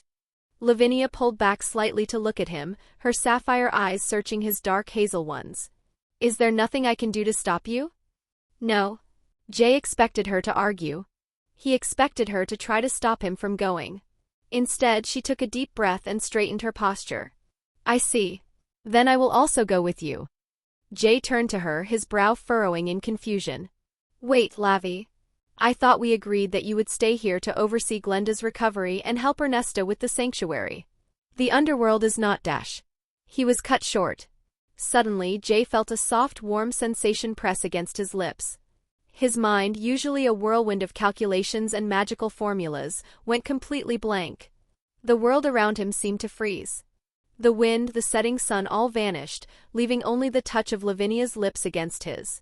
After a few heartbeats, they parted. Jay sat there like a statue, his breath hitching in his throat. He failed to register what had just happened, his body locked in place by a shock that no dragon or god had ever been able to inflict upon him. Lavinia's face was flushed a deep, brilliant red. She looked away for a moment, staring at her hands. After a brief silence, "I lost my parents," she said, her voice trembling but resolute. "I lost Sister Andrea. I even almost lost Ashisha-sama. All the people who have ever saved me or loved me have been taken away or hurt, that's why. I won't let anyone take you from me, Jay.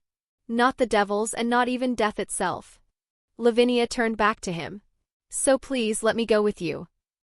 Jay stammered, his usual bluntness failing him entirely. Suddenly, a small, knowing smile touching her lips despite her blushing cheeks. "Besides, didn't you tell Valerie that anyone is free to live the way they want to live? That no one should have to follow instructions they don't believe in?" Jay remained silent, the logic of his own words being turned against him. "Then let me live with you," she whispered. Her blue sapphire eyes met his dark hazel ones, and in that moment, the cold walls Jay had built around his heart seemed to crack. He saw the loneliness in her gaze that mirrored his own, the desperate need to hold on to the only thing left in this cruel world of gods and dragons. Without realizing it, Jay moved. He leaned in and captured her lips in a second kiss, one that was deeper and more certain than the first. Lavinia's eyes widened for a split second before she closed them, accepting him fully. They embraced there on the roof of the ruined chapel, their silhouettes merging into one as they were sun-kissed by the dying light of the Romanian sun. Chapter 72 Gehenna. In a vast, open yard carpeted with tall, swaying grass, a lone figure stood. He was tall, around 6'1", but his face and frame still carried the unmistakable signs of youth. He wore a simple dark navy tee and loose black sweatpants, his black hair slightly messy, stirred gently by the wind. It was Jay. He was not even 15 yet, only a few months away, but the change in him was unmistakable. The thin, fragile build he had carried just months before was gone.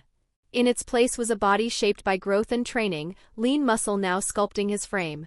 Even beneath his shirt, the muscle definition was visible as the wind pressed the fabric against him, outlining his improved physique. Suddenly, the temperature in the yard plummeted. The moisture in the air crystallized in an instant as a massive wave of jagged ice erupted from the earth in front of him. It moved like a predatory tide, intent on engulfing the entire yard and freezing him into an ice statue. But Jay didn't move his feet. With a gentle flick of his wrist, he traced a line through the air. And a massive, jagged tear in the fabric of space manifested instantly, a void of dimensional tear that hissed as it swallowed the world. Rupture. The ice wave that erupted toward him was deleted instantly, the frozen mass vanishing into the spatial rift and leaving behind a vacuum that sucked at the nearby grass. But the attack did not end there. From the lingering mist of the erased ice, a giant 20-meter ice dragon surged forward. It was a masterpiece of high-level magic, its scales shimmering like diamonds as it lunged at Jay at subsonic speed, its roar a cacophony of cracking glaciers. And then, boom! The impact sent a shockwave across the meadow, kicking up a blinding cloud of frost and uprooted turf. How about that, Illya Kovalenko? Pretty hard to dodge without your spatial magic, huh? Lavinia stood a few dozen meters away, her sapphire eyes sparkling with mischief. She had recently turned 18, and her mastery over the ice magic and absolute demise had only grown more refined in the months of peace. She wore a confident grin, certain that her dragon had finally pinned the elusive dragon slayer. As the dust and frozen vapor settled, however, Lavinia's grin began to falter. Jay was still standing in the exact same spot. He hadn't used his spatial rifts to escape. Instead, he was holding the massive head of the ice dragon with his bare hands. His feet were planted firmly as the grass beneath his boots scorched but also frozen by the sheer friction of the impact. The dragon's jaw, meant to crush and freeze stone and steel alike, was beginning to spiderweb with cracks where his fingers dug into the enchanted ice. Not a single bone in his hand had snapped. An ice dragon? That's an interesting choice of design, Jay said, sending a knowing glance toward the blonde ice princess. Thank you. Isn't she beautiful? Lavi replied with a wide, innocent smile. You know, Lavi, I didn't do 500 push-ups, 500 sit-ups, and run 50 kilometers every day in the mountains for the last 7 months for nothing, right? I don't think that's the reason you can stop an ice dragon lunging at you at subsonic speed with your bare hands, Illya Kovalenko. Yeah, you're right, Jay admitted as he released the dragon. For the last 7 months, not much had happened. Azazel had not been able to obtain any significant intel about the existence of the Ars Goetia, and Jay had already expected that. The book was thousands of years old, even older than the Great War itself, and in this era there were probably very few people who had ever even seen it, let alone knew where it was. Still, Jay told Azazel that as long as Glenda's condition did not change, he would wait 1 year before searching for it himself. The truth was that even with Ophus's help, his energy was still unstable. He had not yet been able to fully integrate his own soul and energy with the other part of his existence, the portion constructed from the remnants of Azi Dahaka. Though it was in the end identical to his own, it was still composed of 2 different existences. Because of that, his energy capacity was lower than it should have been. Using that unstable energy meant drawing from a completely different system, a different flow, and a different method of control. It was harder to regulate, harder to stabilize, and carried a high risk of magic activation failure. In cases where he used either his purple or black flame, the result was often an ineffective attack such as slower manifestation and far lower efficiency. Jay called it the flaw of his black grail, if it could even be called a flaw at all. So, over the last 7 months, he had not continued his Anthem of Life project. Instead, he focused entirely on recovery, stabilization, and the slow, tedious process of bringing his energies into balance first. On the positive side, it helped him reach a physique now comparable to someone like Archangel Michael, and it even surpassed Euclid based on a quick comparison in his memory. He had only been able to stabilize about 80% of his total power.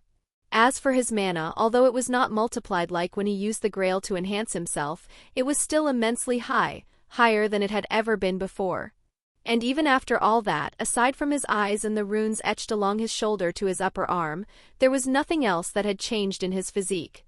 Maybe he was a little taller, but he was not part dragon, not some hybrid form, just as he had once thought after desperately reconstructing his body with Azi Dahaka's soul and flesh. And all of that was thanks to the Black Grail, to Jay. If the true cross was indeed not even in the category of sacred gears, as Michael himself had stated.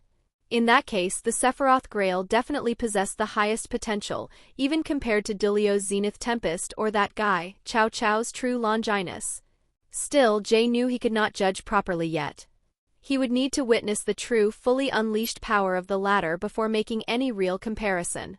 So aside from overseeing the development of the new village that he and Lavinia had built, stabilizing his energy, doing some physical training here and there, and continuing his magic training, there was little else he could focus on.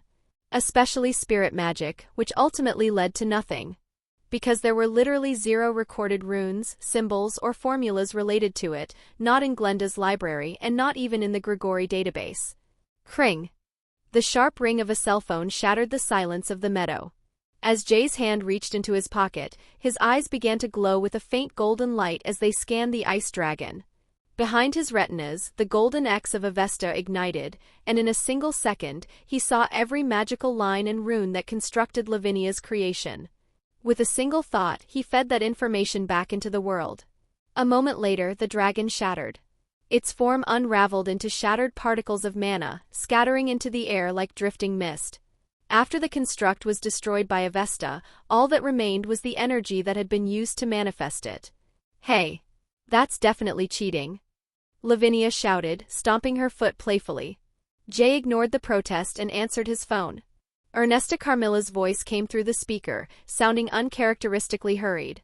I understand, Jay said shortly. I'll be there with Lavinia in a few minutes. He pocketed the phone and looked at Lavinia, his expression turning serious once more. Ernesta called. She said Azazel is visiting. The Governor General? Is he finally bringing us some good news? Lavinia asked, walking closer and wiping a bit of frost from Jay's hand. I don't know, Jay replied. But something important must have brought him here. The two of them began the walk back toward their home. It was a unique structure, a large wooden house that blended traditional Romanian craftsmanship with sleek, modern architectural lines. It was technically still unfinished, but its simple, elegant design made it stand out against the rugged forest backdrop. The garden surrounding the house was Lavinia's pride and joy. She had spent her free time planting rows of flowers, with the most prominent being a sea of deep purple irises that swayed in the wind. The house held a secret, however. Using a monumental effort of spatial magic, Jay and Lavinia had moved Glenda's entire underground basement from Emerald City to the foundations of this new home. It had taken 3 months of preparation to ensure the complex spatial magical circle didn't collapse during the transition, but they had succeeded. Deep beneath the floorboards, inside her own room, lay the unconscious, soulless body of Glenda. She hadn't opened her eyes once in 7 months. After that, Jay and Lavinia decided to walk to the village instead of teleporting. It was a small rule they had both agreed upon. Every time they went there, they would go on foot, so they could see for themselves what was happening inside the village, how it was growing, how people were living, and what had changed. Their home was only near the outskirts of the settlement, close enough that the walk was short, but far enough to let them pass through its streets, its fields, and its people. It was their way of staying connected to the place they had built, not as rulers watching from above, but as part of the life within it. The walk downhill took only a few minutes before the canopy broke, revealing the village. Jay and Lavinia had agreed to name it Valira. The name was derived from the Romanian word vale, meaning valley. Valira was a living painting, a sanctuary carved directly into the rugged heart of the mountains. The valley itself was a long, narrow corridor of vibrant emerald green, flanked by sheer vertical cliffs of gray stone.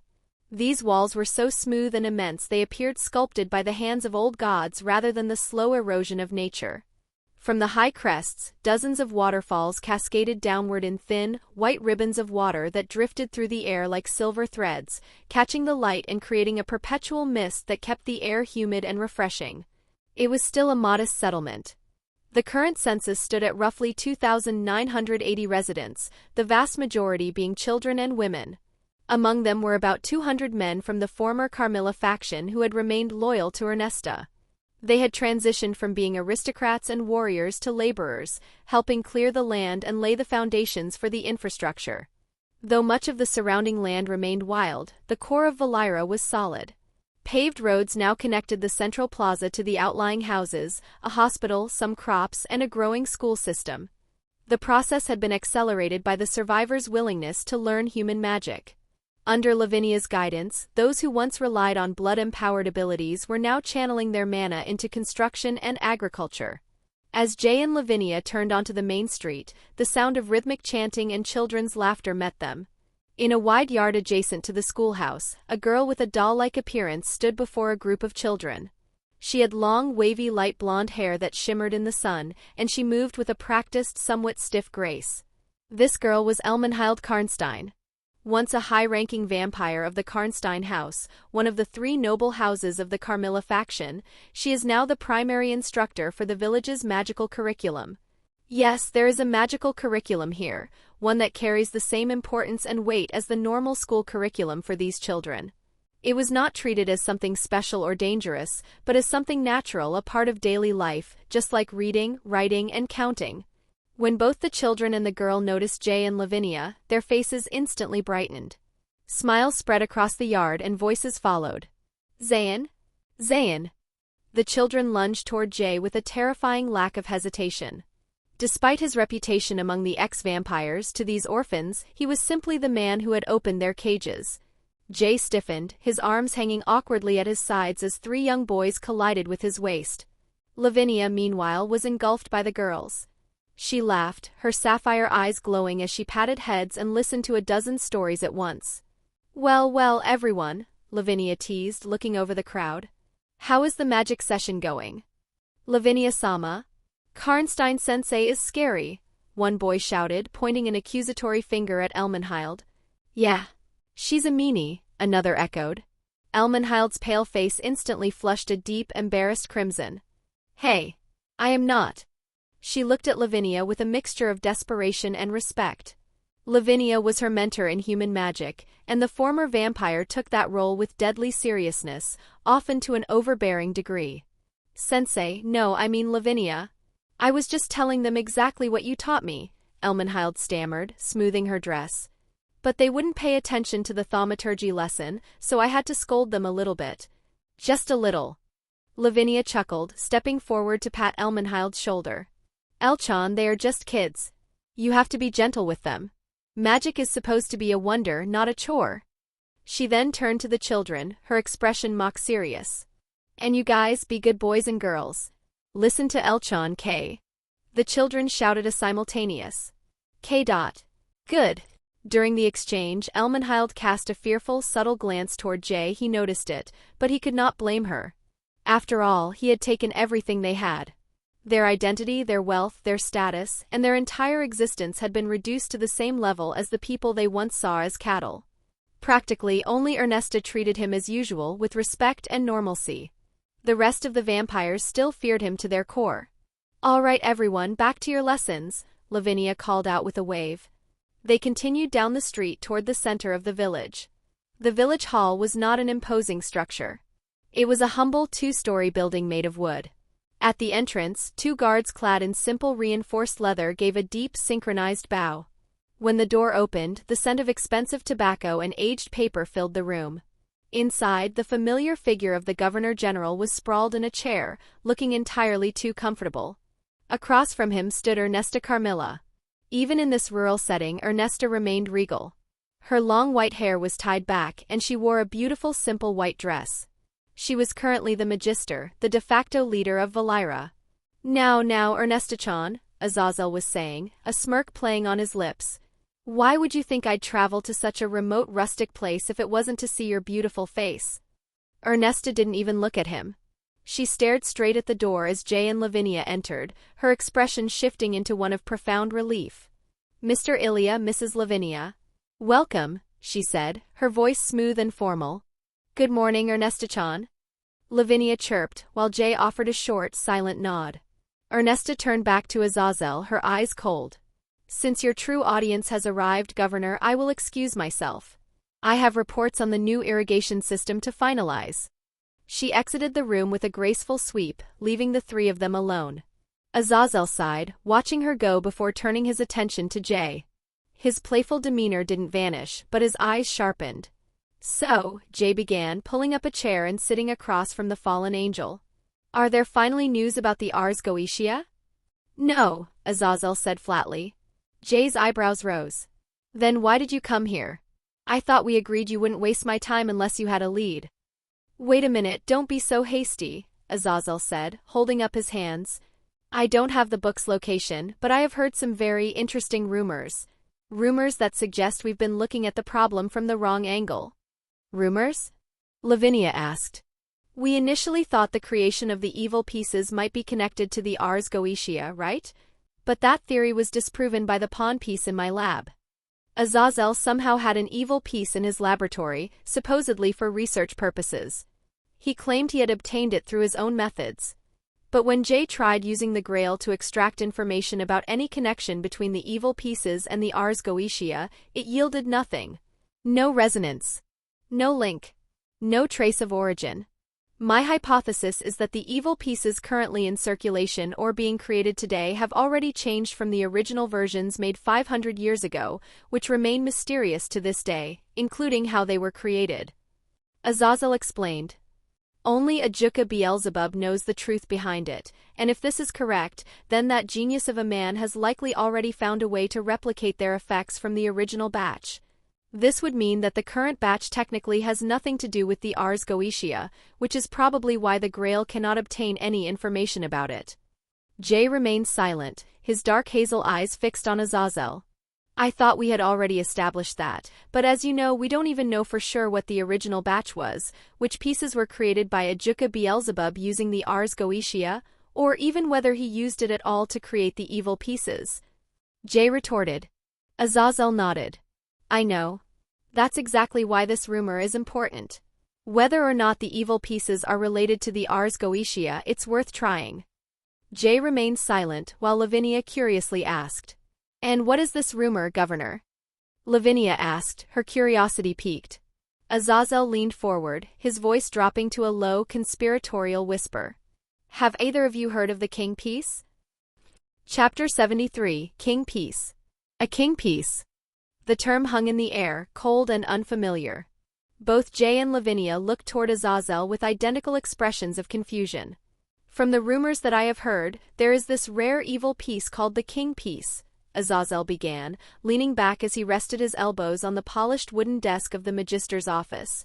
They were created in the early days of the system's existence, during the experimental phase when the underworld was desperate to replenish its numbers. The exact number produced is uncertain, but they were ultimately judged too dangerous due to the potential that they bring to the wielder. He paused, the sunlight from the office window catching the gold of his eyes as he looked at the two of them. It is said that it can strengthen the wielder's demonic power by 10 to 100 times. Jay and Lavinia both frowned at the same time. The sheer scale of the numbers seemed absurd. Was it even possible to increase one's power 10-fold or even 100-fold? What? That's impossible, Jay said, his voice flat. Do you mean to suggest that someone like Surzex Lucifer, who is already a monster among monsters, could be strengthened with that much power? If he were boosted 100-fold, he would be capable of erasing the world with a thought. I don't know about that, Azazel admitted, waving a hand dismissively as if to brush away the technicalities. But it might also be exaggerated, as in the end it was all just a rumor. Take it with a grain of salt. In this world, the truth is often buried under layers of deception. Jay fell into deep thought. He stared at the wood grain of the desk, his mind racing. If such a thing truly existed, it would be far too dangerous to let it spread. Let alone someone like Surzex abusing it, even a mere high-class devil could become a Satan class in an instant. There must be some sort of drawback. Everything has a price in this world. After thinking for some time, Jay looked back at Azazel, his dark hazel eyes piercing. So you assume this kind of ability to boost demonic power is only able to be made using the Ars Goetia? Not only that, Azazel explained, his expression turning academic, with his usual knowing smile. The whole evil piece system itself is probably inspired by the book. After all, the fundamental information regarding devil creation is only known by my father, which is written in the Ars Goetia, and also King of Devils, the original Lucifer, and the mother of the devils, Lilith. Azazel gestured vaguely toward the horizon, as if pointing toward the dawn of time itself. It is even said that the whole 72 pillars right now were created by Lucifer and Lilith using one of the chapters. No, more like one of the books in the Ars Goetia, which is called the Book of Lucifer. So, if there is any technique to reincarnate other races into devils, it must be related to that book and the Ars Goetia as a whole. So that is why he insisted on focusing on the evil piece to find it. Jay thought. It was a logical trail, albeit one fraught with assumptions. But then he sent a narrow, empty glance toward Azazel, his suspicion finally bubbling to the surface. But why are you doing all of this, Azazel? Jay asked, cutting through the fluff to the real question. What do you mean? Of course I'm doing this to help Dish. Jay cut him off instantly. Don't even try to use that excuse, Jay said, his voice dropping into a dangerous low tone. You said it yourself that you want peace for the three factions, and our goals clearly don't align together. In fact, you should be the one stopping me from going there. Lavinia also looked at Azazel, her curiosity mirrored in her sapphire eyes. She had always wondered about the Governor General's true angle. He was a man who played 10 games at once, and they were currently standing on his board. You know it yourself, Zayyn. I can't stop you, Azazel said, his smile slowly fading as he leaned forward. The jovial persona cracked, revealing the ancient, tired being underneath. Not after I saw you kill Sisanu all by yourself, let alone now, after you killed one of the strongest evil dragons and even forced a super devil like Rizavim to retreat. The Draconic Deus, DxD Slayer. You know that's not what I'm asking you, Jay said, the silence between them stretching long and thin. You want to use me as a common enemy for the three factions, aren't you? So that a peace treaty would be possible for the three parties. A deafening silence engulfed the room. The only sound was the distant rush of the Valira waterfalls outside. Azazel's smile didn't just fade, it vanished. His face turned stone-cold serious, the weight of his authority filling the small office until the air felt heavy. Would you believe me if I said no? Azazel asked. Jay didn't answer such rhetoric. The truth was written in the stillness of the room. You know, Azazel, I actually didn't mind if you only used me for your goals as I was using you for mine, Jay said, his voice surprisingly calm. There was no hatred or sense of betrayal in his eyes. We both aren't allies nor enemies. In fact, I'm glad that we use each other, so I didn't feel indebted to you. Azazel sighed, looking at Jay with a mixture of respect and pity. Zayyn, if you don't mind answering, why do you want to kill all devils? I understand your situation, but is the whole devil race responsible for that? I don't think so. Azazel stood and walked toward the window, gazing out at the village where children were playing, before turning back to Jay. And if you think they're the only ones who commit atrocities in this world, then all of us do. The vampires, the angels, the fallen, even the humans, as you saw for yourself in Kyoto. Why only the devils? Azazel asked, his voice echoing against the wooden walls. Silence engulfed the room once more. Jay suddenly pressed a hand to his chest.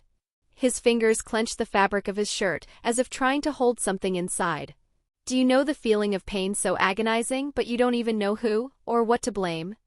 Jay asked, his voice low and hollow, carrying a weight that seemed too heavy for his young body. I killed the ones who killed my family, the ones who caused all this suffering, and yet the pain didn't stop. Maybe it never will. Lavinia clenched her fists at her side, her knuckles turning white. Even after 7 months of living in this peace they had built together, she realized she still hadn't reached the deepest part of him. Azazel, hearing the raw void in Jay's voice, could only frown. A rare, hollow smile flickered across Jay's face, a chilling expression that didn't reach his eyes. Does that justify my selfish, twisted goal, Azazel? Azazel fell into deep thought. He searched his mind for a counter-argument, a moral high ground, but he found nothing. He didn't know the answer. You don't have to answer. I already know it doesn't. The room remained silent for a long moment. It was Jay who finally broke the tension, his eyes snapping back to the practical reality of their situation. Anyway, that is not important now, so. Where is this king piece located? Azazel coughed into his hand, shaking off the somber mood like a dog shaking off water. He adjusted his coat and looked back at Jay with a flicker of his usual intrigue. Well, I don't know where exactly, but I know someone who might know about it. The black Rolls-Royce Phantom glided with eerie silence along the winding rural roads of the English countryside. Outside, the rolling hills were a patchwork of deep greens, veiled in the soft light of the spring sun. Inside the cabin, the smell of expensive leather and polished wood was a stark contrast to the rustic scenery. Jay and Lavinia sat in the spacious rear passenger seats, while Griselda Quarta handled the steering wheel with a practiced, effortless grace. She navigated the narrow lanes with the absolute ease of someone who was born to command such machinery. Being an exorcist must pay quite well, Jay thought, his gaze drifting from the pristine dashboard to the back of Griselda's head. Lavinia leaned forward slightly, a warm smile on her face. Ah, again, thank you so much for bothering to accompany us and coming all this way from the Vatican, Griselda-san. It's nothing, Lavinia, Griselda replied, her voice calm and steady as she kept her eyes on the road. Both of you are heroes who have saved countless of our people and rescued those innocent children. This is the least I can do to help, especially since I know the man we are going to see quite personally. Griselda was not dressed in her usual nun's habit today. To avoid drawing unnecessary attention in the quiet village, she wore a simple, elegant black dress. A light veil was draped over her head, partially obscuring her blonde hair, giving her the appearance of a modest woman rather than a high-ranking warrior of the church. I've heard what you two are doing in Romania from Gabriel Sama, Griselda continued, a hint of softness entering her tone. Valira, it must be such a beautiful place. I might consider going there myself after I retire from my duties. You should definitely visit, Griselda-san, Lavinia said brightly. Maybe you could even teach the children there. They would love someone like you. That sounds wonderful, Griselda murmured, a small smile tugging at her lips. After another 10 minutes of driving, the landscape opened up into a series of wide meadows dotted with wildflowers. They arrived at a small, picturesque village where the stone houses looked centuries old. Near a local chapel, a community service event seemed to have just concluded, with a few stragglers lingering near the entrance. Griselda parked the car near the edge of the road, and the three of them stepped out into the crisp, damp air. So, this man used to be an exorcist but stopped because of something? Lavinia asked, her voice hushed as they began to walk toward the chapel grounds. Yes, Griselda said, her expression turning somber. The reason why he stopped is actually directly related to the things you want to talk about with him. So make sure not to push him too hard, or he will simply refuse to talk at all. As they approached the chapel, a middle-aged man with light brown hair and a kind, weathered face emerged from the side entrance. He wore standard priest's clothing, though he moved with the steady, disciplined gait of a trained combatant. He spotted them and his face lit up with a genuine smile. Long time no see, Griselda, the man called out. How is Irina? She is doing fine, better than ever I should say, Griselda answered, reaching him and shaking his hand warmly. It is only a matter of time until she is stronger than you are. That's good to hear, the man laughed, his eyes crinkling at the corners. She was always a headstrong girl, ha ha ha. His gaze then shifted to Jay and Lavinia. He maintained his polite smile, but his eyes, trained by years in the supernatural world, immediately began to assess them. Ah yes. So these are the young people you told me wanted to meet me, he said. Griselda stepped aside to facilitate the introduction. This is Mr. Zayyn and Mrs. Lavinia. The man gave a respectful nod and a slight bow. And this man is Tuji Shidu. Griselda continued. Nice to meet you everyone. I'm Tuji Shidu, he said, his voice steady. But why do young people like the two of you want to meet a humble priest like me? Though I don't mind if you are seeking guidance. If Griselda personally brought you here, it must be something important. As he spoke, Tuji's eyes narrowed almost imperceptibly. He could clearly see the immense, chilling aura emanating from Lavinia. Even though she was suppressing her power, she felt like a vast glacier to his senses. However, when he looked at Jay, he saw nothing. To his eyes, the young man standing in the gray sweatshirt was a complete void, as ordinary as any human walking the street. Jay didn't waste time. He looked Tuji directly in the eyes and stepped forward. Then I will be straight to the point, Jay said, his voice cutting through the peaceful atmosphere of the meadow. Can we talk about what happened to Masaru Miyagaki and Cleria Belial, and also the existence of the king piece? The change in Tuji's expression was instantaneous. His eyes widened, the warmth in his face vanishing as if struck by a physical blow. His breath hitched, and his posture stiffened into a defensive stance he hadn't used in years. A heavy silence fell over the four of them, broken only by the distant chirping of birds in the English meadows. Chapter 74, Shadows. The heavy silence that followed Jay's question hung in the air like a physical weight, thick with the ghosts of a tragedy buried long ago. Tuji Shidu's face went sour, the lines around his eyes deepening as he cast a sharp, narrowing glance toward Griselda. His gaze was a silent accusation, asking her wordlessly why these strangers had been allowed to dig into a wound he had spent years trying to forget. Finally, he shook his head, his shoulders slumping. I'm sorry, but I don't really want to talk about that. If you'll excuse me. Tuji bowed slightly, a stiff, formal gesture intended to end the conversation. He turned his back, preparing to walk away from the ghosts of his past, but he was stopped mid-stride. Jay's hand shot out with predatory speed, his fingers gripping Tuji's shoulder with a firmness that left no room for negotiation. "Wait," Jay said, his voice low and devoid of its usual blunt edge.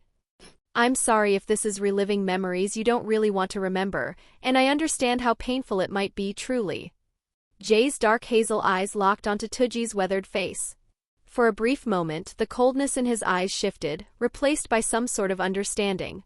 "But we really need your help," Jay added, the weight of his sincerity causing Tuji to falter. Tuji bit his lip so hard it nearly drew blood.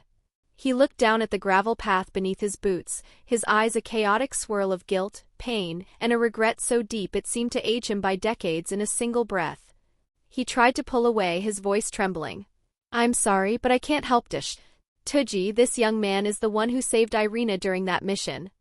Griselda's voice cut through the tension like a blade.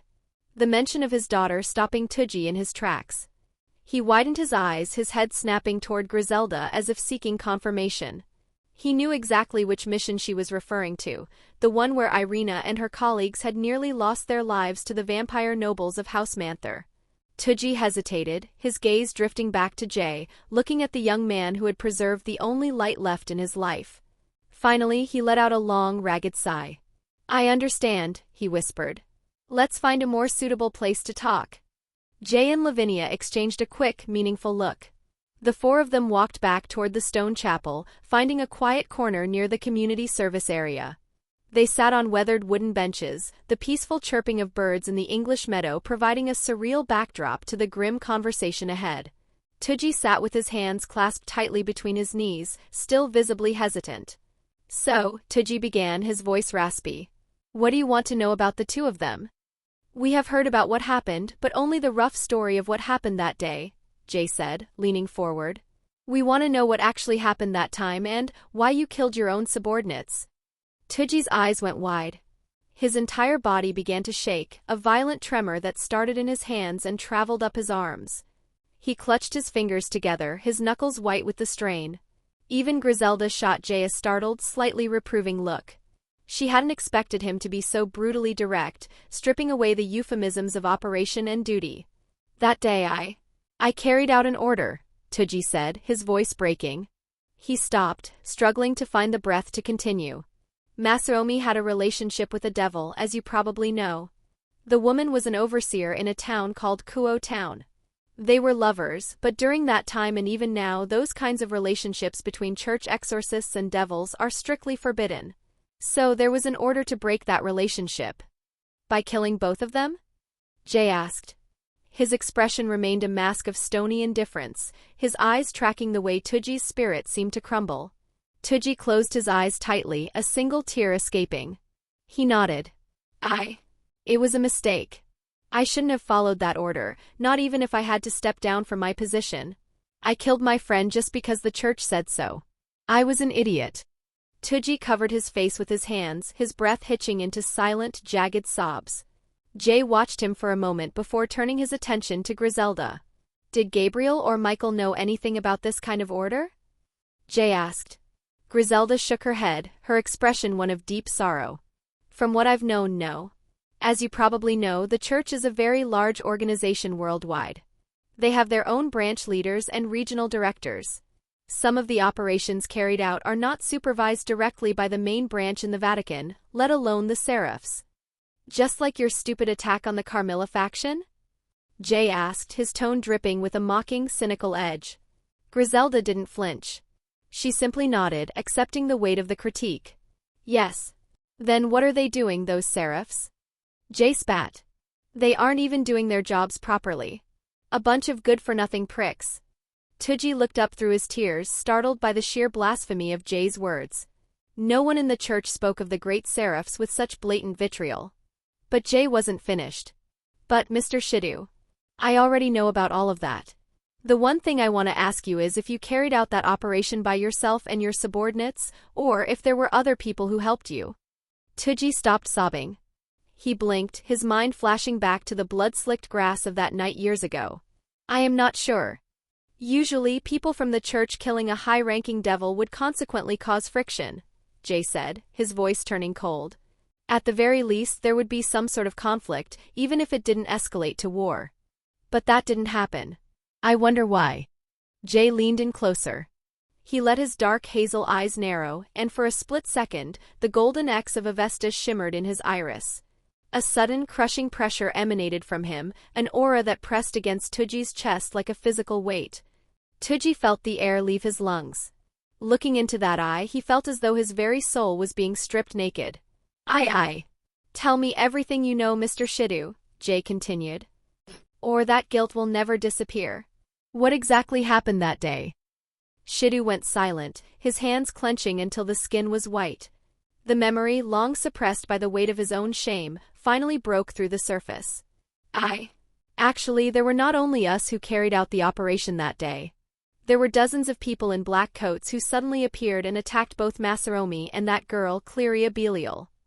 Those people were devils, weren't they? Jay retorted. Tujy bit his lip, closing his eyes as he gave a slow, agonizing nod. Why didn't you tell anyone about this? At that question, Tujy's face twisted. The sadness and sorrow were suddenly burned away by a flare of righteous, long-dormant rage. His voice became sharp and trembling with fury. I told them. The higher-ups. I told them everything. I asked why we were working with the devils. Why did we kill one of our own? And why didn't they tell me they had been working with the devils all this time? But Tujy stopped, the fire dying into ash. You were secluded, scorned, and ignored, Jay finished for him, his voice blunt and clinical. Adding the guilt of killing your own colleagues, you stopped being an exorcist. That's what happened, isn't it? Tujy nodded weakly. What is this, Griselda? Jay asked, turning to the high-ranking blonde exorcists. I thought exorcists were supposed to hunt devils. Is God already dead that you people didn't even hesitate to betray your faith? We are fully aware of that, Griselda said, bowing her head in profound regret. Tujy looked at his hands. That's all I can tell you about what happened that day. I'm sorry. After they died, those people took the girl's dead body. I don't know what happened after that. I'm sorry. Do you not know where those devils were from? Jay asked. Tujy shook his head slowly. No. It's hard to pinpoint their identity and I don't really know who. Suddenly, Tujy stopped. He stared at the ground, his eyes darting back and forth as if trying to pry a specific detail out of the fog of his memory. I think I remember vaguely what the devil girl said when she saw those people. I tried to report it too. I can't remember word for word what she said, but she mentioned something about the king. Yes.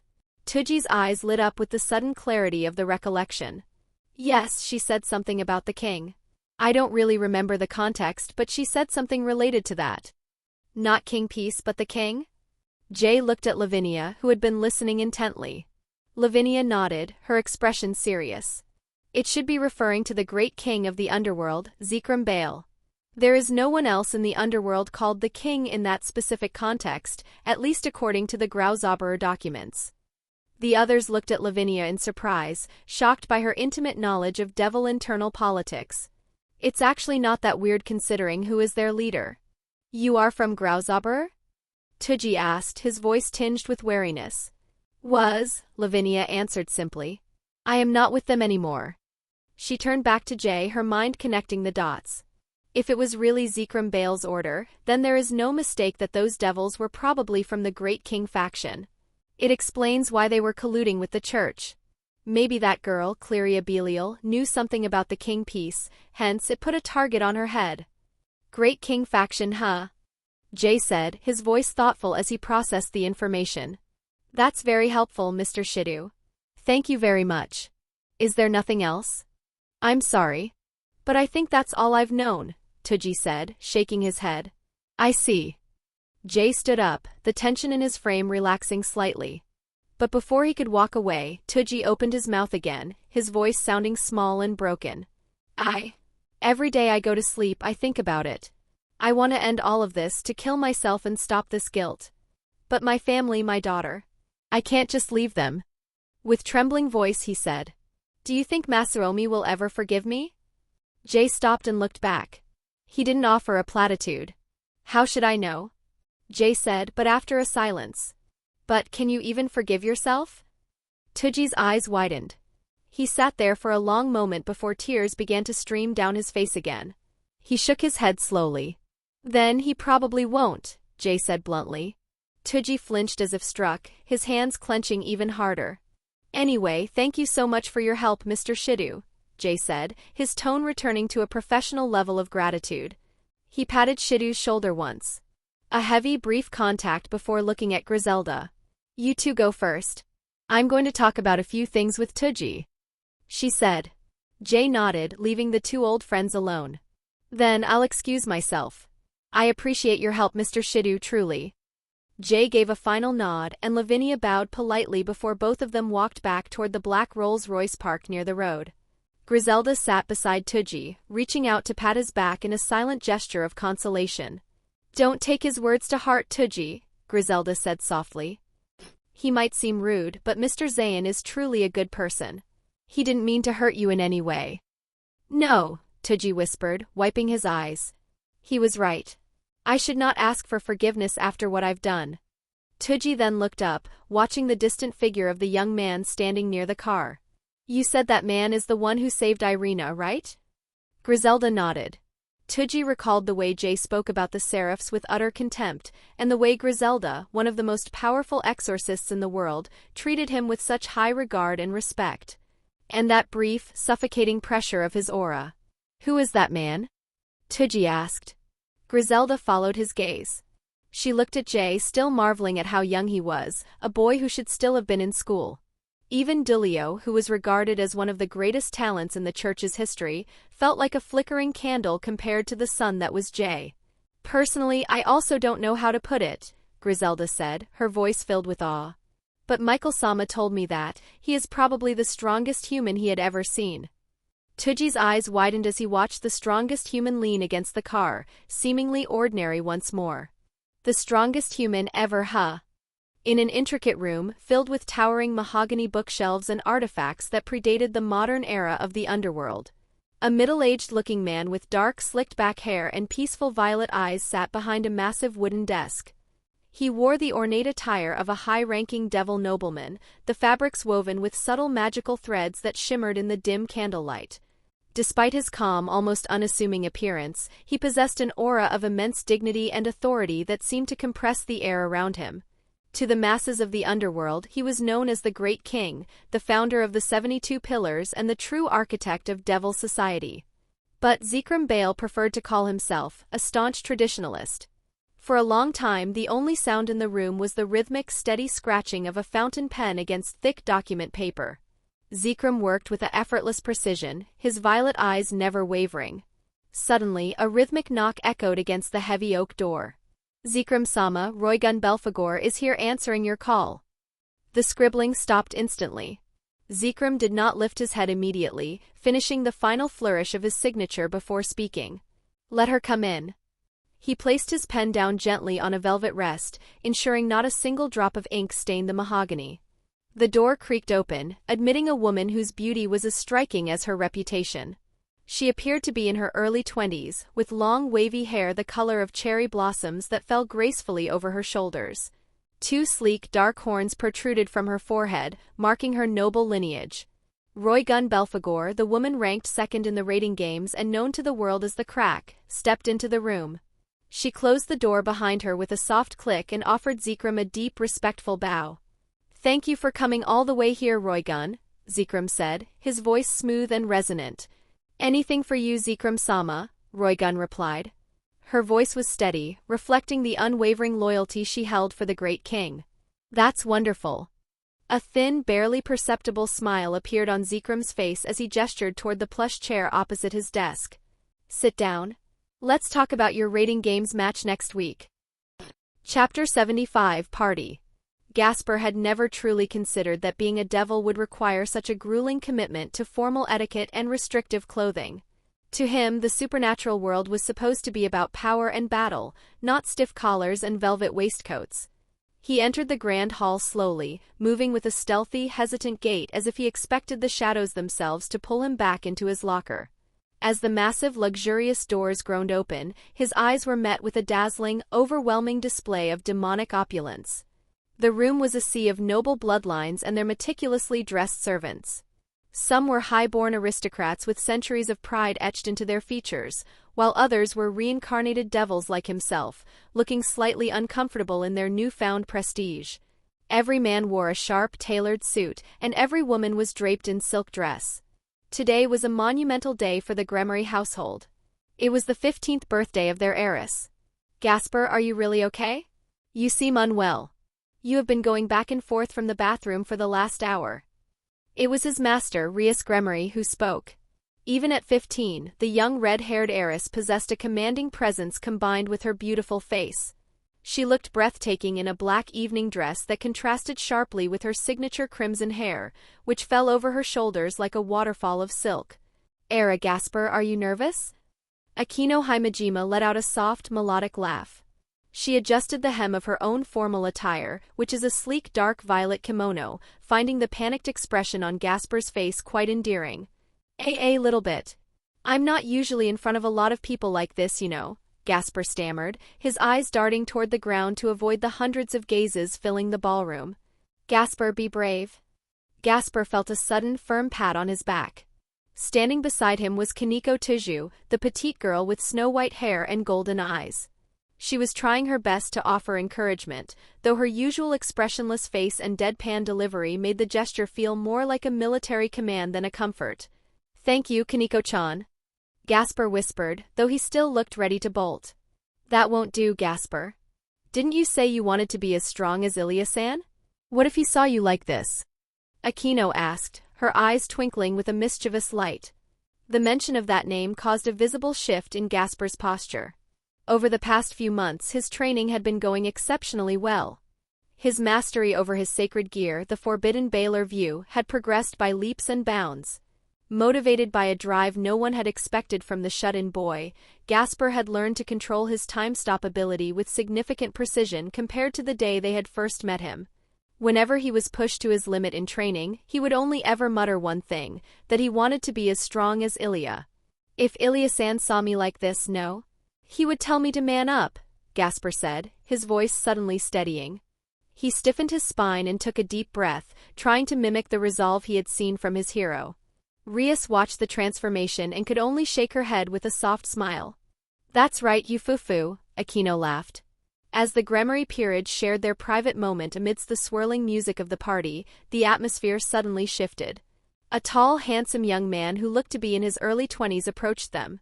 He had short, spiky blonde hair and piercing dark blue eyes, walking with the arrogant stride of someone who believed the floor existed only to support his weight. "Happy birthday, my beloved Rhys." The moment his voice reached them, Rhys's expression darkened instantly. The warmth she had shown her peerage vanished, replaced by a cold, narrowing gaze. Riser Phoenix, the heir of the immortal Phoenix clan and one of the most prominent names among the 72 Pillars' young generation, stood before them. He was flanked by the members of his peerage, a group consisting entirely of beautiful women, making the term harem feel far more accurate than peerage. Now, Rhys. Don't look at your fiancé with that kind of look. That hurts me," Riser said, his lips curling into a smug grin that didn't reach his eyes. "What do you want?" Rhys asked, her voice tight with suppressed irritation. "I've heard the news that you are moving to the human world in a few months. I feel saddened that my lovely fiancé would just leave me like that," Riser said. He reached out, taking Rhys's hand and pressing a lingering kiss to her knuckles. Rhys looked as though she wanted to wash her hand in holy water immediately. It was better for her hand to be burned than to be kissed by the arrogant, lustful, and self-absorbed man in front of her. "But why are you even leaving me here to live in that shithole of a place?" Riser continued, his voice rising so those nearby could hear. "You don't need to live in the same place as those filthy humans." He said this while deliberately casting a taunting side-eye toward Yudo Kiba, the handsome blonde knight standing behind Rhys. As a former human himself, Kiba clenched his hand. "Riser, you can say anything about me. But don't you dare talk bad about Japan. And that place you called shithole has a name, and it is Koho," Rhys said, forcefully snatching her hand back. She stared him down fiercely. "And besides, I don't think I ever agreed to marry you myself. It is just a political arrangement decided without my consent." "As if you can do anything about it, Rhys," Riser sneered. He suddenly lunged forward, wrapping a possessive arm around Rias's waist and pulling her flush against him. Rias.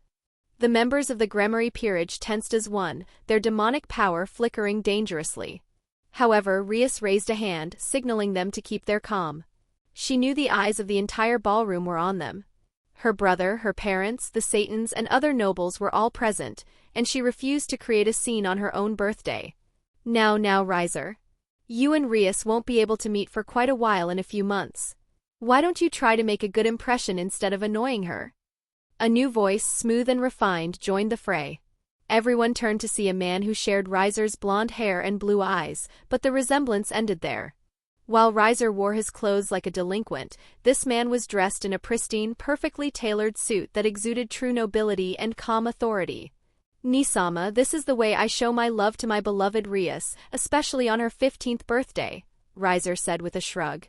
He slowly released his grip on Rias, though his punchable grin remained firmly in place. Rias and her peerage offered a respectful bow to the newly arrived man. Welcome, Rival-sama, Rias said, her voice regaining its composure. I am not late, am I, Rias? Rival Phoenix asked with a warm, genuine smile. Not at all. The party has barely begun. My brother hasn't even given his opening speech yet. You are just in time, Rias replied. That's good then, Rival said, nodding. He looked around the ballroom before turning back to the young heiress. But Rival-sama, isn't tomorrow an important day for you? I thought you wouldn't be able to attend my party at all. Yes, well, I couldn't miss my soon-to-be sister-in-law's important day, could I? Rival teased. Rias could only offer a wry, polite smile in response to the sister-in-law comment. But your opponent for tomorrow rating game is one of the unmovable top 3, Roygun Belphegor-sama, Rias noted, a hint of genuine concern and a touch of inferiority in her voice. You shouldn't be wasting your energy here when you have a match of that caliber in less than 24 hours. Rival laughed, the sound easy and confident. Like I said, a rating game is just a game. I've prepared myself over the last few weeks. A little bit of rest and a good party can't hurt my chances, right? He gave her a playful wink, which finally coaxed a small, real smile from Rias. But don't forget to come and watch me, okay?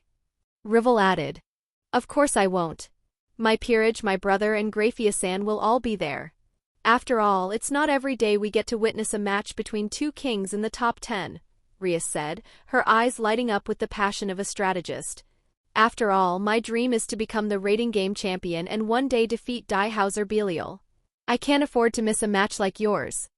That's an amazing dream, Rias. I believe you can do it, Rival encouraged her. Thank you, Rival-sama.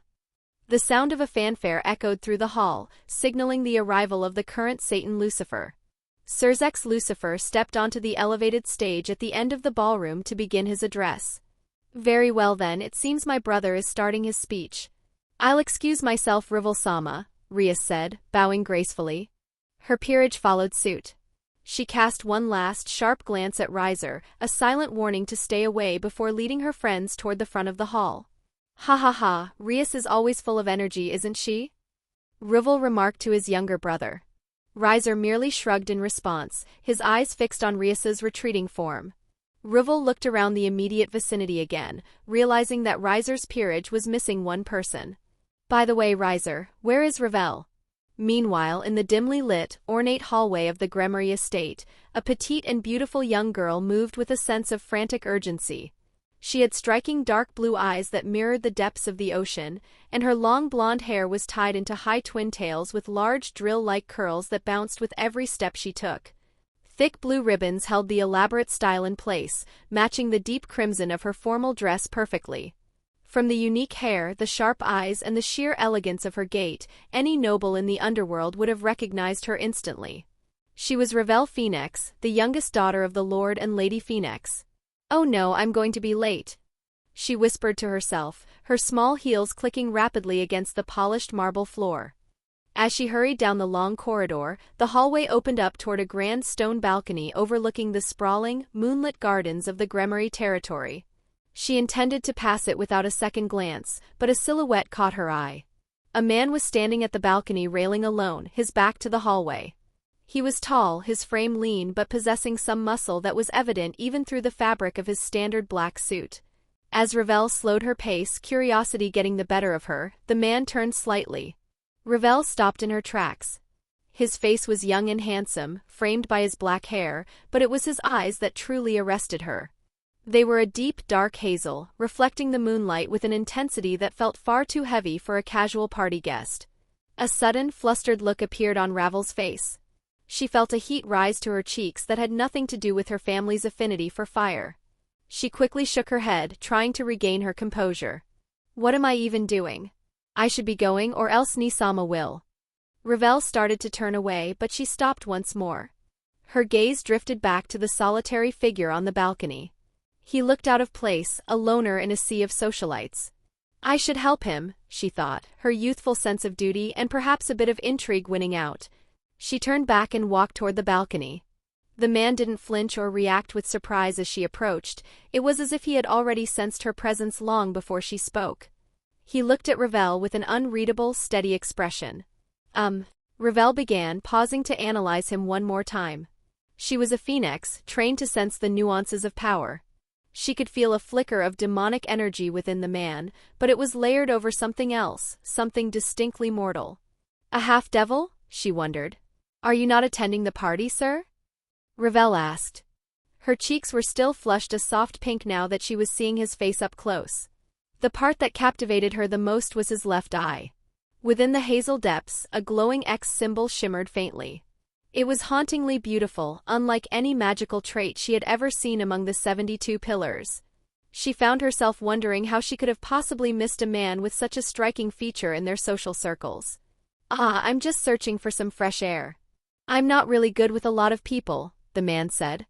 His voice was steady, almost too steady. I see. I've never seen you around here before, Ravel said, tilting her head. Maybe because it's my first time attending this kind of party in the underworld, the man replied.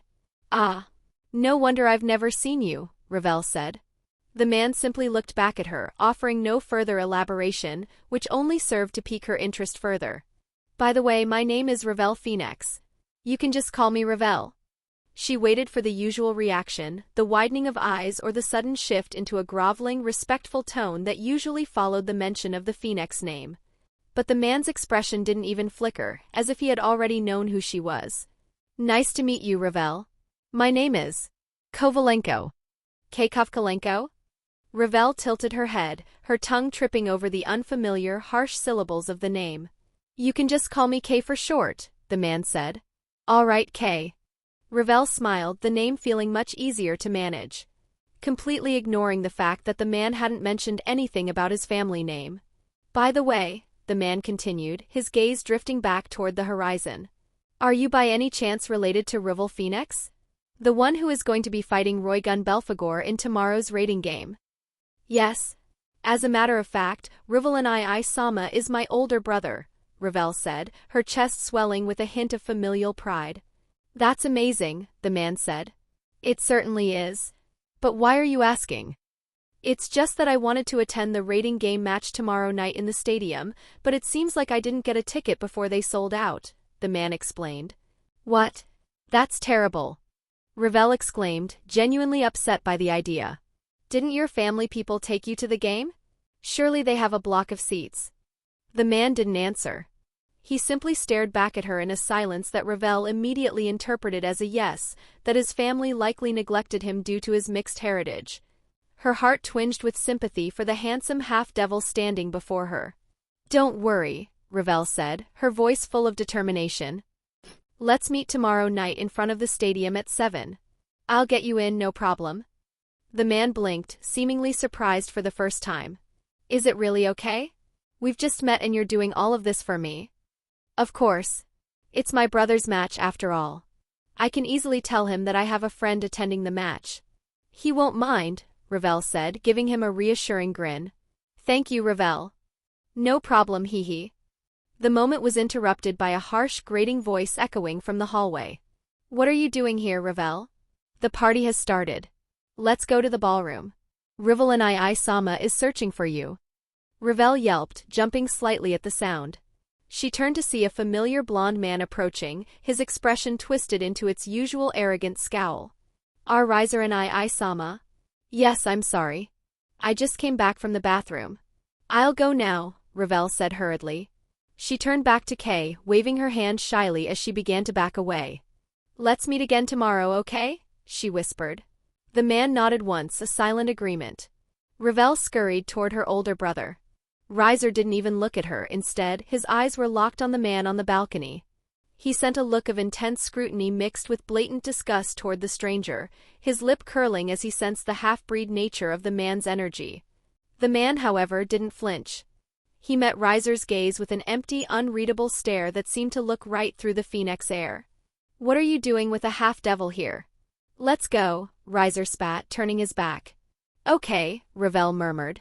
As they walked away, Ravel stole one last glance over her shoulder, sending a small wave of her hand before the shadows of the hallway swallowed her and Reiser whole, leaving the man alone on the balcony once more. The silence returned, broken only by the man reaching into the air as an intricate magical communication device appeared on his hand.